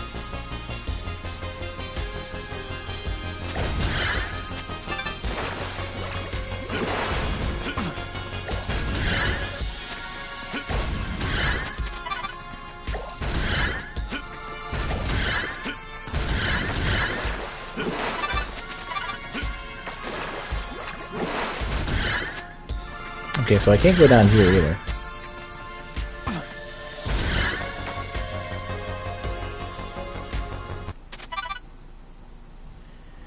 Usually what happens is that, well, it's not necessarily that they don't want to be an asshole. Usually what happens is that the closest thing you get is people want to be on a power trip, or they want to feel like they can push other people's buttons. The other times it ends up being like they want to correct some injustice in some way. And they'll look for whatever tool that they can find to restore the balance, to get something that's fair.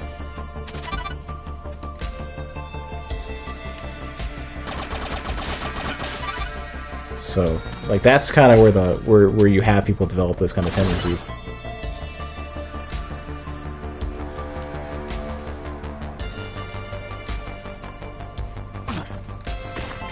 Well, the other thing, though, is regarding the flamethrowers, it doesn't need to be realistic. It's just whatever works best for the game. And any further than that, and you're basically saying we're not making a good game anymore. Like, realism that doesn't contribute doesn't belong. Rocket actually had, the guy who made DayZ, as much as he seems to not be accomplishing anything else, he had a really good point about realism versus authenticity. And realism can be really bad, but making things feel authentic can be really good.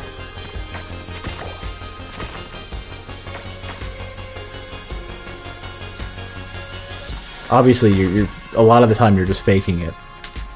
That's kind of the point.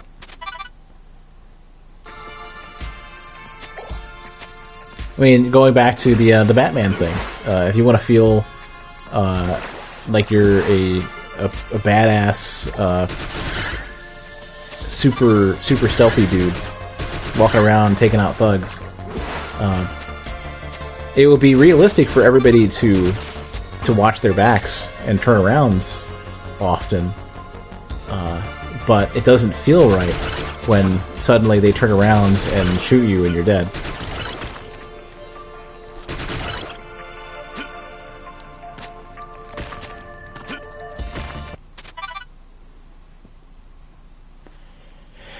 Where else can we use the double jump? Oh, if I go all the way down and go to that area below me, I think that might be something. I think there might be one of these. Okay, so we gotta go the other way. Okay, we gotta go all the way up, helipad to the right, all the way down.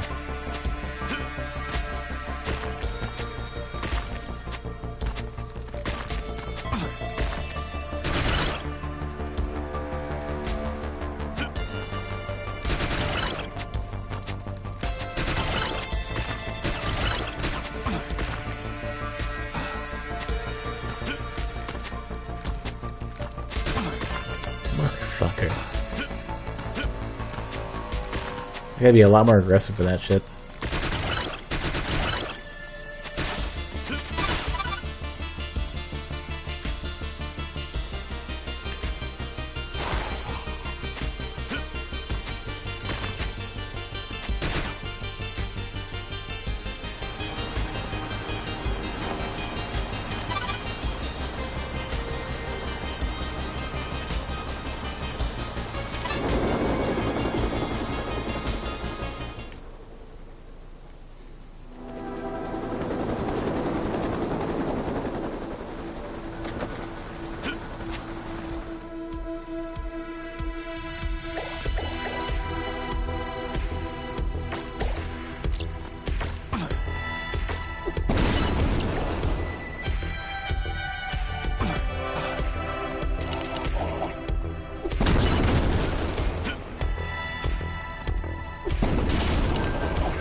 There we go.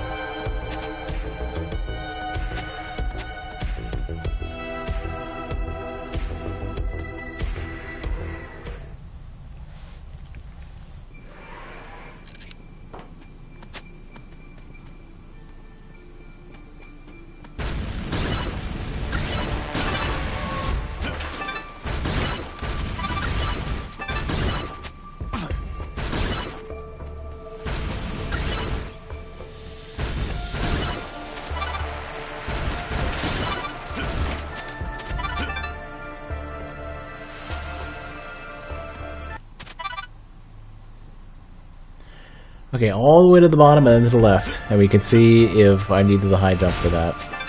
If not, I don't know.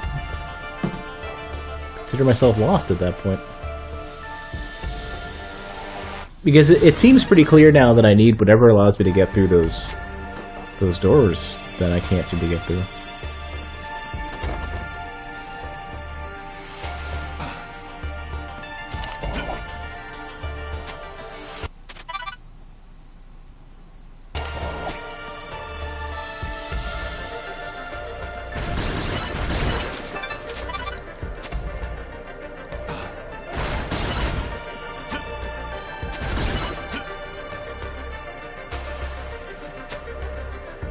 Like it seems like I need something very similar to the mist form in Symphony of the Night.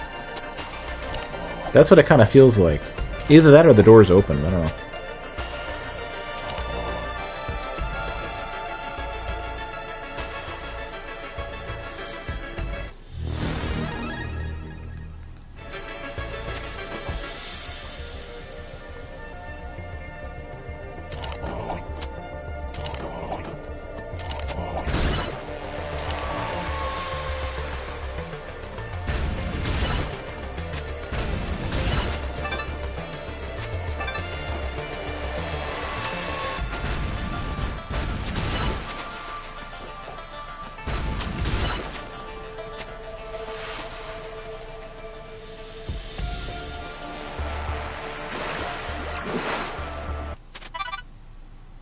Yeah, I can't get in there.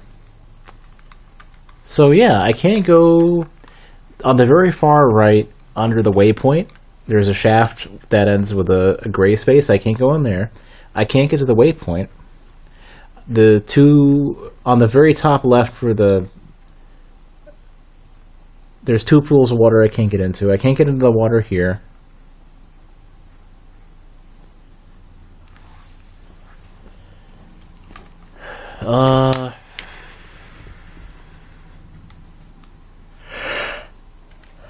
I don't know yet.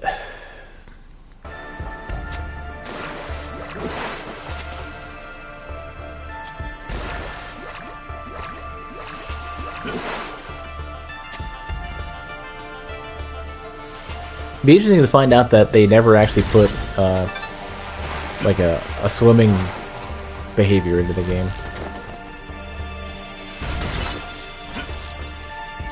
Find that they're doing something else.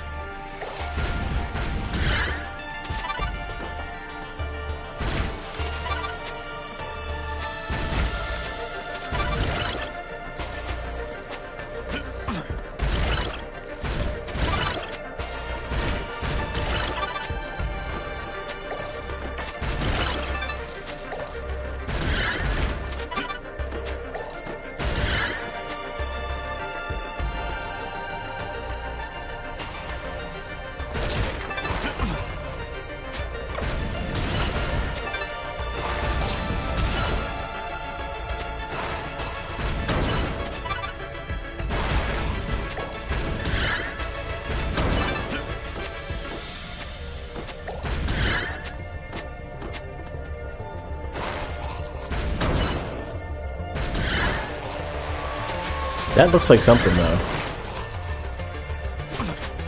It's a relic. There's a crate with a relic in there.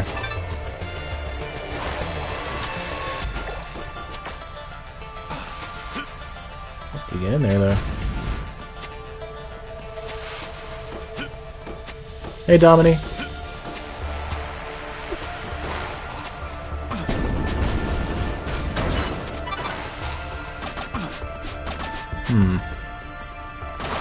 So some way they expect that you can get in there. Wait.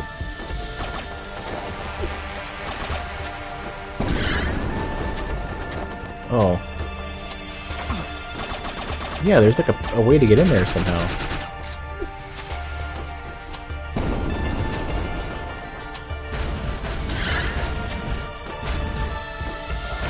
Flamethrower isn't really telling me anything, though.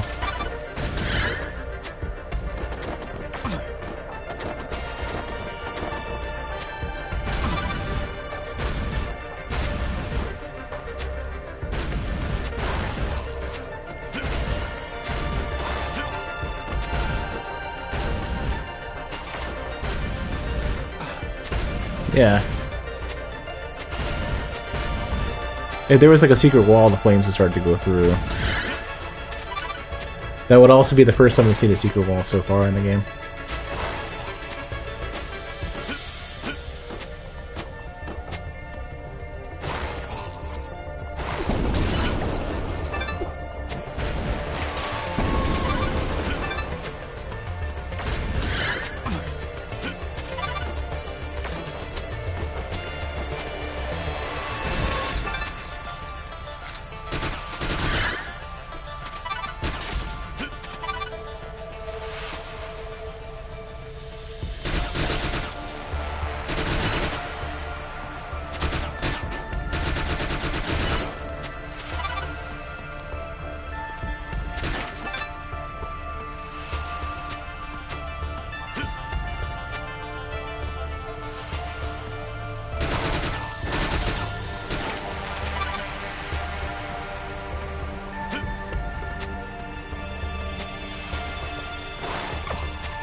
Huh, yeah, I don't really know where to go from here.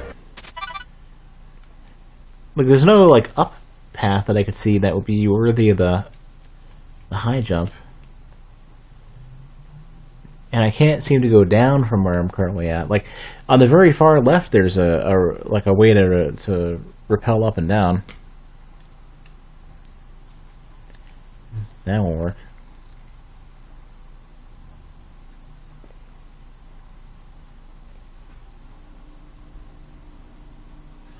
So I can't get to the boss, or what I think is the boss. I guess I should just go back and try. See if there's anything I missed there.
Oh, was I able to get this now? I think I can. Yeah.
So I could definitely,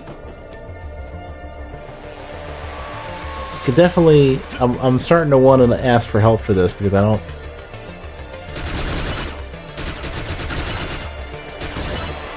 Not seeing it yet.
This particular area really needed like another pass.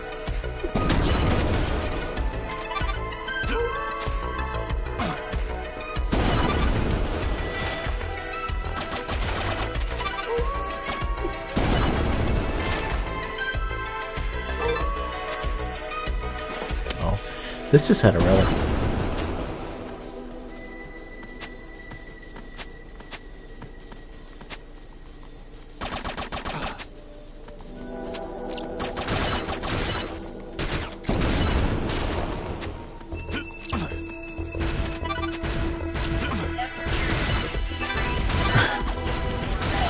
Okay, okay, phone.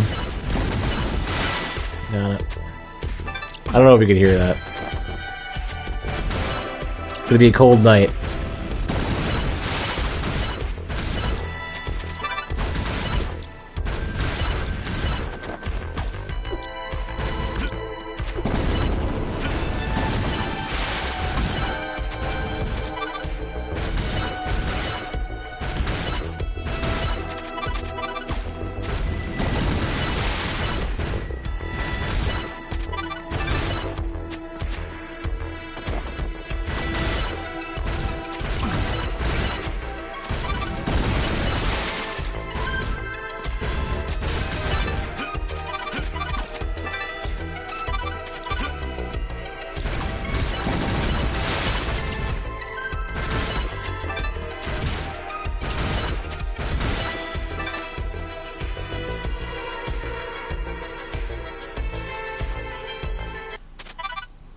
Hey, Dominic.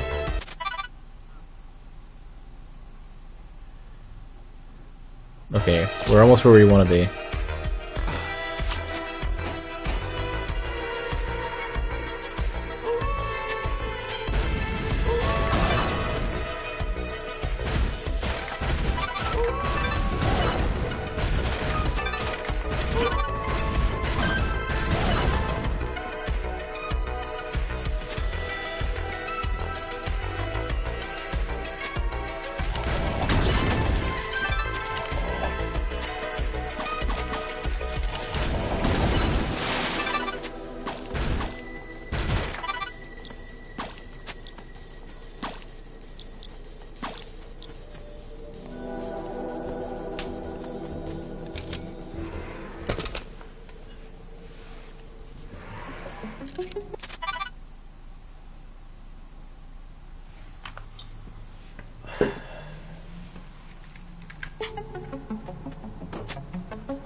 I don't think I planned out streaming anything tomorrow. I'm not sure what I'm gonna stream.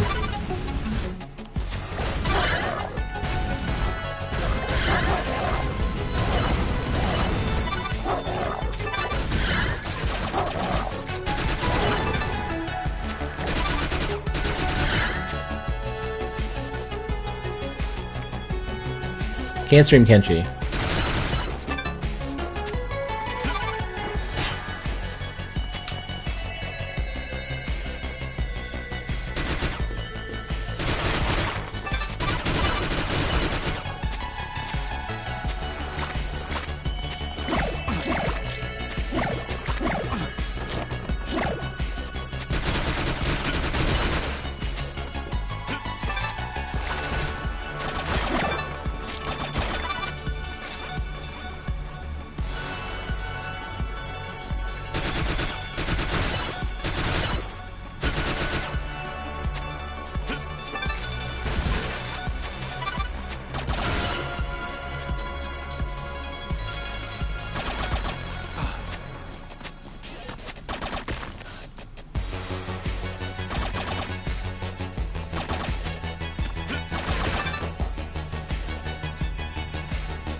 Did I even put anything on the schedule for tomorrow?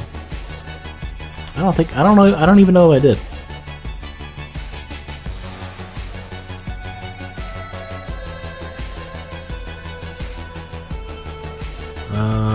Wait, what day is today? Today's still Friday. No, I didn't. Okay, well, I'll come up with something. I might play some more, I'll probably play some more of this. I might play some more Super Hydro as well, because that game's great.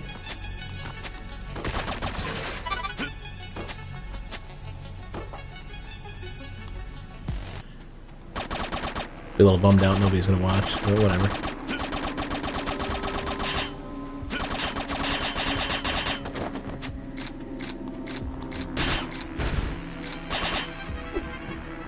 Yeah, so nothing I have let's me get in there at all.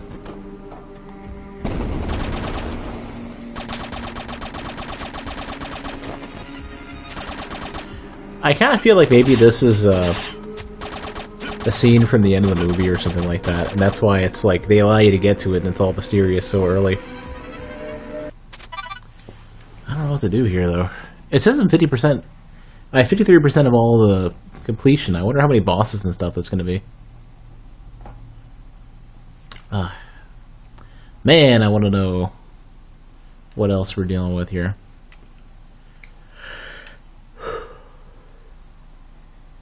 But I am kind of at an impasse. I'm out of guesses. I've checked like the entire map and missed something crucial, and I don't know what it is.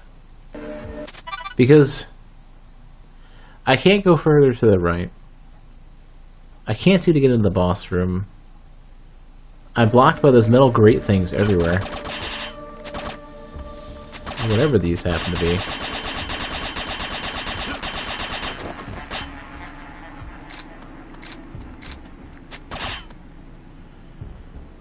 So I don't know. I'm definitely lost.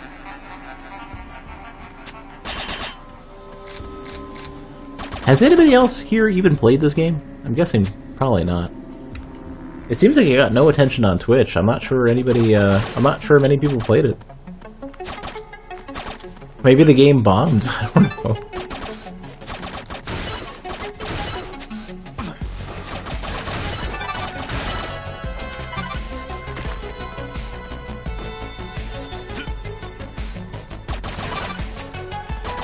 Does the game have a Metacritic score? I'm just curious. Like, did everyone say it sucked and nobody bought it or something? Like, I've heard nothing of the game until it was announced. And I follow Way Forward, and I even seen any posts from them until it got released. Or I guess I had vaguely maybe heard of it ages ago once. But there's been nobody's been talking about it. I haven't seen anybody streaming it.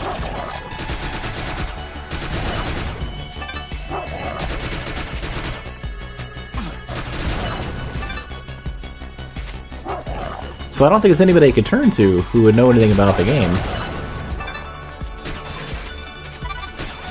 Like, I know for me, I tend to naturally have like a bad sense of direction, so if I get lost in a game, I don't really care that much. Like, it's like, alright, whatever. But I definitely want to progress.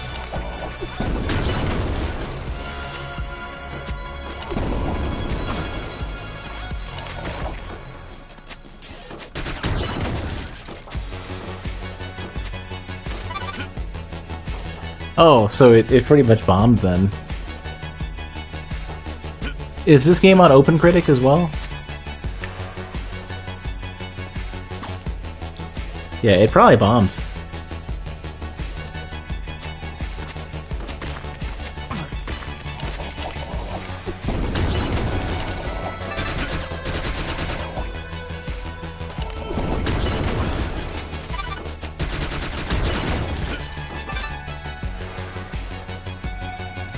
Now, is there a Metacritic that covers movies? Because, well, the movies would have gotten more total reviews. What's the Rotten Tomatoes score on the movie?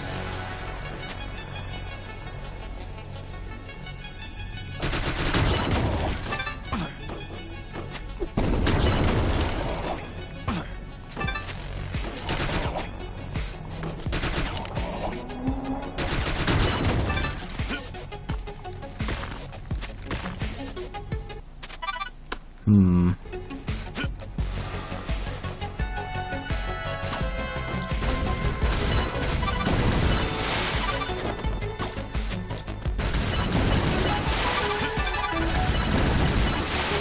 $76 on OpenCritic.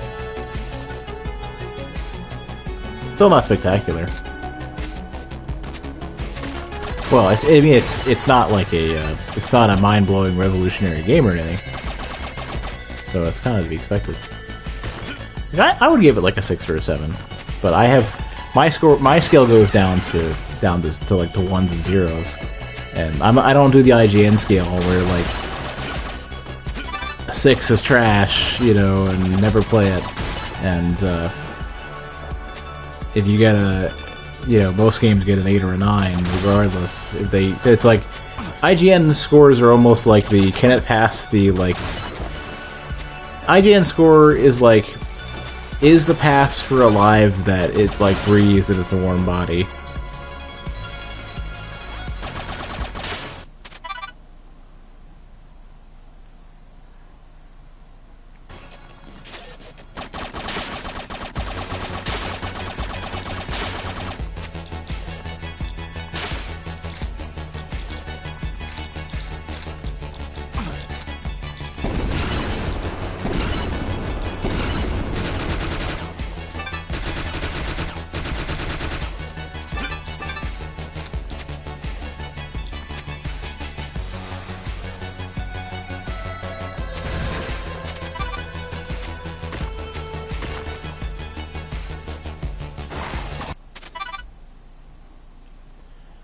Is it possible that I missed something in this room?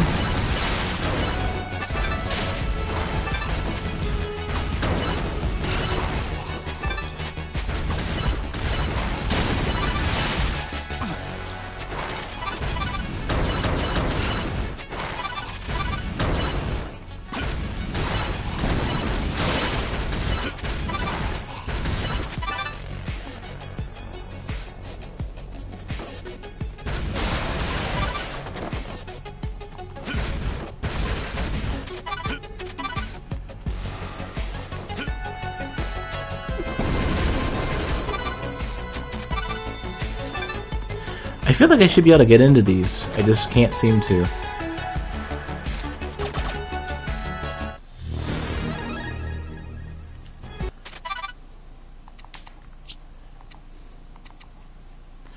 Maybe oh shit, I bet you C4 actually allows you to get into those.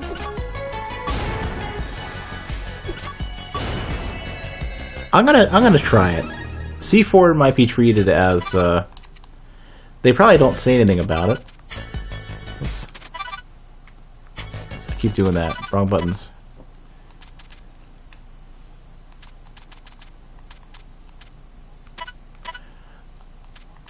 I wonder if C4 just allows you to blow open doors that are like metal.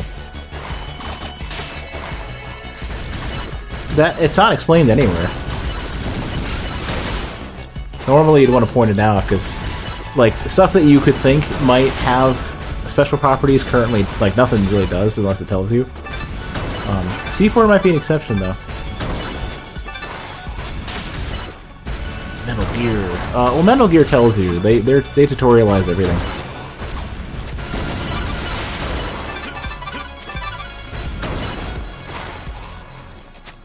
This is worth a shot.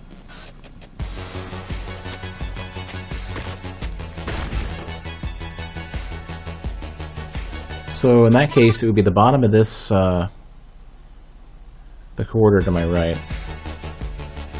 Did they tell you when I picked up the tutorial? Did they tell me when I picked up the C4 that you could break through metal grates? They might have. It's the one thing I haven't tried yet.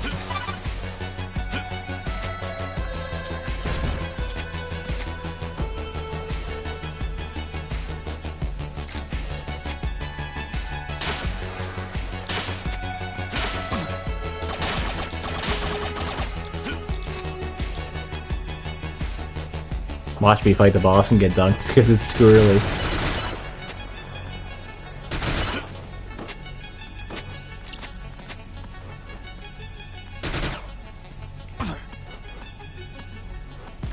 Here we go. Oh my god, it actually works.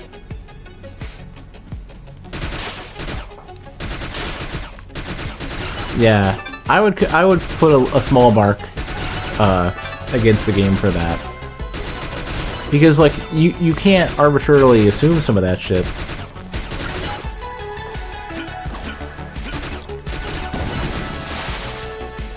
Plus, like, if other grenades didn't allow you to break those down, and it counts more or less as a different style of the same grenade, then they're not telling you anything new.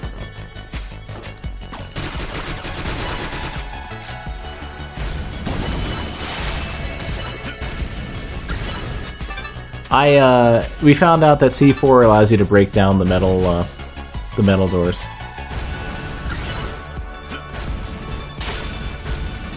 But they don't tell you anywhere. Yeah, one of the grenades, which is C4. Which somewhat makes sense. It's not unrealistic that it could do that, but it's like all the other grenades don't, and they don't specifically tell you that this one does. And all the other, like, weapon upgrades seem to just be about damage and stuff. So, like, some people will figure it out right away,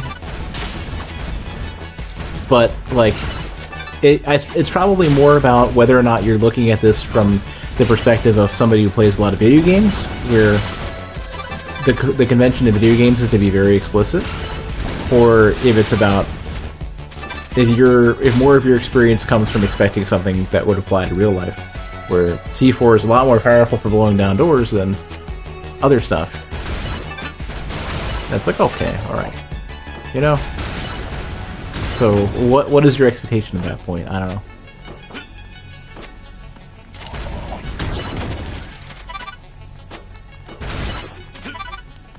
Like, this now I can get through, and I wouldn't have expected it.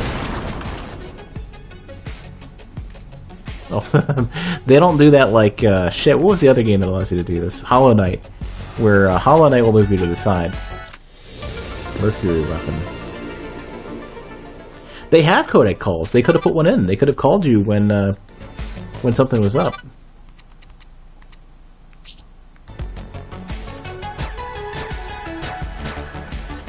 This thing just do crazy damage or something? I can only imagine this thing does great damage.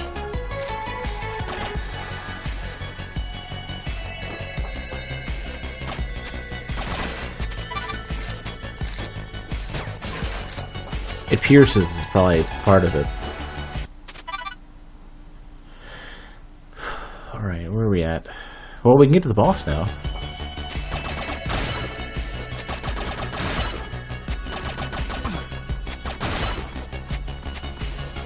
When's the last time we saved? Well, we can go save right next door.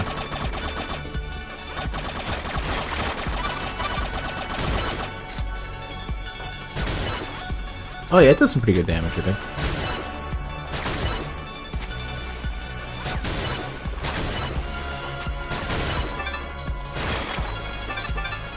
I think it keeps going until it's unloaded, whatever its, like, damage total is. So it sort of pierces. It will pierce until it's out. Until it's expired.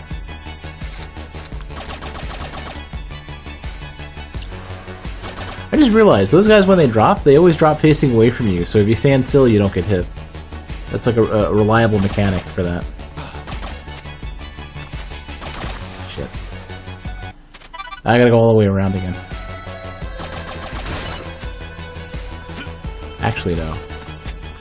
Yeah. I can't reach the ceiling there. That particular loop is really shitty. I don't like it.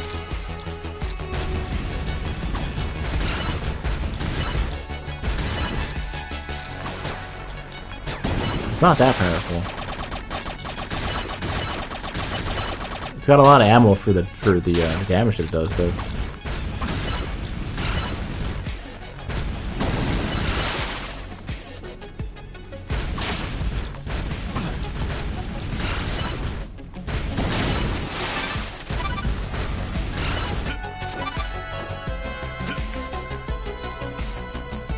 Actually, at the beginning of the game, the codec calls that they did for you were, like, way too much. Like, that shit should have been explained in, like, a pixel art cinematic or something. They spent so much time going over stuff.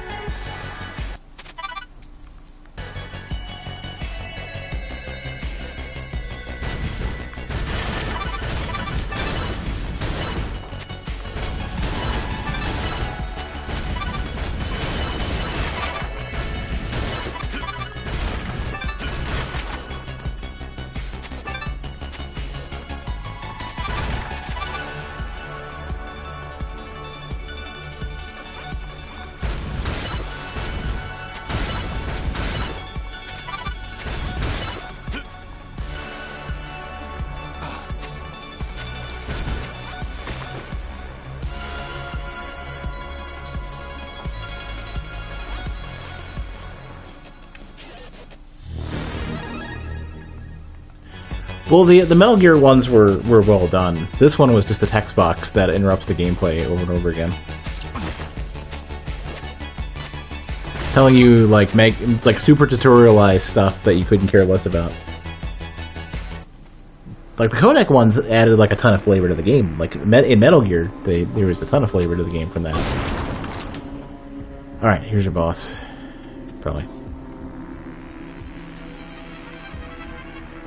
Oh shit, this is like the room from the beginning of the game.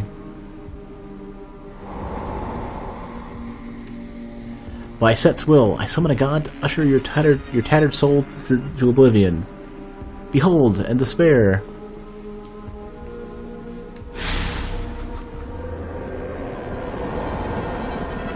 I don't know which one that is. Osiris? It's kind of... I can't tell if it's Birdie or... Oh, you gonna do this? You can't stop me. Can't stop me with that. You need something bigger and scarier to get me. Oh, it's baby first, shoot him up. As I get hit by it.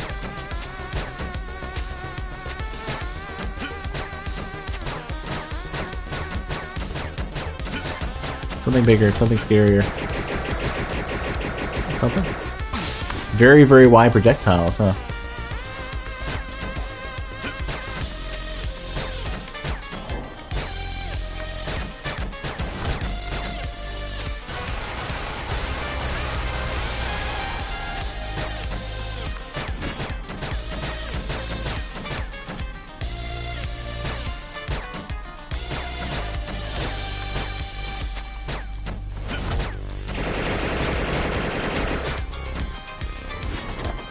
You can roll them alright. I think your hitbox shrinks a ton when you roll.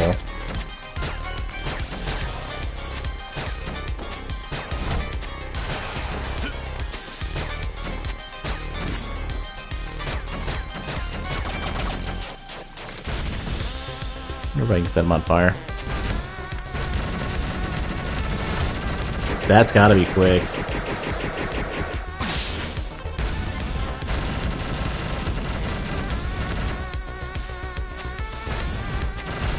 I think it's Anubis.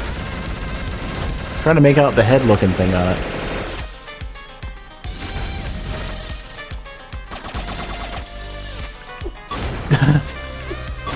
Blow your shit up.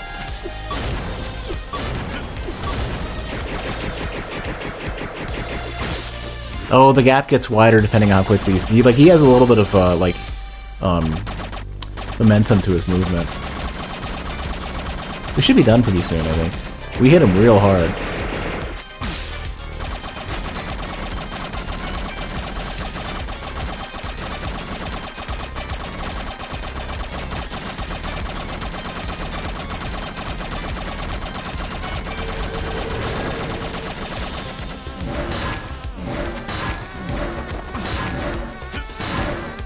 The platform caught my roll.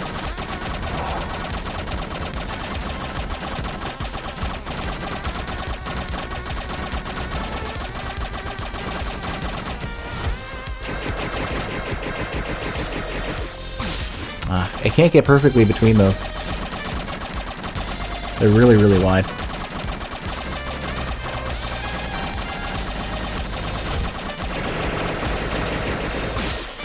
I'm just gonna have to keep going.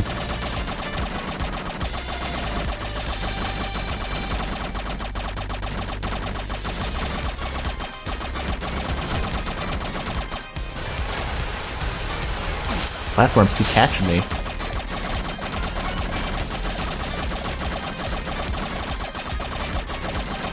Those are almost doing more damage than the boss is doing. Just because the boss's attacks aren't too crazy, but the platforms are moving me around too much.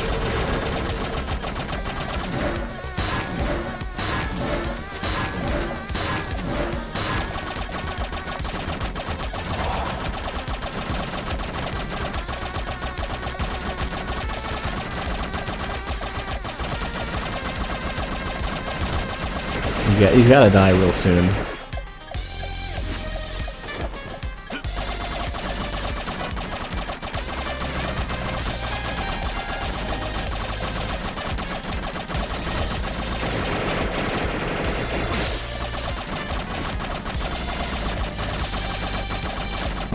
There we go. Seems like you get no iframes from the rolls. Like nothing at all. Holy shit, the game is stuttering so much that the inputs are delayed.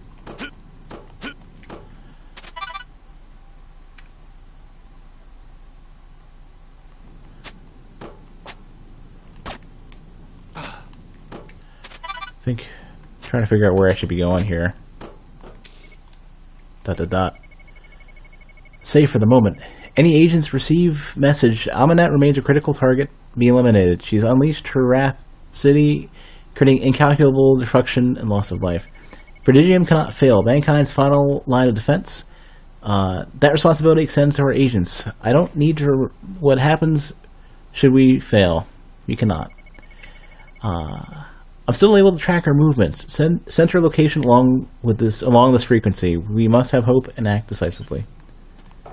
So we're about to go fight the final boss, I guess. I don't think I can go... Like, I don't think I can get up here. I think maybe they expected that you could. No, the game's running like shit.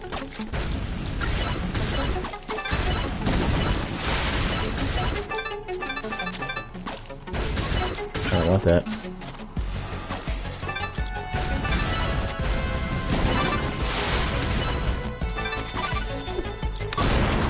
Needed that.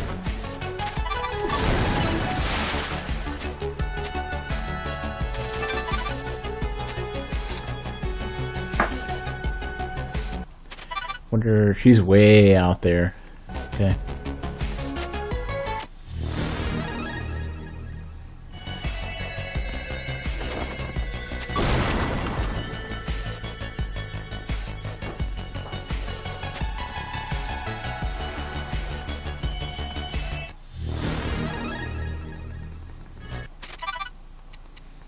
Guess we have to keep the C4 for now.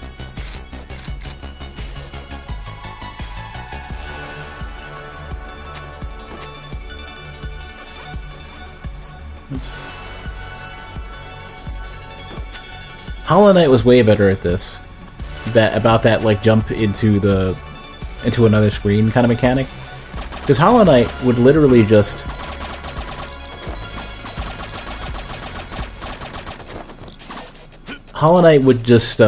push you to the left or the right into the, like, your default movement was basically gonna land on the next screen somewhere.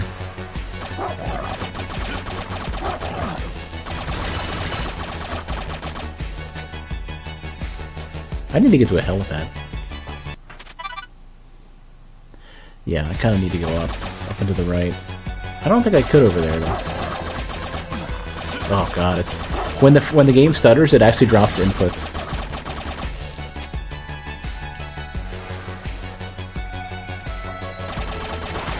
But the other thing though, Blood, is that it would also... Oh, I can't get up there. Yeah, I would need like flight or something. Yeah, I haven't even played the first content update yet. Oh, here we go. We can go up here.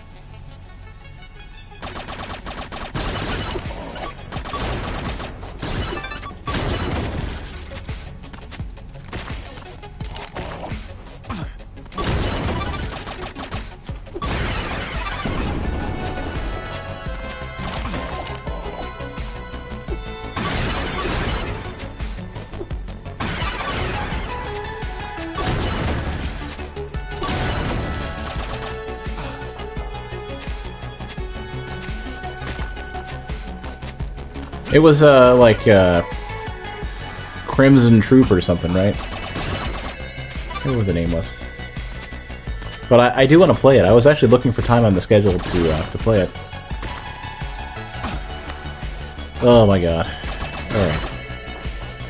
This is doing real poorly with those jumps. Getting kind of impatient. The Grim Troop, okay, yeah.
Like golden rule platformers, don't do this. Don't do that with the...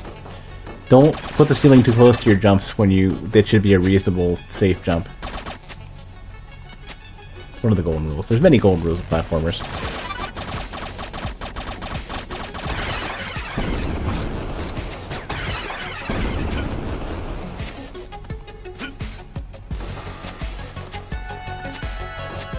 But that particular jump setup sucks so much. Everybody can get it eventually, but it's just... Wait, is this it? Oh no, we're not. This is something else. Things are gonna get sandy up in here. Wonder if there's a helicopter up here somewhere.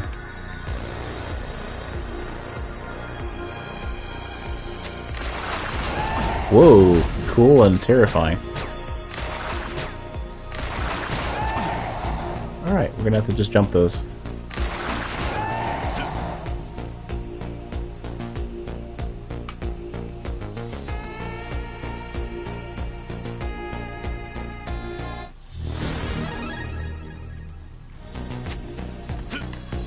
They really could have stood to have, like, health stations or something.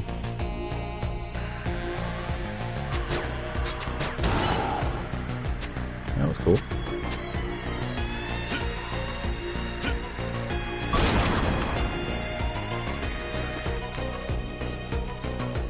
Got ourselves a map.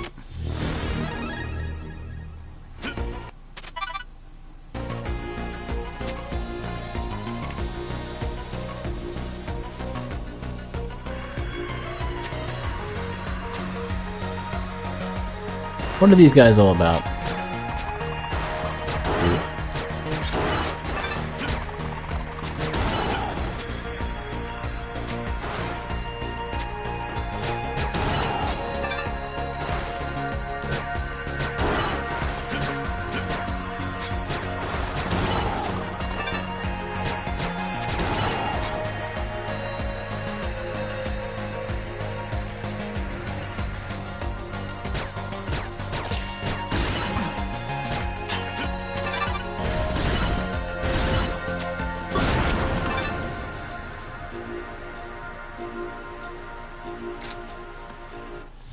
Bandolier.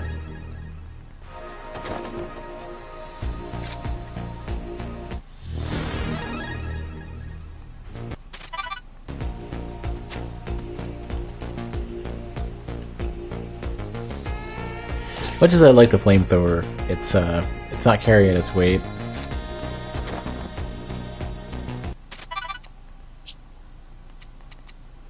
Can I take 2 of those?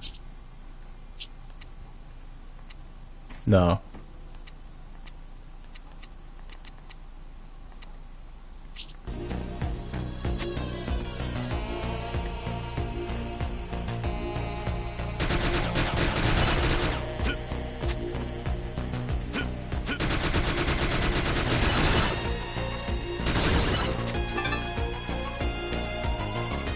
So there's our helicopter. Now we can go back and start testing all the other doors and seeing what we get.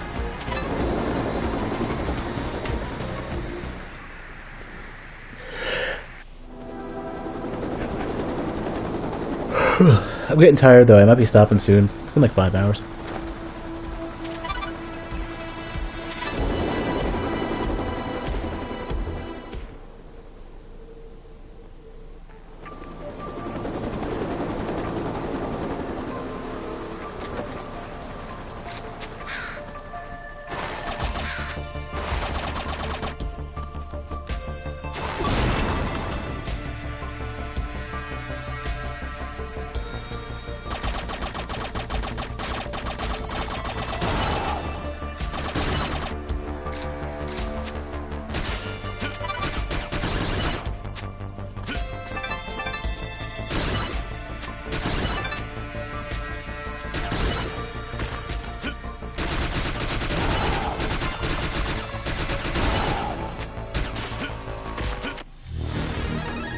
Yeah, I bet the relics are key to like the true ending or something. This would not be surprised if that were the case. It just makes too much sense.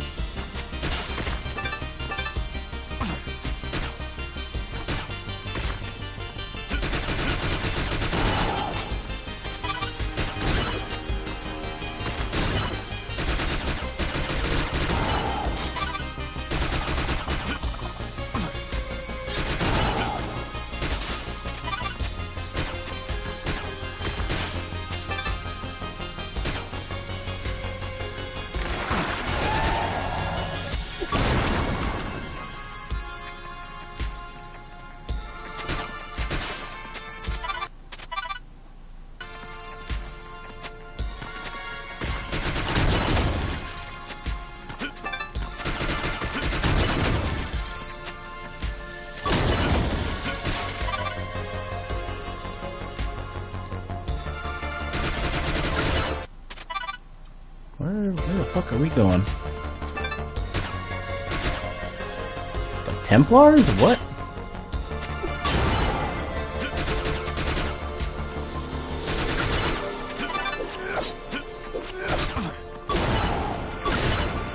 Everybody gets bombs today.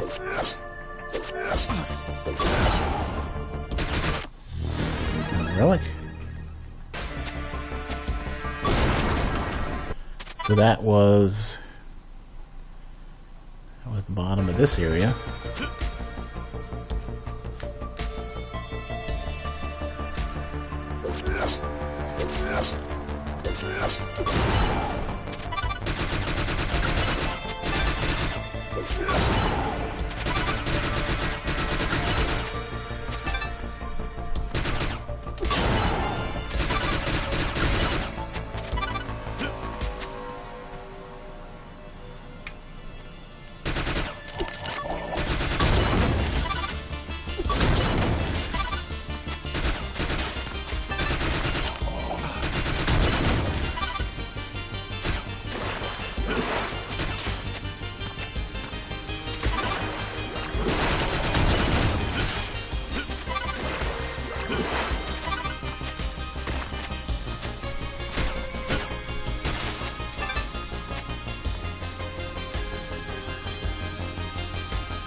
Okay, so there's a couple more spots where we can go down. I definitely need to be able to swim or something, though.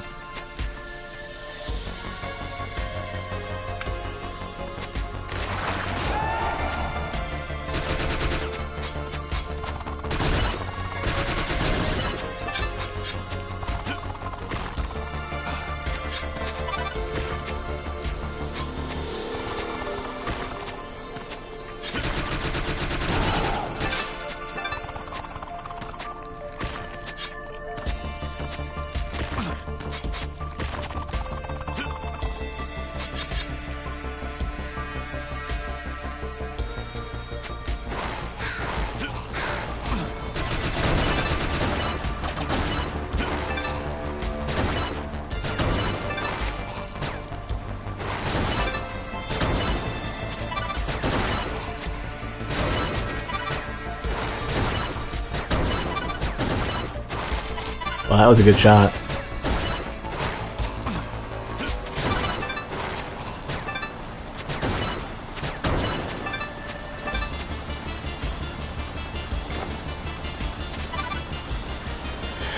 Okay. So...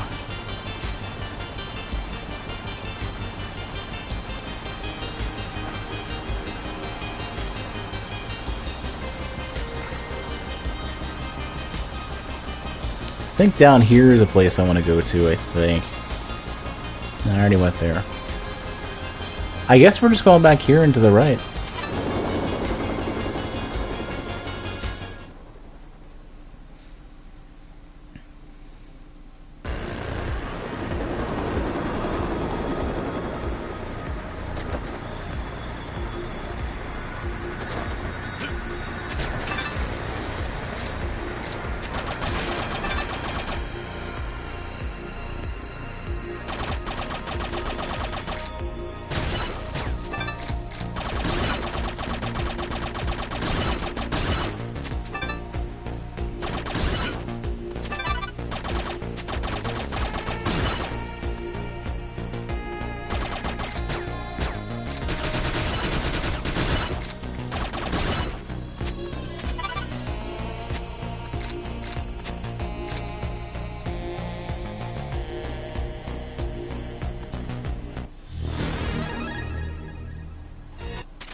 It's kind of funny how like my posture when playing with the Joy-Cons is so like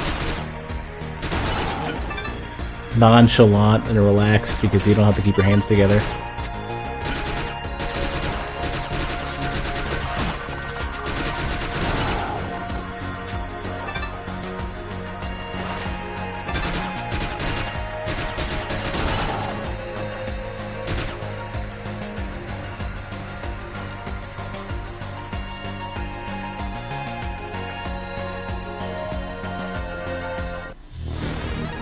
The only thing that's a little weird is that sometimes some of the button combinations are a little strange to hit. I kind of wish you could bind stuff to the shit. What is the name of this button? ZL or not so L or whatever. They have like ZR and R, but then the inner buttons, like one of them, the grip buttons could be used, and they're not. I think those would be better choices for some of the inputs. I wonder if Joy-Cons work with, can you connect them to a PC with, like, Bluetooth or anything?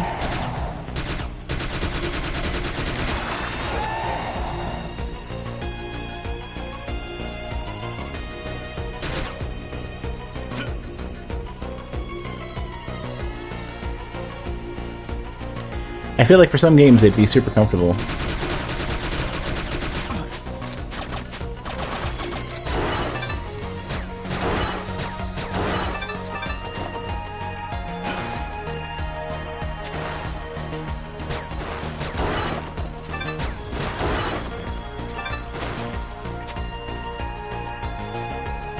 Would not be surprised if you could just Bluetooth connect these things. There's probably some way to do it.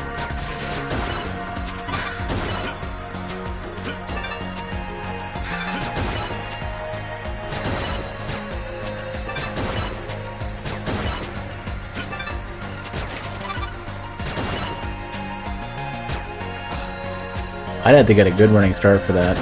I don't think I can.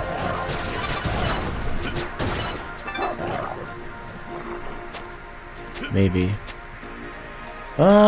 If you got a really great running start, you probably could do that.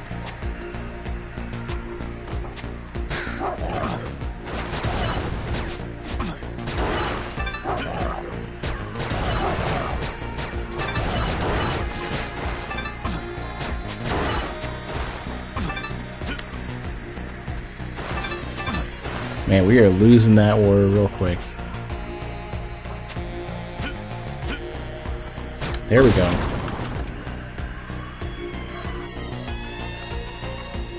Bandolier. That's something. Quite what we're looking for. This area is really harsh. I kind of want to go back. Because we're out of health.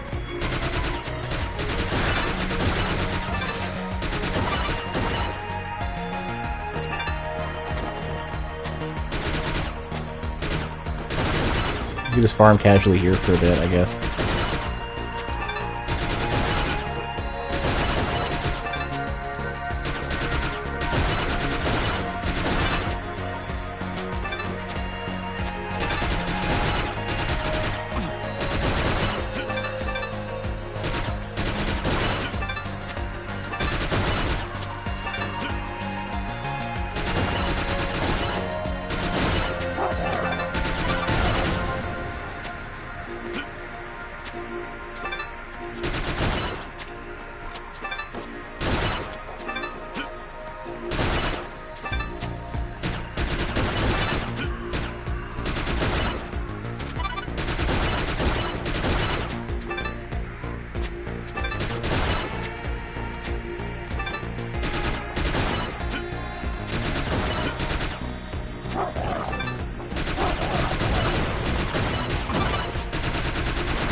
see, where are we even at? This will probably have something.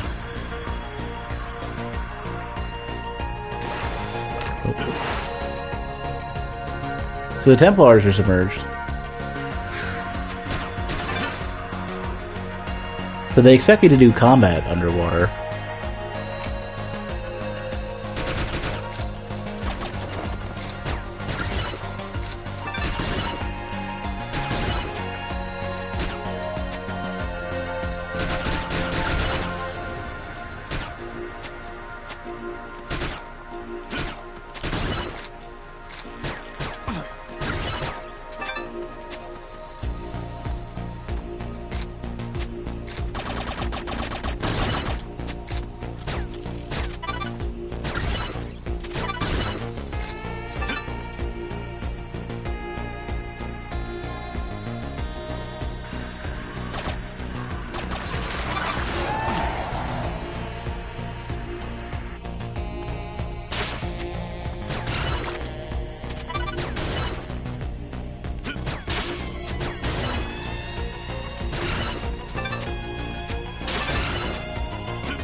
Okay, I'm going to go ahead and call it for now, because I think there's probably a decent amount more game left to go, but if we continue all night, not only am I going to be super tired and won't appreciate it, but we'll end up not finishing it anyways, having like an hour left, and then having a super short stream. So let's not do that. And I should go to bed. I need to not stay up until like 4 o'clock in the morning over and over again. Instead, let's see...